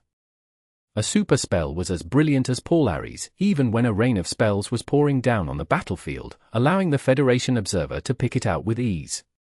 Such a close call. I didn't expect there to be a super fire mage close to those tents. If we had retreated a little later, we would have lost a few dozen men. The Shadow Mage captain let out a relieved sigh. He and his men were walking around the opening of a volcano that was on the verge of erupting. They would have been drowned in lava if they had shown any hesitation. Super mags are too much for us to handle. We won't be able to fly around the enemy camps more than 3 times if the enemy isn't wary of our super mags too, one of the Eagle Horse Skyriders pointed out. His Eagle Horse had lost its tail to the flames, and was struggling to keep its balance. The strange thing was, only a bird would lose its balance after losing its tail. Why would a horse with wings on its hooves hurt its balance after losing its tail? The Eagle Horse Skyriders dared not stay any longer. They quickly split up and switched back to their previous formation to harass the enemy. The dark mist veiling the area with white tents finally dissipated, leaving nothing but charred bodies behind. The brown rebels in the white tents turned out to be the rebel army's logistic crew, who handled the transportation of magic ores for the wind warships. The wind warships on the main battlefield would run out of energy after a few rounds now that the logistic crew had been taken out. It was why Super Fire Mage Boris was so mad. The wind warships were the brown rebels' main force. Their army's strength would fall significantly if the wind warships could not replenish their energy. Mofan, how strong is that guy's fire magic? Zhao Manyan looked back at the pillars of lava. Stronger than mine, my fire element is only at the early stage of the super level, Mofan replied calmly. The brown rebels should still have quite a few people like him, Zhao Manyan muttered. Definitely. I wonder what the Federation army is planning to do with them. Damn it, we are getting closer to Wu Ku, but we still can't make our way to him. We have to go through several more camps to get to him. The brown rebels are really treating him like their heavenly sensei. Zhao Manyan cursed. Mofan nodded. Wu Ku's location was also the enemy's main camp, which was several times larger than the area of white tents. It was very likely that they had elite soldiers of the brown rebels stationed there, unlike the logistic crew's defenders. The brown rebels' camps were like a heavily guarded fortress, and Wu Ku was in the main castle with tight security. They could already see the magnificent castle, yet it was extremely difficult to fight their way to it. The enemy also had the observer with cat eyes, so Mofan and Zhao Manyan could not help but worry. If they used their ultimates right away, the enemy would just back away temporarily. When the enemy returned, their ultimates would still be on cooldown. Wind Company, cancel your attack. Super Fire Mage Boris has shown up. The same voice echoed in everyone's mind. Around 1.5 kilometers away, the Wind Mags among the Eagle Horse Skyriders were about to pull the same trick as the Shadow Mags, but the enemy had already noticed their intentions. The angry Super Fire Mage was heading toward the area they were targeting. Mofan saw the Wind Mags quickly splitting up with the help of their wind tracks. The Fire Star Palace that was half constructed on the ground was withdrawn. An adept Super Mage still needed between 5 to 7 seconds to construct a Star Palace. The Wind Riders had outstanding speed, and had withdrawn as soon as they received the warning. They were able to speed 300 meters away in the 5 seconds after the Star Palace of 343 stars was spotted. The Shadow Riders had become the Brown Rebels' biggest problem, while the Wind Riders were constantly kiting their enemy. Several Super Mags of the Brown Rebels were forced to attack, yet their best result was only taking out a dozen-some Eagle Horse Skyriders. The number of casualties among the 900 Eagle Horse Skyriders was still below 30. The Brown Rebels were starting to feel frustrated and impatient. The damage dealt to the Eagle Horse Skyriders was almost negligible after so long. They were still flying around the Brown Rebels' camps in circles and harassing them. Most frustratingly, a troop of Eagle Horse Skyriders kept picking on the Brown Rebels' logistic crew, signalers, and soldiers with special duties, like a game of eagle and chicks. It patiently waited for the chicks to show themselves, instead of attacking the fierce hens. Mofan, look over there. Zhao Manyan suddenly pointed at an area on the outskirts of the enemy camps. Mofan followed Zhao Manyan's finger, and saw a dark demon crawling out of an altar that had been drawn in blood in the sky. It was emitting a ghastly blood-red aura. The demon caught the Super Fire Mage they had encountered before and tossed him into the sky. Arth! The ruler-level eagle horse with blue-golden feathers happened to pass by. The horn on its head punctured Boris' body like the lance of a knight. Blood poured down from the sky in huge blobs as Boris struggled fiercely on the eagle horse's horn. He was glaring at Lieutenant General Dutch, who was riding the eagle horse. The ruler-level eagle horse shrieked and flung its head, tossing Boris off its horn in a trail of blood. Many eagle horses immediately flew at him and kicked at his body. Super Fire Mage Boris is dead. Eagle Eye's voice echoed in everyone's ears. The fact immediately raised the morale of the Eagle Horse Skyriders.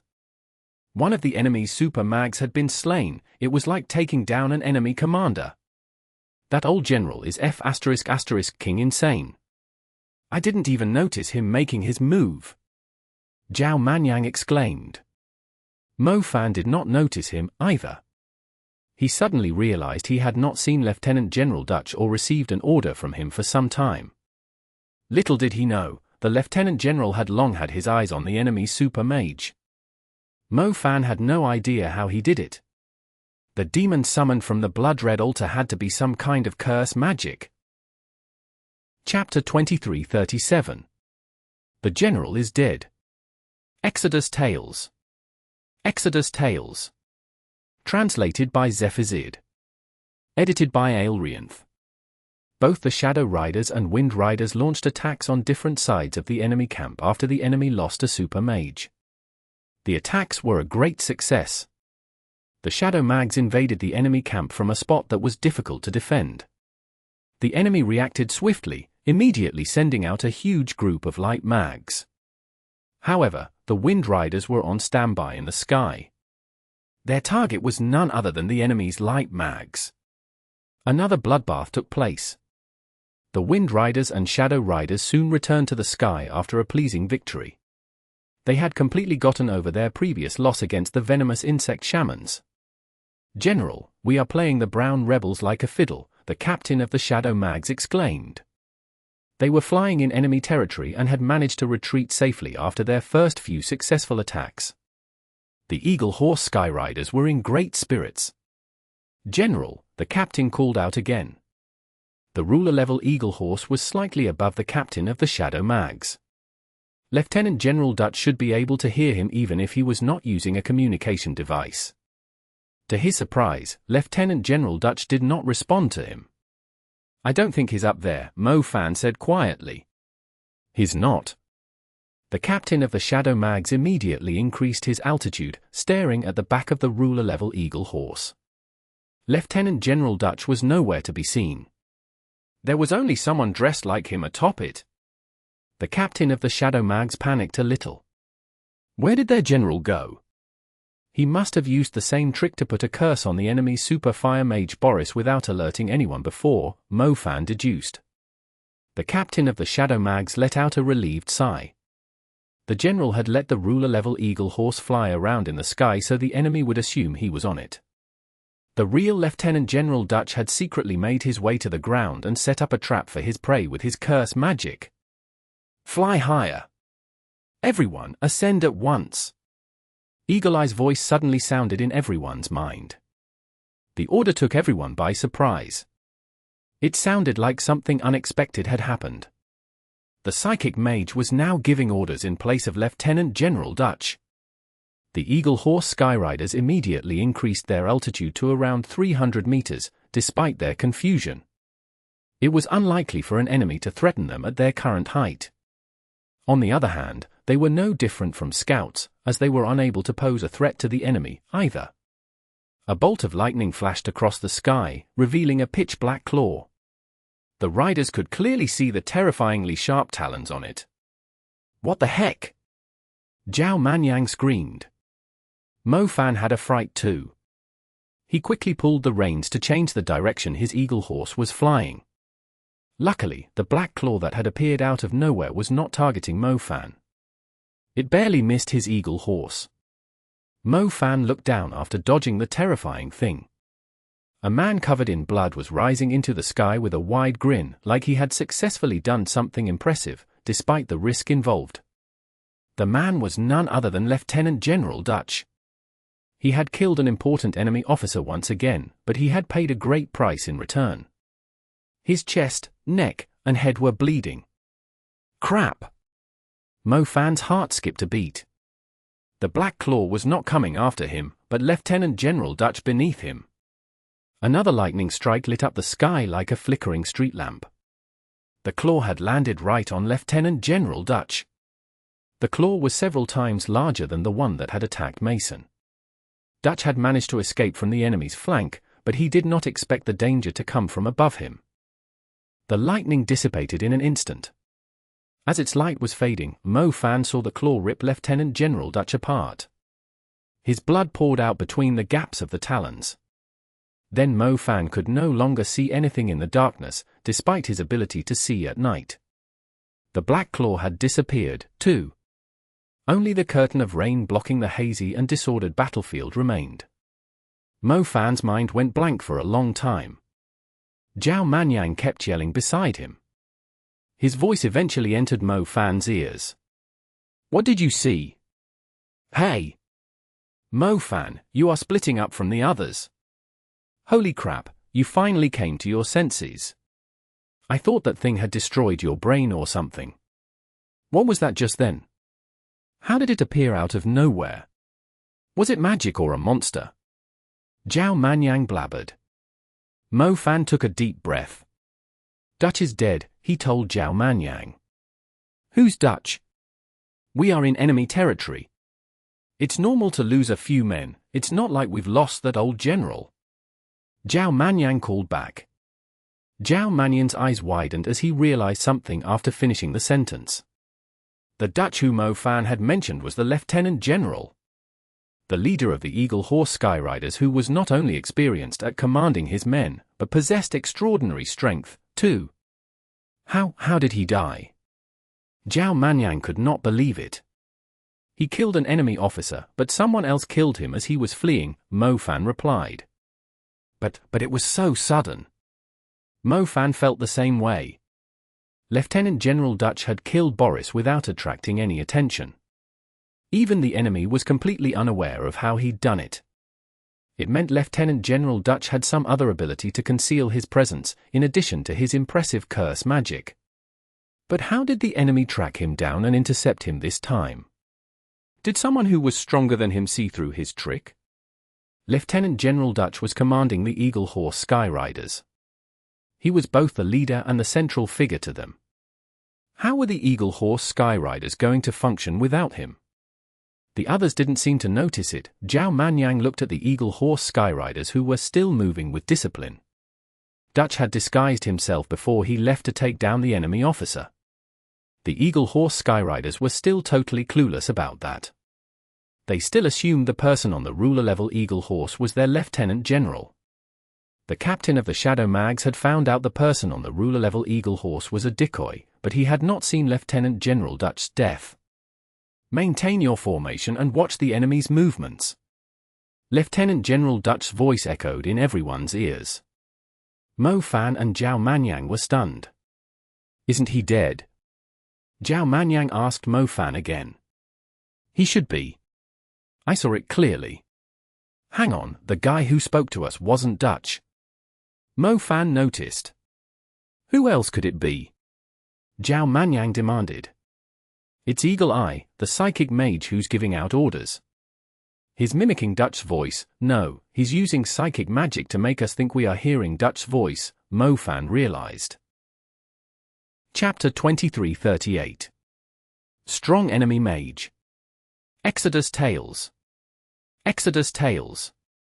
Translated by Zephazid. Edited by Aelrianth. It was easy to deduce that Eagle Eyes did not want the Eagle Horse Skyriders to know Lieutenant General Dutch was dead. He had purposely used his psychic magic on everyone. However, it was impossible to cover fire with paper. The captains would soon realize that Lieutenant General Dutch was missing. The Eagle Horse Skyriders did not panic, but the enemy started fighting back fiercely. The enemy super mags no longer had to be wary of the Eagle Horse Skyriders after Lieutenant General Dutch was dead, and began to target the captains among the Eagle Horse Skyriders. "You two, come closer to the ruler-level Eagle Horse at once," Eagle Eye said with his own voice. Mo Fan and Zhao Manyan looked around them. They were unsure who Eagle Eyes was talking to. "Stop looking around, you two are the only ones who can hear me," Eagle Eyes clarified. The two flew towards the ruler-level Eagle Horse in confusion. The ruler-level Eagle Horse was 3 times the size of an ordinary Eagle Horse. Mo Fan's Eagle Horse could land right on its back, like a sparrow standing on the back of a tercel. "Did you see it?" the man who was disguised as Lieutenant General Dutch asked them. He sounded just like Eagle Eyes. He was the eyes of the Eagle Horse Skyriders. He was also the highest-ranked officer below Lieutenant General Dutch, acting as his assistant. "Are you referring to Dutch's death?" Mo Fan asked in return. "If you saw it, you should realize how grim our situation is. The ground army has yet to break through the venomous insect shaman's defense. Retreating is not an option for us," Eagle Eyes confirmed. "What do you want us to do?" "Just tell us, we are running out of time," Mo Fan said bluntly. "I can hear the voice of your spirits. If I'm not mistaken, you two are both super mags, right?" Eagle Eyes inquired. "Yeah," Mo Fan confirmed for him. "You should know how easy it is to lose a battle when an army loses its commander," Eagle Eyes went on. Dutch shouts had motivated the Eagle Horse Skyriders after they invaded the enemy territory. He helped the Eagle Horse Skyriders remain calm and motivated when they were in danger. Mo Fan strongly agreed with Eagle Eye's words. "I know you two didn't come to win the war, but you are still an ally of the Federation Army as long as our goals align." Eagle Eye's eyes were as sharp as a real eagle. He was able to sense their real motives. It was difficult to hide one's thoughts from a psychic mage. There was a popular saying in schools and institutes, "Never have a psychic mage girlfriend, as she will see even the deepest secrets in your heart." "We just want to find a way to the altar at the Scorching River.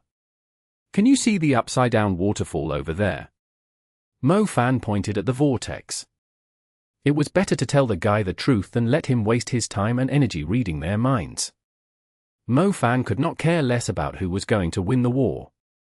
As a matter of fact, he might have sided with the Brown rebels if the Federation had colluded with the Black Vatican. The Black Vatican. Eagle Eyes frowned.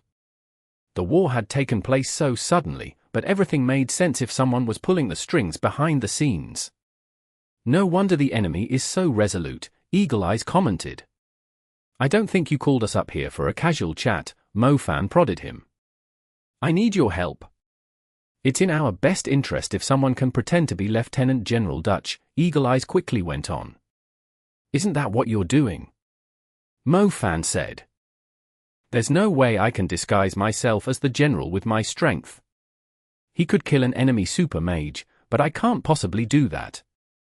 I only play a supporting role in the fight, pinpointing strong enemies in a chaotic situation and providing Lieutenant General Dutch with crucial information which helped him eliminate enemies with high ranks," Eagle Eyes informed them. Eagle Eyes kept staring at Mo Fan, as if he could sense there was more to Mo Fan's strength than met the eye. "You want me to be the guy?" Mo Fan asked. "My innate talent is sense of magic. I can accurately discern a person's strength with my psychic magic. You are a super mage with 3 elements at the super level. Your lightning element has reached the 2nd tier, while your shadow element and fire element are 1st tier, am I right?" Eagle Eye stated confidently. Mo Fan remained expressionless, but Zhao Manyan looked surprised at the news. Eagle Eyes turned to Zhao Manyan and said, "You are a super mage with 2 elements at the super level. 1st tier earth element and 1st tier light element, your water element is on the verge of leveling up, too." The surprise on Zhao Manyan's face grew. "Oh my, this guy is rather impressive." It was difficult for a mage to sense another mage's strength when the person was not using any magic. Even a psychic mage would have trouble sensing a person's strength so accurately. "Since you have such a unique ability, were you able to track down the guy who killed Lieutenant General Dutch? What was his cultivation level?" Mo Fan asked quickly. Dutch was incredibly strong if he could kill an enemy super mage without alerting anyone, but Mo Fan was more curious about the person who had killed him in return. All he knew now was the person's ability to summon the enormous Black Claw. "I hold a great responsibility for Lieutenant General Dutch's death. Anyone above the super level shouldn't be able to escape my eyes, no matter where they are and what trick they are using to conceal their presence. It's also why Lieutenant General Dutch went to the enemy camp the 2nd time to kill another enemy super mage," Eagle Eye sighed sadly. "Which means an extremely strong mage has managed to avoid your eyes, so Lieutenant General Dutch died because he didn't expect an enemy to attack him out of nowhere." Mo Fan deduced. Eagle Eyes nodded. He had failed to pick up the enemy's presence. The guy had appeared beside Lieutenant General Dutch out of nowhere, just like a ghost, and killed him after he killed the second target. We haven't used a single super spell before now, but you could still tell our strength in an instant. How did the guy who killed Lieutenant General Dutch avoid your eyes? Zhao Manyan said. That's exactly what I'm worried the most about, Eagle Eyes admitted. So you want me to lure him out? Mo Fan asked. It's our only option. We do have a few senior captains who aren't much weaker than Lieutenant General Dutch. I have been giving orders in Lieutenant General Dutch's place and motivating the riders with my psychic magic. His death is a nightmare, but it's not enough to take us out. However, if that person continues to take out the captains one by one, the Eagle Horse Skyriders will soon be wiped out. Chapter 2339. Shadow Tracks Exodus Tales. Exodus Tales. Translated by Zephazid. Edited by Aelrianth. It was a sudden and unexpected disaster that Lieutenant General Dutch had died at the hands of a strong enemy. Mo Fan was forced to step forward under the dire circumstances. He had no idea exactly how strong Dutch had been, but if their unknown enemy had killed Dutch, he could definitely kill Mo Fan too. There were other super mags among the Eagle Horse Skyriders. Why couldn't they be the ones to lure the enemy out instead? What if the guy is a super mage with every element at the peak super level? I'm as good as dead too, Mo Fan had to say. That's unlikely, as a person like that is under great restrictions implemented by the Magic Association. They would need a valid reason to use their magic. For example, Professor Xylan of the Eris Sacred Institute is only here for the venomous insect shamans, Eagle Eyes pointed out. Don't even mention that hag. I thought she was a reliable helper who was going to take out the enemy for us, yet all she did was put on airs. We wouldn't be in this situation if she could take out the venomous insect shamans. Zhao Manyan snarled when he heard Professor Xylan's name. It's not entirely her fault. She has to protect her reputation. Regardless of which side wins the war, the Magic Association will still be here. She doesn't want to leave a huge stain on her name in the Magic Association's records, Eagle Eyes had to say. You should ask someone else to do the job. There's no way I will risk my life for you, Mo Fan scoffed. It was necessary to win the war to take down Wu Ku. However, it was more important to ensure their own safety. Mo Fan did not think Eagle Eye's suggestion was a good idea. In simpler words, Eagle Eyes just wanted him to be a sacrifice for their army so they could win the battle. Mo Fan was not that stupid. He would not consider it, even if the Federation army promised to give him a city as a reward. The enemy was currently focusing on the Eagle Horse Skyriders. If everything went south, he could try to sneak his way to Wu Ku's location while the Brown Rebels were distracted. It was better than trying to stand out and being targeted by a strong enemy mage. The other captains have to lead their men, otherwise the Brown Rebels could easily send a super mage with magic wings to butcher our riders. The enemy already knows Lieutenant General Dutch is dead, and are expecting us to lose morale. They will soon send their strong mags after us. We are running out of time, Eagle Eyes replied. The enemy knew Lieutenant General Dutch was dead, but the Eagle Horse Skyriders could not afford to tell their men the truth. Otherwise, Eagle Eye's motivating words would lose their effectiveness. Mo Fan, why don't I pretend to be Dutch? Zhao Manyan proposed. It's too risky, the guy who killed Dutch is very strong. Mo Fan shook his head. Not many people in this world can kill me. Besides, I can just run away if I can't hold on. You know I have a lot of trump cards to guarantee my own safety. Things aren't looking great for us. If we don't make a breakthrough and take down Wu Ku in time, the Brown Rebels are going to win the war. We will lose our only chance to get him. Zhao Manyan pointed out. They would have to face tens of thousands of enemies without the Eagle Horse Skyrider support. Even if Mo Fan managed to sneak up on Wu Ku just had to hold on for a few minutes until Mo Fan was surrounded by tens of thousands of Brown Rebels. Mo Fan did not want the Eagle Horse Skyriders to be wiped out, either. On second thought, it was indeed their only option. Zhao Manyan would disguise himself as Lieutenant General Dutch and work together with the Eagle Horse Skyriders to fend off strong enemy mags who were able to fly, while he snuck off to the vortex amid the confusion to take down Wu Ku. Fine. Mo Fan snarled. Not every situation had a safely viable option. Being able to act according to the situation was already impressive. He could only take one step at a time. You'll have to be more careful since I won't be with you. You are as fragile as a piece of paper. Zhao Manyan reminded him. Mo Fan had brought Zhao Manyan along to make sure he had a sturdy meat shield when he was being flanked by enemies, allowing him to unleash his full potential as a pure destructive mage.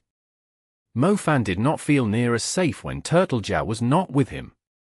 I'll update you on the situation of the battle constantly, the same way Lieutenant General Dutch was able to kill the enemy's super mag so easily. Besides, if your friend can really keep the unknown enemy busy, it will also do you a huge favor. Eagle Eyes encouraged them. In the end, Mo Fan had to fight alone. It was not like he had a choice. On the bright side, he now had a clearer picture of his goal. They were betting their lives on the Eagle Horse Skyriders to begin with. It was only a matter of time until the Eagle Horse Skyriders were wiped out after losing their commander. All Mo Fan had to do was take down Wu Ku before the Eagle Horse Skyriders were wiped out. He had no idea how long it would take the Brown Rebels to kill the remaining Eagle Horse Skyriders. Mo Fan left the Eagle Horse Skyriders. Eagle Eyes was a man of his word. He immediately gave Mo Fan guidance after Zhao Manyan agreed to be the decoy. Mo Fan wove through the enemy camp using the Dark Noble Mantle. Mo Fan was almost undetectable when he was wearing the Dark Noble Mantle if there was no super mage around. He was able to move deeper into the enemy camp like a phantom. Stop moving forward, there are 3 super mags in your path. One of them is most likely Damon, a super light mage. You are dead if he senses the aura of your shadow magic. Eagle Eyes transmitted into Mo Fan's mind. Head left, there's a platoon of advanced mags. They shouldn't be able to notice you. Look out, Damon is heading your way.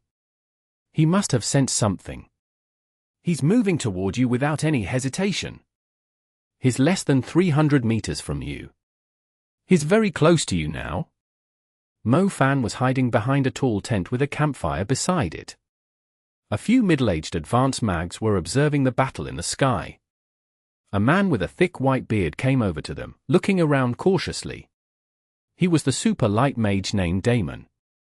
Mo Fan's Dark Noble Mantle had left a faint trail of shadow magic. Damon was obviously good at tracking down the presence of shadow magic. He was most likely a strong fighter, too. I've followed a faint trail of shadow magic here. Have any of you seen anyone or anything unusual? Damon asked the advanced mags. The advanced mags exchanged confused glances. What shadow traces? How could they not notice anything if anyone came through here? Mo Fan was extremely close to them. He had no clue his Dark Noble Mantle would leave a trail of shadow magic along its path, but then again, he had never encountered a strong light mage like Damon before, either. Chapter 2340. Savage Nature. Exodus Tales. Exodus Tales. Translated by Zephazid. Edited by Aelrianth. The advanced mags were confident that they had not seen anyone suspicious, but Damon insisted on entering the camp. He occasionally glanced at the spot where Mo Fan was hiding. Mo Fan was almost invisible when stationary while wearing the Dark Noble Mantle. The presence of shadow magic was almost no different from the air around him. The area behind the tent was pitch black, and the light of the campfire served as a distraction when someone was looking at the area behind the tent. Mo Fan held his breath. Damon was approaching slowly, taking one step at a time. Mo Fan did not dare move. He was not confident that he could kill the super light mage instantly. The unpredictability of the shadow element was not going to work against a super light mage, either. "Sir, an enemy super shadow mage has appeared among the Eagle Horse Skyriders," a voice came from the distance. Damon turned around and saw a wind mage hovering in the air with a pair of wind wings. The mage had come for him from another camp. I'll be right there. Damon stopped searching for the shadow footprints and ran for the Wind Mage. Mo Fan could feel cold sweat running down his face from the shadow behind the tent. He was right in the center of the enemy camp. He would have had no chance of leaving this place in one piece even if he had 10 Zhao Manyans with him. Mo Fan was about to sneak deeper into the camp when he felt the dark vein throbbing and raising goosebumps. He immediately halted in his tracks and tried his best to remain still. Wisps of the shadow magic were circling Mo Fan's feet like the wind. They would spread instantly with the slightest movement. A few minutes later, Damon returned from another direction and scanned the area with a sharp gaze. "Sir, you are being too cautious. I swear to you that no one has been here. I believe the shadow traces you saw were left by Robin's dark shadow horse a few days ago," an advanced mage explained with a smile. Damon nodded. "You should hurry to the outskirts. Those eagle horse Skyriders are a pain to deal with. They could easily slaughter every mage below the advanced level." The advanced mage encouraged him. "Stay alert. The Federation army has a few strong mags who are good at hiding their presence. We can't let them sneak into our main camp," Damon advised them in return. "Will do." Damon finally left the camp. The campfire was still cracking, but the range of its light was limited because of the rain. Damon had left for real this time. Mo Fan still had lingering fears. Luckily, the dark vein had warned him in time. As he thought, the brown rebels had many powerful mags. He could not afford to lower his guard. The Dark Noble Mantle's effects would only last for a limited time. Mo Fan had to keep going. He could already see the main camp. The tents had solid golden-brown roofs set up between them. He had no idea how the brown rebels had constructed them so quickly. The connected tents were like an artistic exhibition hall, standing out in the rain and the woods. Mo Fan avoided the areas with patrols. Wuku was behind the main camp. The upside-down waterfall that resembled a white dragon was serving as the background for the biggest golden tent. It was not a surprise that the leaders of the brown rebels had so much respect for someone from the Black Vatican. The spectacular sight he was responsible for did look like he had been granted extraordinary power by the heavens. If they don't obey their orders, how different are they from the enemy? Mo Fan heard a bulky man scold coldly as he was passing by a training area. As soon as he finished speaking, the ground cracked as sharp objects that looked like elephant tusks emerged from it, stabbing into a few brown rebels. Their blood sprayed everywhere. The brown rebels died simultaneously. It took the heavy rain quite some time to wash away their blood. A man in a silver-white robe walked over and glanced at the pool of blood on the ground before saying helplessly, "Ice Tiger, since when did you have such a bad temper? There's no point for these cowards to stay alive if they aren't going to be of any use to me," the hot-tempered man called Ice Tiger snarled. The man was wearing a mink coat, and his face had stripes like a jaguar. He was brimming with a wild and savage aura. "Control yourself. Our leader isn't going to be happy if you keep killing our men," the mage in a silver-white robe said. "I don't understand, why didn't he send me to battle? I can easily kill thousands of enemy soldiers myself." Ice Tiger grumbled. "There must be a reason he asked you to stay in the main camp. Now, I must deliver the fundamental water crystals to the Heavenly Sensei. This rain is doing us a huge favor. Many people who used to be timid as these cowards have turned into ferocious tigers because of it. They might not have the strength of ferocious tigers, but a mischief of fearless rats can still cause a plague," the mage in a silver-white robe said in delight. Mo Fan was not far away. His eyes glittered when he heard the mage was heading toward Wuku. The mage in the silver-white robe was quite powerful. Mo Fan did not dare get too close. To his relief, the mage was traveling on foot, and did not seem to be in a rush. Mo Fan purposely looked at the general called Ice Tiger as he walked past the training ground. He noticed the general was stomping the dead bodies like a devil lusting for blood. Even though the frenzy liquid had no effect on people with a strong will, it had made cold-blooded people behave recklessly and go to extremes to vent their hatred. But was the Black Vatican actually interested in politics? They only knew how to destroy lives. They were interested in death and destruction.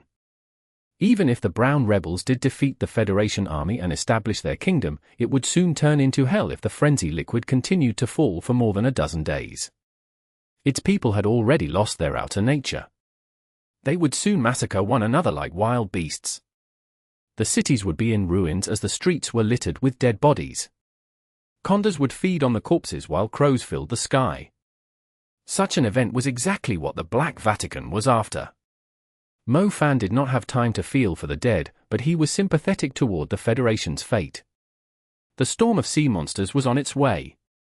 It did not matter which side was going to rule over the country. What would they have left to stop the sea monsters' invasion? The shore along China's east coast was already busy building defenses to prepare themselves for the sea monsters' invasion. In contrast to that, the Federation's coastline was even longer than China's. The sea monsters would be feeding on its people for free when the time came. They would lose their dignity and end up as a buffet for the sea monsters. Chapter 2341. It's been a while since I last used this move. Exodus Tales. Exodus Tales. Translated by Zephazid. Edited by Aelrianth. The mage in a silver-white robe was humming a strange melody along the way. It sounded like the theme song from the cartoon Peppa Pig. Mo Fan had no idea why the guy still had the mood to hum such a pleasant melody during such a grim war, as if it was none of his concern. He tailed the mage. He had a feeling that the guy was stronger than the super light mage Daemon, but he wasn't sensitive to the presence of shadow magic. Mo Fan just had to maintain a safe distance from him. The sound of the waterfall was deafening, like the roaring of tigers and dragons. Mo Fan's ears began to hurt as he drew closer. The pool of water was right ahead. The waters of the river had stopped flowing to a lower altitude. They were instead being drawn into the hole in the sky continuously. It looked like an enormous funnel was hovering above the pool between the river sides. Wuku was on the other side of the scorching river. Mo Fan could already see him. There were thousands of people around the altar where Wuku was carrying out his sorcery. They remained unmoving, like statues in the thick mist. They were obviously looking for intruders. Damn it, that conductor is here too. Mo Fan looked around carefully and immediately saw Cook in his tuxedo. His oily long hair was displaying the loose and free nature of an artiste. Cook was standing on a stage that had been recently constructed. The mist under the waterfall was like the fierce waves of an ocean, but he insisted on staying on the stage like an old farmer who had long prayed for rain after being tortured by a prolonged drought. He was waving his little silver baton in utter excitement. Below the stage stood his choir, who were dressed in luxurious suits, too. They were kneeling in puddles while singing in high spirits.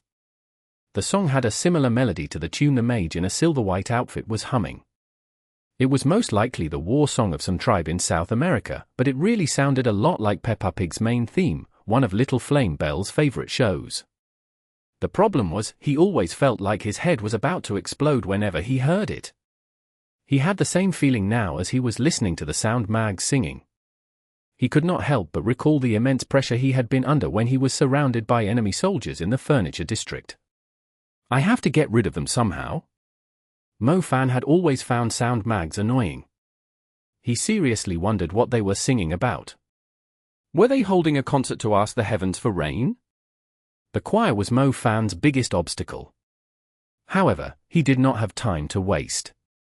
He decided to sneak closer and think of his next step later. He was taken by surprise last time. The situation might not be any better this time, but at least he could strike first.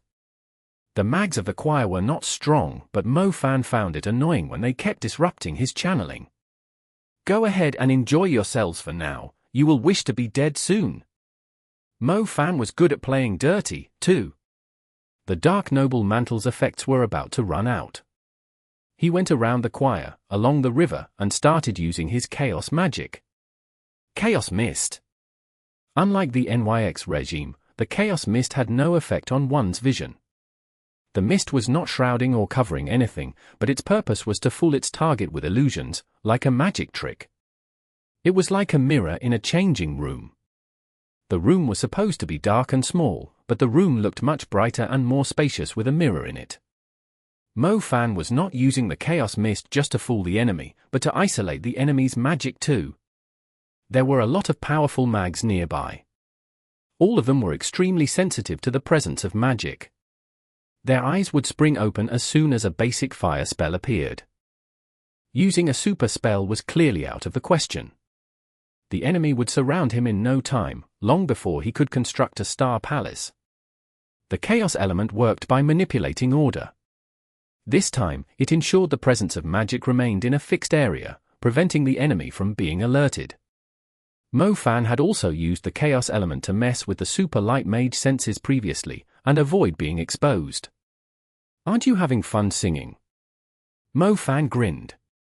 Mo Fan was done setting up the chaos mist.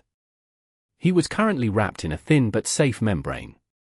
Others on the outside would only see illusions projected by the chaos mist.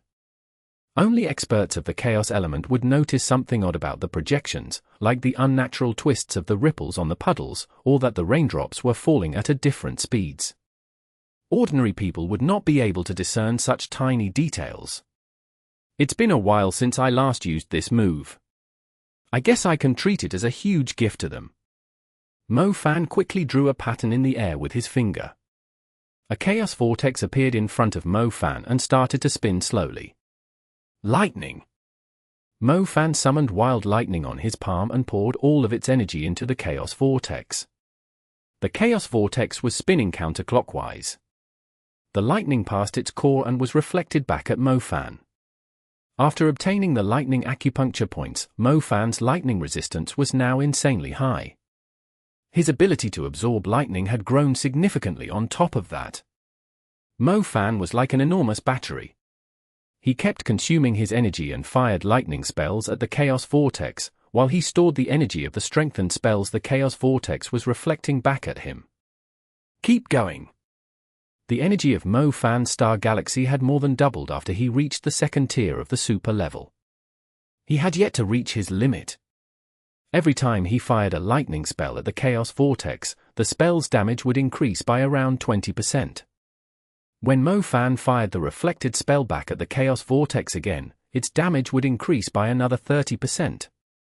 It was exactly how a particle accelerator functioned. Mo Fan had invented an electric charge accelerator to transform normal lightning magic into high-energy explosive particles.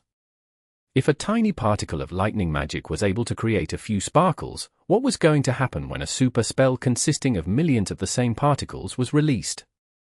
Mo Fan had never tried this before too, but the choir was going to have a taste of it soon. The chaos mist Mo Fan had established finally reached its limit, and lightning magic started to leak out of it. The energy that leaked out of the chaos mist transformed into dazzling lightning chains that spread wildly through the air. Lightning bolts descended rapidly from the grey and cloudy sky. They immediately exploded after landing close to the scorching river, spreading along the ground in spectacular fashion, like countless forking lightning eels and snakes. Chapter 2342. Purgatory, Lightning Dragon Tale. Exodus Tales. Exodus Tales. Translated by Zephazid. Edited by Aelrianth. What's going on?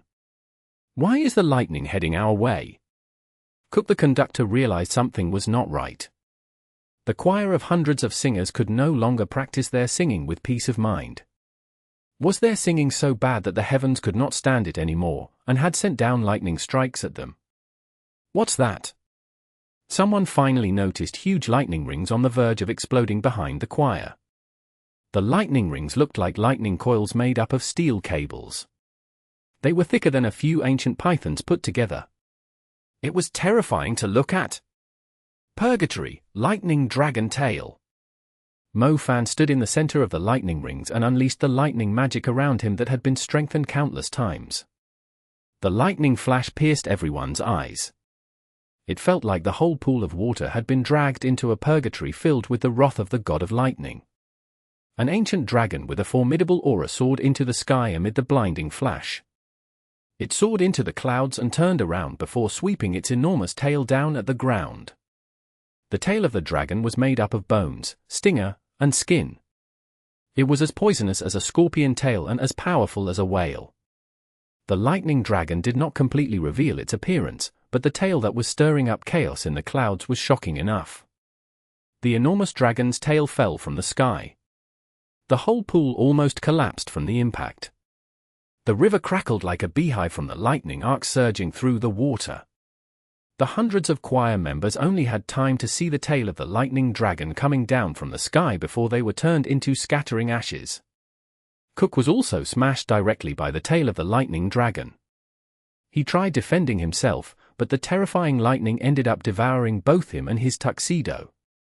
He completely lost his dazzling appearance, and was cooked into a foul-smelling burned corpse. The area around the altar dissolved into chaos. Many of the Mags in South America believed in different deities and gods. They assumed the gods were unleashing their wrath, and had sent a sacred lightning dragon to destroy everything. A few Mags with higher levels of cultivation were staring in Mofan's direction like they had encountered a formidable foe. They did not dare to move after witnessing the terrifying lightning dragon tail. The choir of sound Mags was far more valuable than a wind warship. However, they had all turned into scorched corpses in the pool, which itself had instantly evaporated from the insanely powerful lightning strike. The mage in the silver-white robe was close to where the lightning dragon tail had landed. He was so shocked that he had brought out his defensive equipment. Once everything calmed down, he glared at Mofan, who was obviously responsible for the lightning disaster. "Who are you?" the mage demanded angrily. Wuku had been disturbed by the deafening blast, and looked back to the other side of the river. His expression shifted when he saw Mofan. Why is he here? How did he find this place? His whereabouts had remained a secret, as he was responsible for bringing down the rain for the conspiracy to work. The upside-down waterfall did not necessarily mean they would find him here. However, Wuku knew that Mofan was coming after him after seeing the look in his eyes. Head priest. The wolf chief was staring at Mofan curiously, too. Cook and his choir were supposed to be their trump card against Mofan and his friends, but now Mofan had taken them all out with a single lightning spell. Is this guy Thor's bastard or something? How did he even control such a powerful lightning spell? You know the consequences if the rain stops. Wuku's expression was cold, dropping his fake smile from before. The only chance he makes it here to the other side is when I drag him to you and let you decide his fate after I've beaten him up, Wolf Chief declared, before heading to the other side through the dried pool. Mofan did not back away, remaining on the scorched shore of the dried river. He completely ignored the mage in the silver-white robe. He had come here for Wuku. Anyone who tried to stop him would only share the same ending as Cook. Brother, what's going on here? Who's that guy? Ice Tiger had ridden a one-horned horse over to the pool area. That guy killed Cook and his men, the mage in a silver-white robe replied softly. So it was him who made such a huge fuss, hee. Ice Tiger jumped down from the horse and strode toward Mofan, stretching his arms and cracking his knuckles. Ice Tiger was brimming with a ferocious aura. He was overwhelmed with excitement when someone finally came seeking death. Brother, I can deal with him however I want, right? Ice Tiger grinned, revealing his yellow teeth, looking like he was going to eat his opponent alive. Ask him which faction he's from, the mage in a silver-white robe spoke up. That won't be necessary. He's a stumbling block for our church. Kill him, and the head priest will present your leader with a huge gift. Wolf Chief interrupted. They had been astonished by the shocking lightning spell a moment ago, but now they were amused by Mofan's decision to come here alone after calming down. So what if Mofan had managed to kill Cook and his choir? There were thousands of brown rebel elites here, not to mention Ice Tiger and White Jaguar, two great generals of the brown rebels. Mofan would soon be taken down and dismembered. Wolf Chief did not even have to do anything. There was no way a single person could take on a whole army, regardless of how outstanding their individual strength was. Was that your lightning spell? Hee, finally, someone that's worth my time. Ice Tiger stood in front of Mofan and rubbed his palms. He even took the stance of a boxer and threw a few punches in Mofan's direction. The person was obviously not a boxer. Everyone here was a mage. He was only doing it to show how happy he was. I'll give you time to channel the same spell you used. I would like to see whether your lightning dragon tail is strong enough to kill me. Ice Tiger kept throwing punches around to provoke Mo Fan. You like boxing? Mo Fan asked after he watched Ice Tiger's strange behavior. Yeah, if there was no magic in this world, I might be a world-rank boxer by now. My opponents are either dead or have had their faces crushed, Ice Tiger answered. I like boxing too, Mo Fan exclaimed. He clenched his left fist before the lightning on it dissipated, and threw a punch out as it exploded. Chapter 2343. Lava Fist River. Exodus Tales. Exodus Tales. Translated by Zephazid. Edited by Aelrianth. There were more than a dozen advanced mags around Mo Fan. They had gathered after hearing the loud noise, just like Ice Tiger. They were planning to attack Mo Fan, but they lost their courage when they saw Ice Tiger get knocked to the ground by a single punch. The ground exploded as a bulky figure jumped up from it. Rain fell and slowly washed away the mud on him, revealing bone armor covered by fearsome spikes the color of elephant tusks. The man was none other than Ice Tiger. He was rubbing his nose. He was ready to defend himself when Mo Fan threw a punch at him, but the impact of the lightning explosion still broke his nose. His face was numbed by the lightning, too. Is it my turn now? Ice Tiger did not care much about his injuries. He seemed very excited. More bone-like tusks suddenly stuck out of Ice Tiger's body. They were growing around Ice Tiger like a kind of sturdy plant. Sturdy bone armor. Ice Tiger was fully armor-clad in just a moment. He looked like a monster covered by a thick carapace. Not only was every part of his body covered by sturdy bones, he was surrounded by dangerous spikes too. The sturdy bone armor was more like a machine of its own. It brimmed with a sense of power. Ice Tiger let out a furious roar and unleashed a terrifying might from his leg. It propelled him at Mo Fan, who was standing a few hundred meters away, in less than 2 seconds. Many advanced mags could not even complete an advanced spell in under 2 seconds. He could crush someone with his explosive power before they had a chance to use their magic. Similar to Mo Fan, Ice Tiger attacked with his fist. His punch was not to be underestimated, due to the terrifying speed he was traveling at. His fist was also covered in ghastly spikes. It looked like a morning star around the size of a basketball as it headed right at Mo Fan. A strong gust of wind was already blowing in the opposite direction when he was still swinging. The sound of bones cracking occurred as soon as the punch landed on Mo Fan. Ice Tiger slid further ahead. The wind his punch created blew away the mist. He came to a stop and turned around. He noticed Mo Fan standing still in the same spot like a scarecrow, showing no sense of pain, even though a hole had been blown through his chest. Ice Tiger frowned. As he expected, it was just a shadow clone instead of Mo Fan's true self. The puppet with a hole blown in its chest began to drift away like a piece of black paper. It quickly turned into a cloud of black smoke and dispersed into the sky. I hate it when people use these silly tricks against me. Ice Tiger turned to where Mo Fan was hiding. His leg let out a huge blast once again as he was launched into the air. Ice Tiger lifted his fists up high like a gorilla, and came down, slamming his fists on the ground. The ground cracked apart, bones erupting out of it and causing even greater damage to the area. Mo Fan was hiding in the shadows. He immediately jumped into the sky when he saw the attack. Mo Fan's body was a little numb after Ice Tiger slammed his fists on the ground, and he was struggling to move properly. He could no longer hide once the bones headed toward him.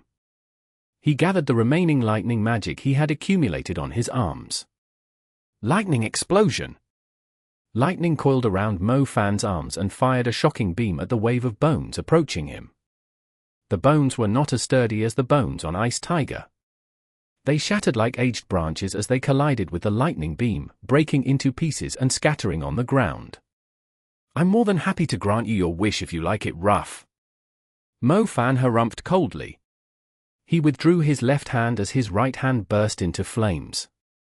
Heavenly Flames pattern. Mo Fan gathered his focus before the lightning explosion dissipated and completed the Star Palace of a super fire spell in the shortest time possible. Little Flame Bell, grant me your flames. Mo Fan was not naive enough to only use a single flame in his attack. Little Flame Bell was able to give Mo Fan her flames even when she was in the contracted space, hence why Mo Fan was able to switch between the 3 different soul-grade flames as he pleased. His opponent was not fond of fanciness. Mo Fan had no intention of wasting his time on someone unimportant, either. Heavenly Flames pattern, Lava First River. Mo Fan pulled his right arm back like the string of a bow, his whole body leaning backward. His flames were brimming with power. He gathered all his strength on his fist, like he was accumulating the energy of his star galaxy on a single point, and threw out a punch. There was nothing in front of Mo Fan, yet it felt like his punch had landed on a barrier. An enormous wall of flames appeared from the collision. Scorching lava burst out of the wall and surged at Ice Tiger like a ferocious horizontal pillar. It was like Mo Fan had just popped the valve of a volcano. A sea of lava poured out of the hole and swept across the ground in an unstoppable fashion. Its momentum showed no sign of decreasing even after traveling over 500 meters away. The fiery fist produced by an intermediate star pattern usually appeared in the form of a fiery dragon rising from a lake of flames, but its speed was not that impressive. An enemy could easily dodge it if they were more than 300 meters away, so Mo Fan normally used it as a counterattack. On the other hand, these heavenly flames unleashed through a star palace from Mo Fan's fist had far surpassed the scale of an intermediate fiery fist. It was a real super magic. The heavenly flames pattern contained a vast sea of lava, and the force of the lava bursting out of Mo Fan's fist was comparable to an erupting volcano. The lava surged forward like a beam of light. In addition to that, the hole Mo Fan created had a diameter of 50 meters. Lava lasted longer than fire. Mo Fan had basically dug a river of lava flowing parallel to the scorching river with his punch. Such a close call, I almost failed to dodge it in time. Ice Tiger crawled back to his feet. He was forced to dive wildly to the ground just to dodge the punch. Lingering fear rose when he looked at the blazing red river beside him. Do you think that's all I have? Mo Fan grinned coldly. Mo Fan bashed another hole into the unseen barrier with a second punch. An imperious burning pattern immediately appeared and unleashed another pillar of lava 50 meters across at the speed of light. Chapter 2344. Heavenly Flames on a Rampage. Translated by Zephazid. Edited by Aelrianth. Mo Fan had already changed his position. Ice Tiger did not notice, as he was too busy dodging Mo Fan's lava blast. As a result, the angle of the second lava fist left Ice Tiger with no room to dodge, since the first lava river was still burning in that direction. Ice Tiger's face turned pale when he saw the second lava fist. It was obviously too late to dodge. He rolled toward the first lava river in the nick of time. Flame tongues were still rising occasionally from the river of lava. It would take at least a few hours for the lava to cool down. Ice Tiger had no choice but to dive into the first lava flow to dodge the eruption of the second. It did not feel great being burned at high temperatures even through his sturdy bone armor. It felt like he was being fried in a pot of oil while he was rolling in the lava. Ice Tiger cried out in agony. Anything that fell into the lava river caused huge flames to erupt from it. The slowly cooling lava burst into flames again, like the skeleton of a dragon coming back to life after being engulfed in flames. Ice Tiger thought he could avoid the impact of the new lava fist by diving into the first river of lava. To his surprise, the lava river had not weakened by much. The rain was evaporating rapidly from the heat. There was only one river of lava at first, but there were now two of them crossing paths at Ice Tiger's position. Ice Tiger had no clue where he should run. He was stuck between the two lava rivers. These are fist scars. The watching advance mags totally lost their minds. The fact that the fist scars were able to prevent the lava flowing in them from cooling down for hours was already insane, not to mention the lava erupting like a beam of light from Mo Fan's fist. If Mo Fan used it on a crowded spot on a battlefield, it would burn countless people to ashes and even cut the battlefield in half. Extreme Frost? The mage in a silver-white robe could not wait any longer, since Ice Tiger had almost been cooked by the flames. He used an ice spell. His silver-white robe seemed to symbolize his identity as an ice mage. The temperature of the surroundings dropped rapidly. The raindrops which had evaporated above the rivers of lava turned into huge blocks of ice falling to the ground. Mo Fan's fist scars had forced the brown rebels to the opposite side and stopped them from coming any closer to him. Advanced mags without magic wings or the ability to fly would not pose any threat to Mo Fan. The priority of the Ice Mage White Leopard was to get rid of the lava rivers. Unfortunately, even an experienced super ice mage like him was unable to cool off the fist scars in a short amount of time. White Leopard frowned. In terms of cultivation level, Mo Fan's fire element had not reached the peak of the super level. Why was his ice magic so ineffective against the fire magic?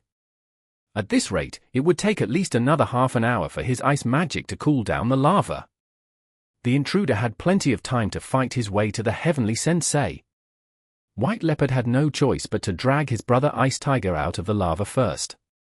His face darkened when he saw his brother was badly burned by look and smell.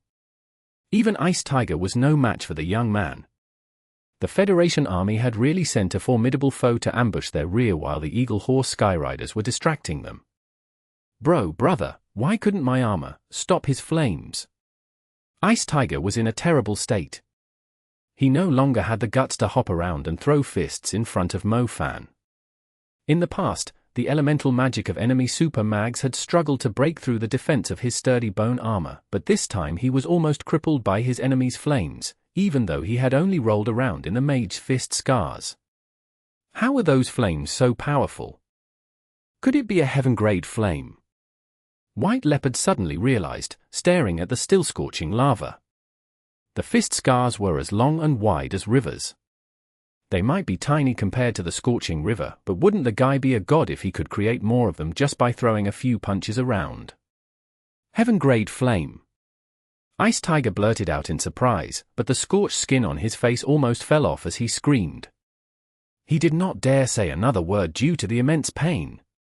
If he has a heaven-grade flame, your sturdy bone armor wouldn't stand a chance against it. I already told you shouldn't specialize only in one element. You placed all your focus on refining your bone armor. Even if you did awaken a superpower, your chance of winning is slim if you are going up against a fire mage with a heaven-grade flame, White Leopard scolded him. Brother, weren't you the one who taught me to focus on one element and derive my own style of fighting? Humph, I don't think that young man is really that impressive. Brother, you have already awakened the superpower of your ice element. Your ice element has also reached the 3rd tier. You have no reason to be scared of him. Ice Tiger declared. White Leopard shook his head. My ice magic is nowhere close to the power of a heaven-grade seed. Even though the ice element is effective against the fire element, and the heavy rain and the environment here make it difficult to unleash the full potential of the fire element, these factors are almost negligible if the enemy has a heaven-grade flame, White Leopard replied. Why is that? Ice Tiger was confused. Lava can flow in the sea because of how high its temperature is. Even the water at the bottom of the ocean can't cool it down. A heaven-grade flame is just like lava. Nothing can suppress it unless they have the same level of ice magic or water magic, White Leopard answered. As an ice mage who had already reached the 3rd tier of the super level, White Leopard was not too afraid of a 1st tier super fire mage with a heaven-grade flame. But he was still jealous. A heaven-grade seed was only something that one could come across by luck. He had long achieved the super level and awakened a superpower. He would be admired greatly across all of South America if he owned a heaven-grade ice seed. Unfortunately, he could not find one. He only joined the Brown Rebels because of his personal grudge against a leader of the Federation who had competed for a heaven-grade ice seed with him a year ago. Brother, you can't beat him. Ice Tiger asked in disbelief. White Leopard burst out laughing. A heaven-grade seed might be strong, but his cultivation level is 2 tiers lower than mine. He doesn't have a superpower for his fire element, either. He's clearly no match for me, White Leopard declared. What are you waiting for, then? Ice Tiger said. Be patient, doesn't the Heavenly Sensei have strong mags protecting him too? That young man is clearly going after him. Why should I waste my energy? Let's wait until he's worn out. White Leopard smiled cunningly. Chapter 23:45. Litter the wild with your corpses. Translated by Zephazid. Edited by Aelrianth. Mo Fan glanced at the two brothers talking, and continued on his way to the lake after making sure they were not chasing after him. He stepped onto the dried riverbed. The lightning dragon tail had already fused the mud at the bottom, leaving nothing but cracked earth behind. His right hand was still holding the heavenly flames pattern. He threw a punch at the lake instead of attacking the two brothers. A few captains of the brown rebels on the other side of the river opened their eyes in shock.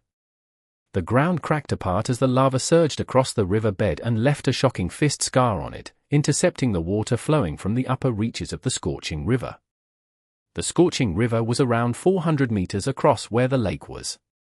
The amount of water that had gathered in the scorching river from a few hundred streams flowing down the Andes Mountains was quite impressive. The scorching river was nurturing every living creature in the rainforest for over 100 kilometers. Mo Fan's lava river extended from one end of the lake to the other. The lava stream was over 40 meters across, and had completely cut off the river. The blazing red lava now lay across the river's path like an ancient serpent. The lava evaporated every drop of water that came into contact with it. Only a tiny stream was able to make its way through, nowhere enough to fill up the dried lake. Wuku was performing his sorcery 500 meters downstream of the lava. Even if Wuku had an innate soul-grade seed, there was no way he could summon a rain that lasted for half a month, even if he consumed all his energy. He needed a source to generate the rains that extended for a few hundred kilometers. The waters of the scorching river were just the source he needed, but Mo Fan had dried up the lake with the lightning dragon tail and intercepted the river with his lava fist. Wuku's face darkened when he saw the heavy rain was showing signs of stopping. There are always reckless people who think they can take on the world by themselves. Wuku stopped using his magic after losing his source of water. Even if the rain kept falling, they would not be able to use it to its fullest if they did not get rid of the thorn that had chased them all the way here. Mo Fan's action of intercepting the river with his lava was extremely provocative. He was currently standing at the center of 3 lava scars, a scorching battleground he had specifically drawn right across the lake. I don't have to take on the world. I'm only here to kill you, Mo Fan announced. So what if you kill me? This country will be littered with corpses, too. We can afford to lose the war, but the Black Vatican must die. I'll litter the wild with your corpses first. Wuku was annoyed by a stubborn person like Mo Fan, who had his own views on everything. What kind of idiot would chase someone across the battlefield when a revolution was taking place? Was he a mad dog? The worst thing was, this mad dog was also an extremely strong mage. There was no way Salon would show up again, as she was wary of Mo Fan's mysterious power. Wuku had no choice but to deal with this trouble himself. Do you think you can kill everyone here? You are in the enemy's base. Wuku snarled. Mo Fan looked ahead and saw a group of mags had appeared on the side of the lake his lava fists had not sealed off. The mags headed right down into the dried lake. He could tell they were an elite group just by looking at their uniforms. The group had around 800 people, each with the logo of a tornado on their shoulder. It had to be a group mainly consisting of wind mags. Wind warship. Activate. White Leopard was giving out orders not far away. He had sent his men to fight Mo Fan, instead of taking part in the battle himself. He would most likely end up with serious injuries, just like Ice Tiger, if he fought against a powerful mage who possessed a heaven-grade seed. As one of the leaders of the Brown Rebels, he had over 10,000 soldiers at his disposal. Why would he bother wasting his efforts? A wind warship with only 800 people? The overall strength of these mags was a lot higher than the ordinary soldiers of the Brown Rebels. The wind warship they had formed looked more stunning too. White flows of air had established a solid outline of the vessel, like a real warship surrounded by its own storm. Mo Fan had to treat the battle seriously now, knowing the brown rebels were no longer sending inferior soldiers after him. Storm of Windgear Wheels. White Leopard commanded from afar. Mo Fan harumphed coldly. The wind warships had posed a huge threat to the Federation army on the battlefield, but were they really that much of a threat to him? Mo Fan could clearly see the elite soldiers' star patterns glowing on their badges. Their casting speed was not that impressive. Several Windgear wheels rolled in Mo Fan's direction as soon as they were summoned. These Windgear wheels were bigger and more dangerous than those fired by normal wind warships. They could easily destroy a few buildings in their paths. Chaos Vortex. A great void appeared in front of Mo Fan. Chaos magic was rotating slowly inside it. The Windgear wheels were sent to another dimension upon entering Mo Fan's Chaos Vortex. Mo Fan did not receive any damage from the ferocious winds. Not even his sleeves were ruffled. Mo Fan did not even bother spinning the Chaos Vortex counterclockwise. He would need an extra step for that. In Mo Fan's eyes, the Windgear wheels were weaker than his counterattack, even after they were strengthened by his Chaos Vortex. Bang! Mo Fan stomped the ground and launched himself into the air.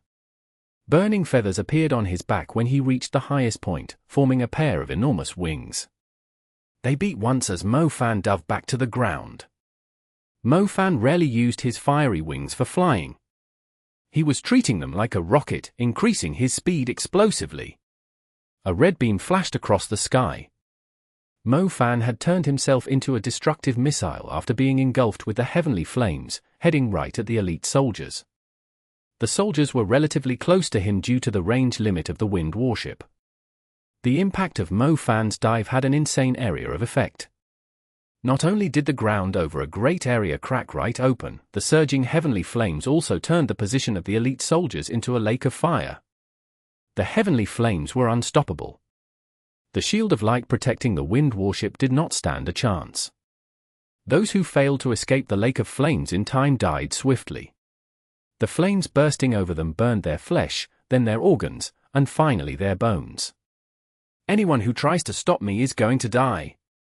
Mo Fan quickly locked onto his targets in the lake of fire he created. He just needed to swipe his finger to turn an area a few hundred meters away into a furnace. The so-called elite soldiers were no different than cannon fodder in his eyes. Chapter 2346. Absolute Strength. Translated by Zephazid. Edited by Aelrianth.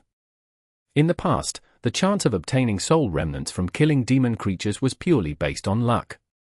He would only get a few high-quality soul essences if he was lucky. In comparison, the soul remnants and soul essences provided by the soldier mags were generally of high quality. Mo Fan had obtained many soul essences from all those who had died with Little Loach's help. He had plans to strengthen his summoned beasts, too. He decided to put the soul remnants and soul essences of the Brown Rebels and Federation soldiers to good use.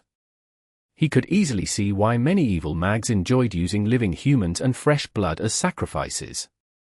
It was easier to obtain what they needed from human mags, as opposed to finding suitable soul essences from hunting down all kinds of demon creatures. Mo Fan did not show any mercy to the elite soldiers of the Brown Rebels.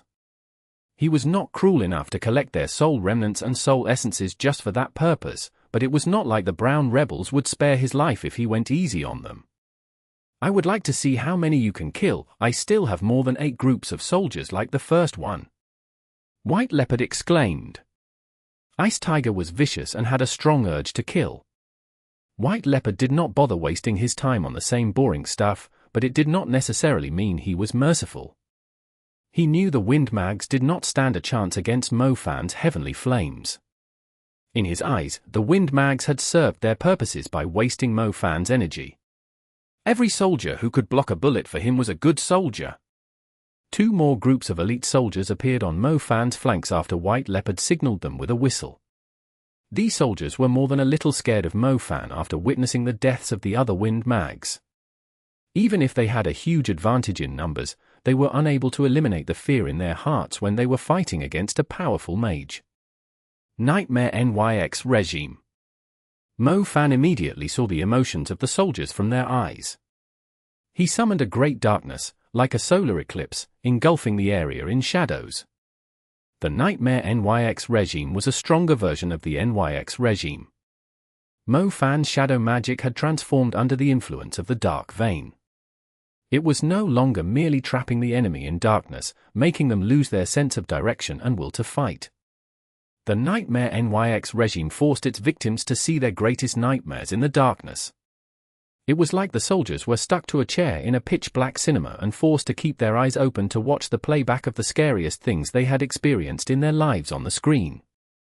They were overwhelmed by fear and covered in cold sweat even if they knew it was fake.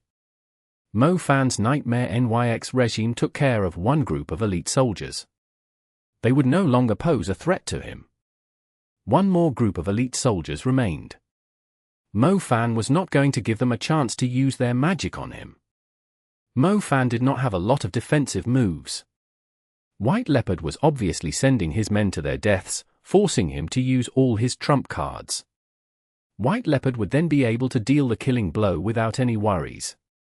Therefore, Mo Fan had to act quicker than his enemy. Mo Fan had already learned from the previous battles that the elite soldiers of the Brown Rebels could combine their magic into attacks that were almost as strong as super spells. The best way to deal with them was to take them out before they could use their magic. Don't let him come any closer, or we'll suffer the same fate as the first group, an advanced-level captain in the company yelled.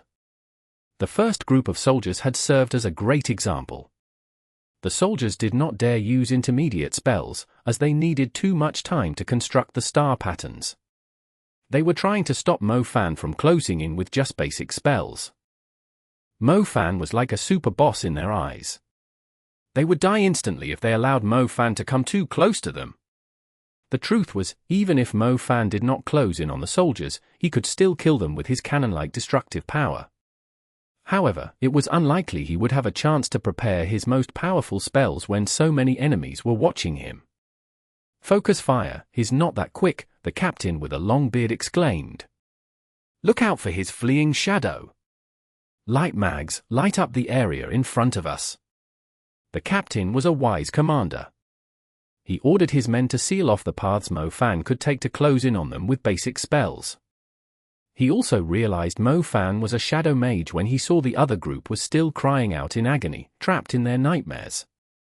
"Very good, keep it up, force him to back away so we have enough time to construct star patterns." The captain's eyes glittered when he saw Mo Fan backing away. "Increase your firepower, don't let him use his super magic. Maintain a safe distance and prepare to construct star patterns for the group spell, Prison of Ice Chains." Ice magic started building up in the air. The soldiers' ice magic was restricted by the scorching lava rivers nearby, but the group ice spell was still their best option. If they could bind Mo Fan to the ground, they would win the battle once the rest of the groups bombarded him with spells. "It's a group of ice mags," Mo Fan murmured. If he had known the group mainly consisted of ice mags, he would have used the Nightmare NYX regime on them instead. However, it did not make much of a difference to him. The captain leading the group was a brilliant commander. A normal super fire mage might be in great trouble.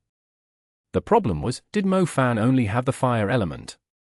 Did they assume he was slow because he did not have the wind element, or a pair of magic boots to increase his speed? The reason he was slow was that the speed increase from the wind and shadow elements was nothing compared to space magic. Blink! A massive amount of icy shards appeared around Mo Fan. However, he had already vanished into thin air by the time the Ice Mag's conjoined spell landed on his previous location. Mo Fan normally used Blink to avoid his enemies and dodge their attacks preemptively. This time, he had purposely waited for the group of Ice Mags to complete their group spell and used Blink at the very last second. Not only did they miss their attack despite planning for it for a long time, it also allowed him to invade their formation. The group of ice mags was less than 400 meters away.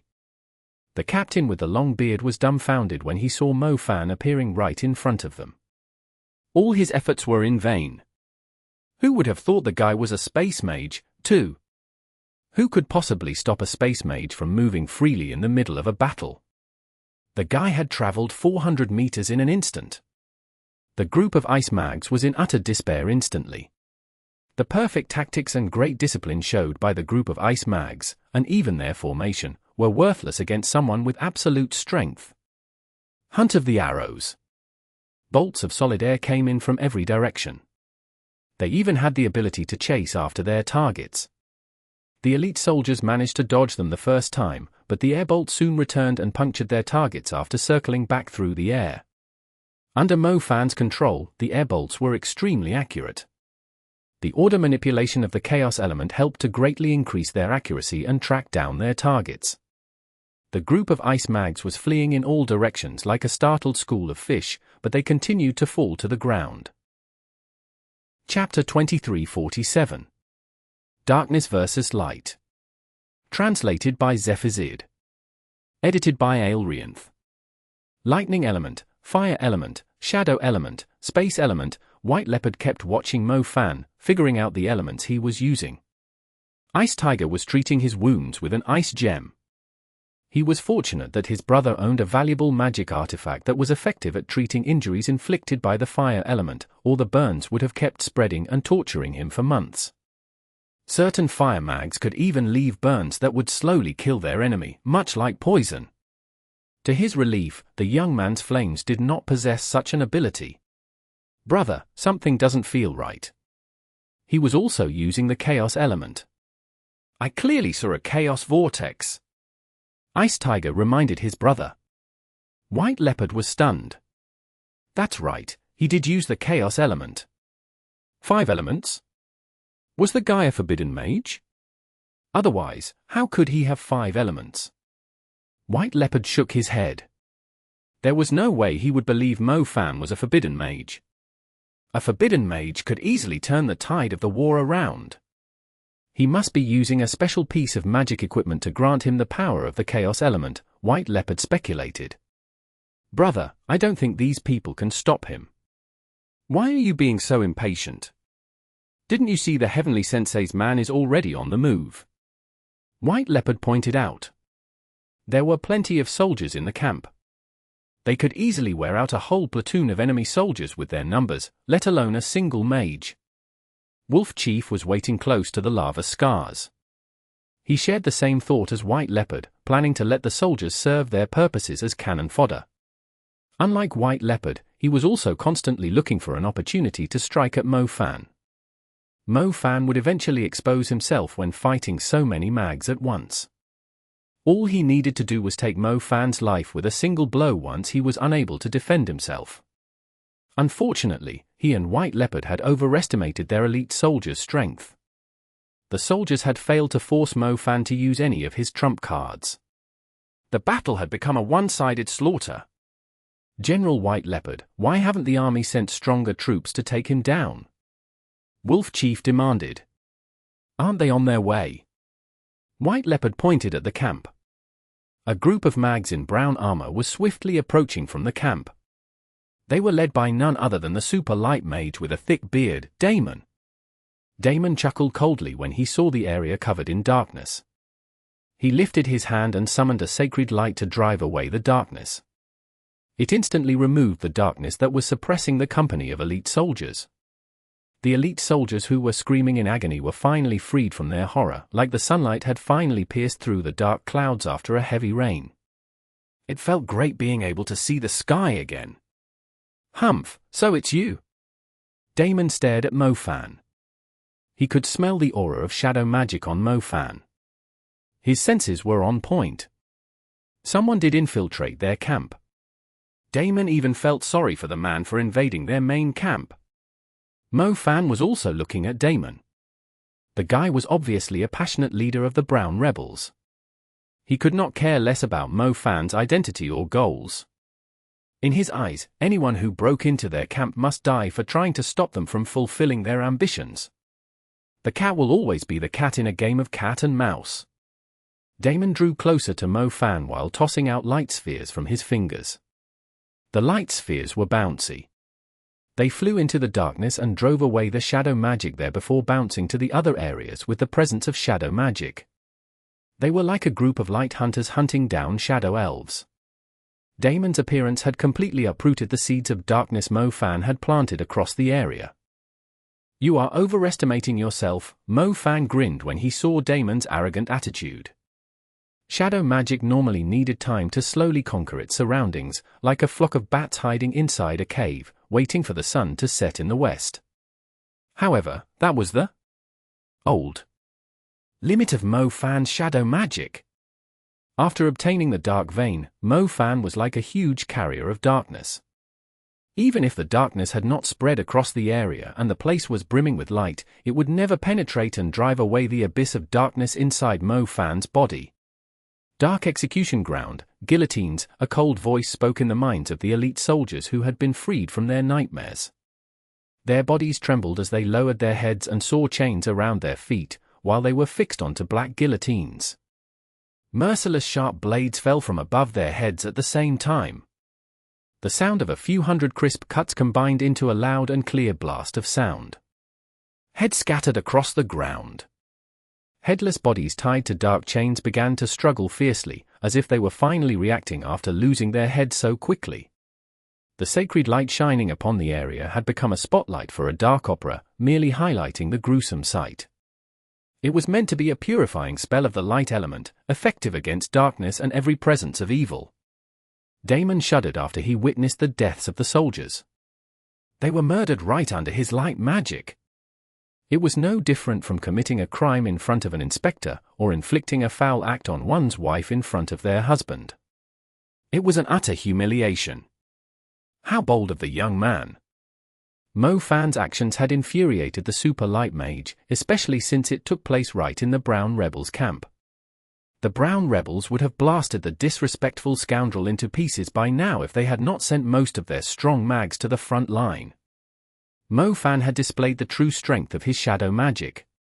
His darkness was competing with Damon's light like equal rivals, instead of the relationship between a cat and a mouse. Strong darkness had always been on equal footing with light. Brother, why isn't his shadow magic suppressed by Damon's light magic? Is his shadow magic heaven grade too? Ice Tiger exclaimed.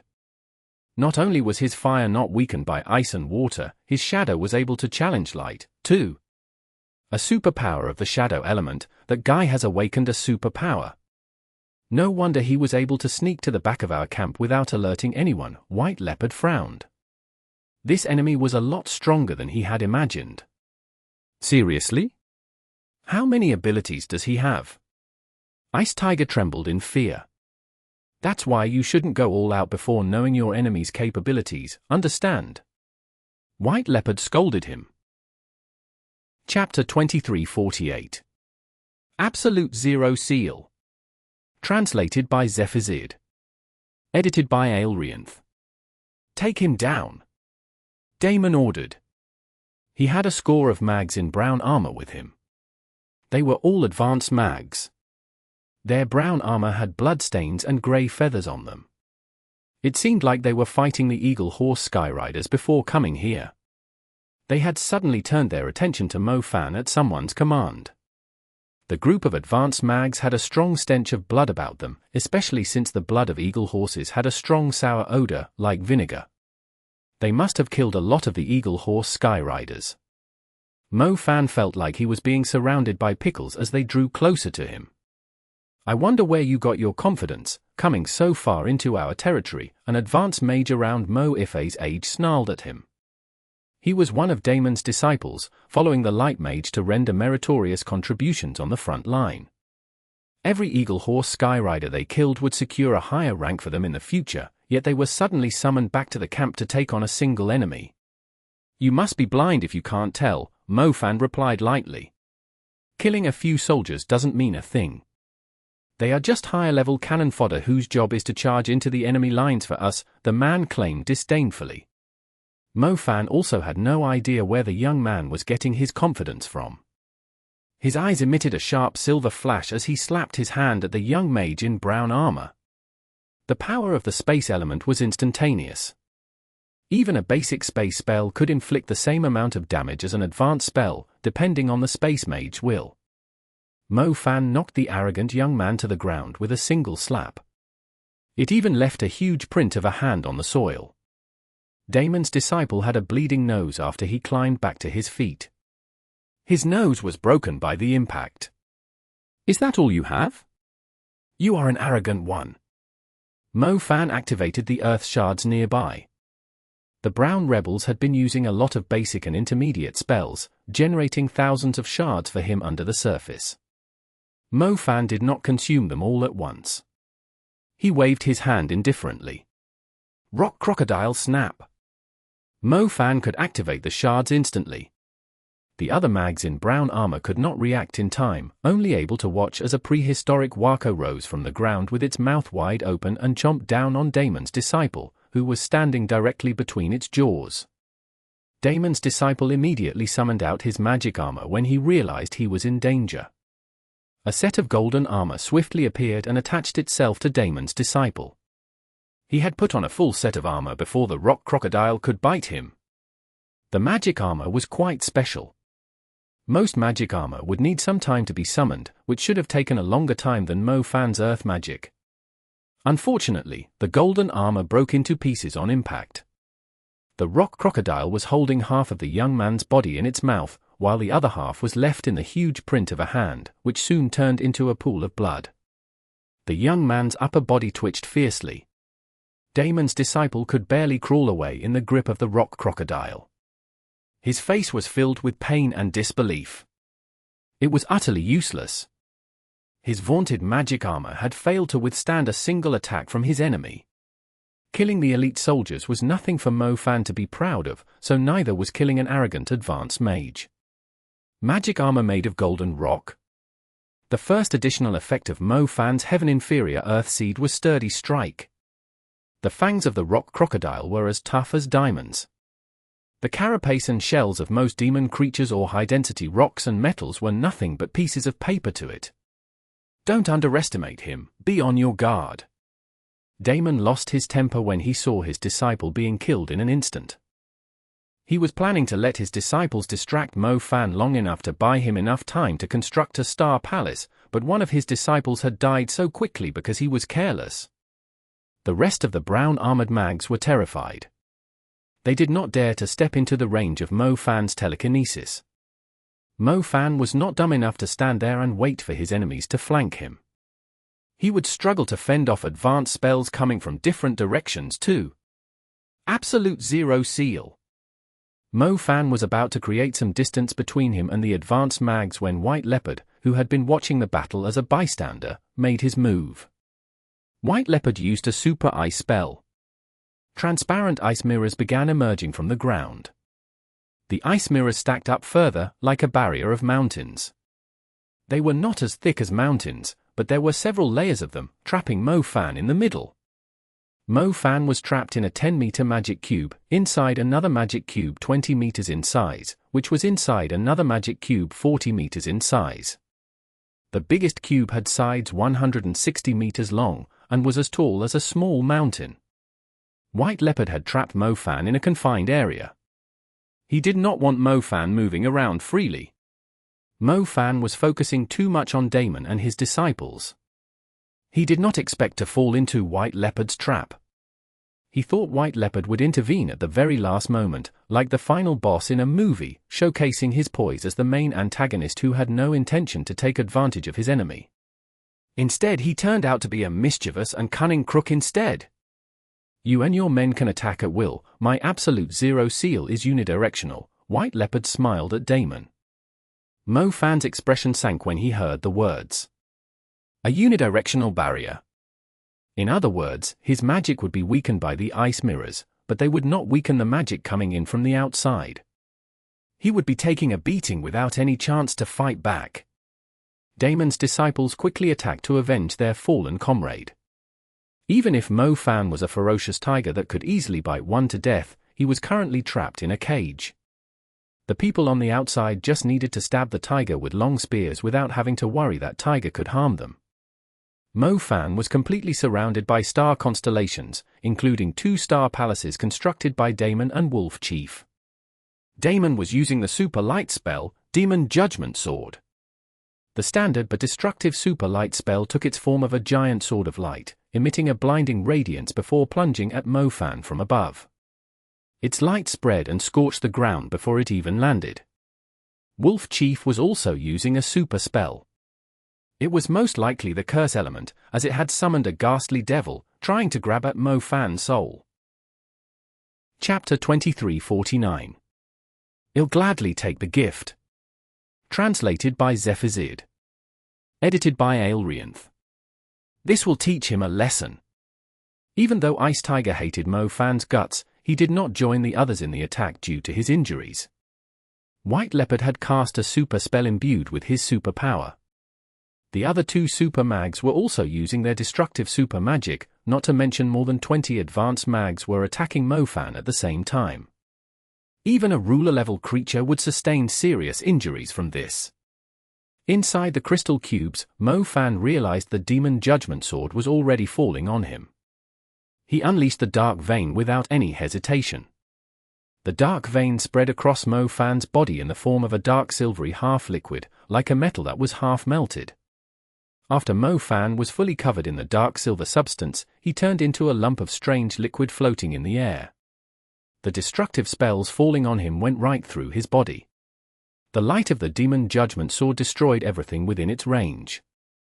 The area the tip of the Demon Judgment Sword was landing on received 3 times the damage, as it was covered in 3 layers of its light. Mo Fan was currently in the innermost circle of the light. The overwhelming light was slicing at the darkness Mo Fan was hiding in like thousands of swords. Mo Fan had to admit that the light magic was a huge threat to darkness. The realm of darkness Mo Fan had constructed was starting to crack all over. Once the realm of darkness failed to withstand the pressure, he would lose his current state of being able to ignore every attack falling on him. Mo Fan tried to move. He had to reach the first layer of the light so the realm of darkness would not be overwhelmed. He could not care less about the magic the others were using. Wolf Chief's curse magic had no chance of touching Mo Fan's body, let alone grabbing his soul. The advanced spells were just as ineffective. The spirit form was able to ignore any damage inflicted by elemental magic, and Mo Fan's current formless state was even stronger than the spirit form. He could even ignore the light magic for the moment.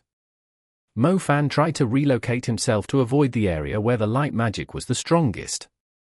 However, he soon realized he was stuck inside the walls of the crystal. Unlike the spirit form, he was unable to walk through obstacles while he was in the realm of darkness. Left with no choice, Mo Fan could only use his dark vein to strengthen the darkness, and ended up consuming a lot more shadow magic. "Brother, why did you remove the seal?" Ice Tiger asked with a confused look when he saw the ice crystals collapsing from the outside. "I have to use a lot of magic to maintain it. Our goal is to win the war. Do you think I should waste all my energy on a young man who appeared out of nowhere?" White Leopard shot back. "Oh, you're right," Ice Tiger nodded. "It would be insane if the one-sided ice cage could last forever. They could easily take on the formidable demon creatures deep in the Andes mountain range if it could. He will no longer be a threat to us even if he survived. We'll leave the rest to them," White Leopard stated. He started walking toward Wuku after finishing his sentence. White Leopard was holding a few water crystals, which his superior had sent someone to collect. They were crucial for Wuku if he wanted to keep summoning a heavy rain across the battlefield and maintain the Brown Rebels' morale. Mo Fan had intercepted the scorching river and taken out their water source. These fundamental water crystals would surely come in handy for Wuku. "Master Wuku, thanks for your help," White Leopard exclaimed before he reached Wuku. "It's nothing, I'm doing this for the sake of the new government. Your ice magic has improved a lot." Wuku smiled. He was relieved after seeing that Mo Fan had been taken care of. White Leopard's absolute zero seal had come at the perfect time. Otherwise, he had no idea how long it would take those worthless pieces of trash to defeat Mo Fan. These are the fundamental water crystals our leader has collected from different places. Only someone with a superior innate talent like you is worthy enough to have them. Please use them wisely to summon the rain. The soldiers on the front line are starting to lose their motivation after the rain stopped, White Leopard went on. It won't happen again. May I ask General White Leopard to keep an eye on the vicinity of the altar, and prevent anyone else from interrupting me again, Wuku replied calmly. We have no idea who your church has offended, so I can't guarantee that no one will show up again to stop you, but I can promise you they won't be able to leave this place alive," White Leopard declared. He did not sound as friendly as he was at first. Wu Ku nodded. He did not want to argue with this general of the Brown Rebels. He held up his hand, signaling White Leopard that there was no need for him to walk over. He could just throw the fundamental water crystals at Wu Ku. White Leopard stopped in his tracks. The sacrificial altar that Wu Ku had set up was brimming with an evil presence, which White Leopard was not fond of. He casually tossed the 3 fundamental water crystals at Wu Ku. Wu Ku was afraid something might happen to the 3 valuable gems. He purposely wrapped the fundamental water crystals in spheres of water so they would land accurately on the right spots on the altar. The space rippled like a playful fish had just jumped out of a perfectly calm lake. The ripple resolved into a human figure. He had appeared right in front of the 3 precious fundamental water crystals, and was in range to catch them in his hand. Wu Ku immediately strengthened the water spheres to protect the fundamental water crystals. However, Mo Fan's hands were engulfed in powerful heavenly flames. The protective spheres of water evaporated instantly. Wu Ku's water element was normally dominant over others because of his innate soul-grade seed. He did not panic when Mo Fan suddenly showed up out of nowhere. After all, the fundamental water crystals were protected by his spheres. He completely forgot that Mo Fan's flames were heaven-grade. Wu Ku's face twisted in agony, like he had just slammed his face into a wall of reinforced glass, after he saw Mo Fan catching the fundamental water crystals. The truth was, even if Mo Fan had not intercepted the scorching river, the water from upstream was starting to run dry. Wu Ku desperately needed the fundamental water crystals to maintain the rain. White Leopard was dumbfounded. How did the young man survive all those attacks, without a single scratch on him? "I'll gladly accept this gift," Mo Fan grinned. His hard labor finally had some returns. The 3 fundamental water crystals were obviously not a valuable that one could just find during an auction.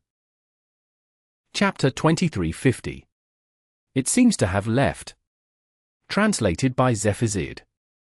Edited by Aelrianth. Wu Ku was almost out of his mind. He immediately put the blame on White Leopard. "Why did you withdraw the Absolute Zero seal?" If White Leopard was not so full of himself, Mo Fan would never have had the chance to steal the fundamental water crystals. "You were the one that asked me to throw them at you." White Leopard was displeased at Wu Ku's reaction, instantly putting all the blame on him. He was also speechless at how cunning Mo Fan was. He had long withdrawn the Absolute Zero seal. If Mo Fan was unharmed, he could have made his way out earlier and surprised Damon, potentially inflicting serious injuries on him. However, Mo Fan chose to remain idle and let Damon and his disciples attack him at will, just so he could take away the fundamental crystals when they were passed to Wu Ku. Life had to be a B****ch sometimes. Accidents that should not happen ended up occurring because of the slightest mistake, resulting in unimaginable consequences. He can't destroy the fundamental water crystals with his heaven-grade flame, either. "Just calm down for now," Ice Tiger spoke up. "Destroy them?" Mo Fan had never planned to destroy the fundamental water crystals. If he failed to take down Wu Ku, who was under heavy protection, he could just leave with the fundamental water crystals and find another way to intercept the scorching river and the streams up in the Andes mountain range to stop the rain in a few days. Wu Ku might run away in the end, but the people of this country would come to their senses and realize they should be worrying about the sea monsters and the Black Vatican instead of their own people. Then kill him and take back the fundamental water crystals. Wu Ku snarled. Wu Ku was seriously going to lose his mind. He had always heard how his superiors described Mo Fan as a bearer of misfortune for the Black Vatican. He had been causing a lot of trouble for the Black Vatican, and most importantly, he was as tough as a cockroach. Wu Ku used to shun their words. He had been able to destroy all of Bo City. Wouldn't it be easy for him to kill a single person, too? But now, he finally realized how disgusting Mo Fan was. He could no longer care about the rain. He just wanted Mo Fan to die immediately. "Brother, How did he manage to survive the attacks? Ice Tiger asked with a confused face. White Leopard's face darkened. He initially had the patience to slowly wear out Mo Fan, but he was starting to feel a little annoyed after Wu Ku put all the blame on him. If Damon's light element did not have any effect on him, it must be the superpower of his shadow magic. White Leopard tried his best to remain calm and analyze the situation. Despite his anger, he could not help but feel that he had underestimated his opponent. Is his superpower that impressive? Ice Tiger's eyes widened.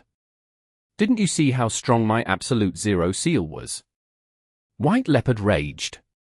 The ice element naturally had an outstanding ability to trap a target, but the problem was that the ice magic would also hinder the offense of other elements.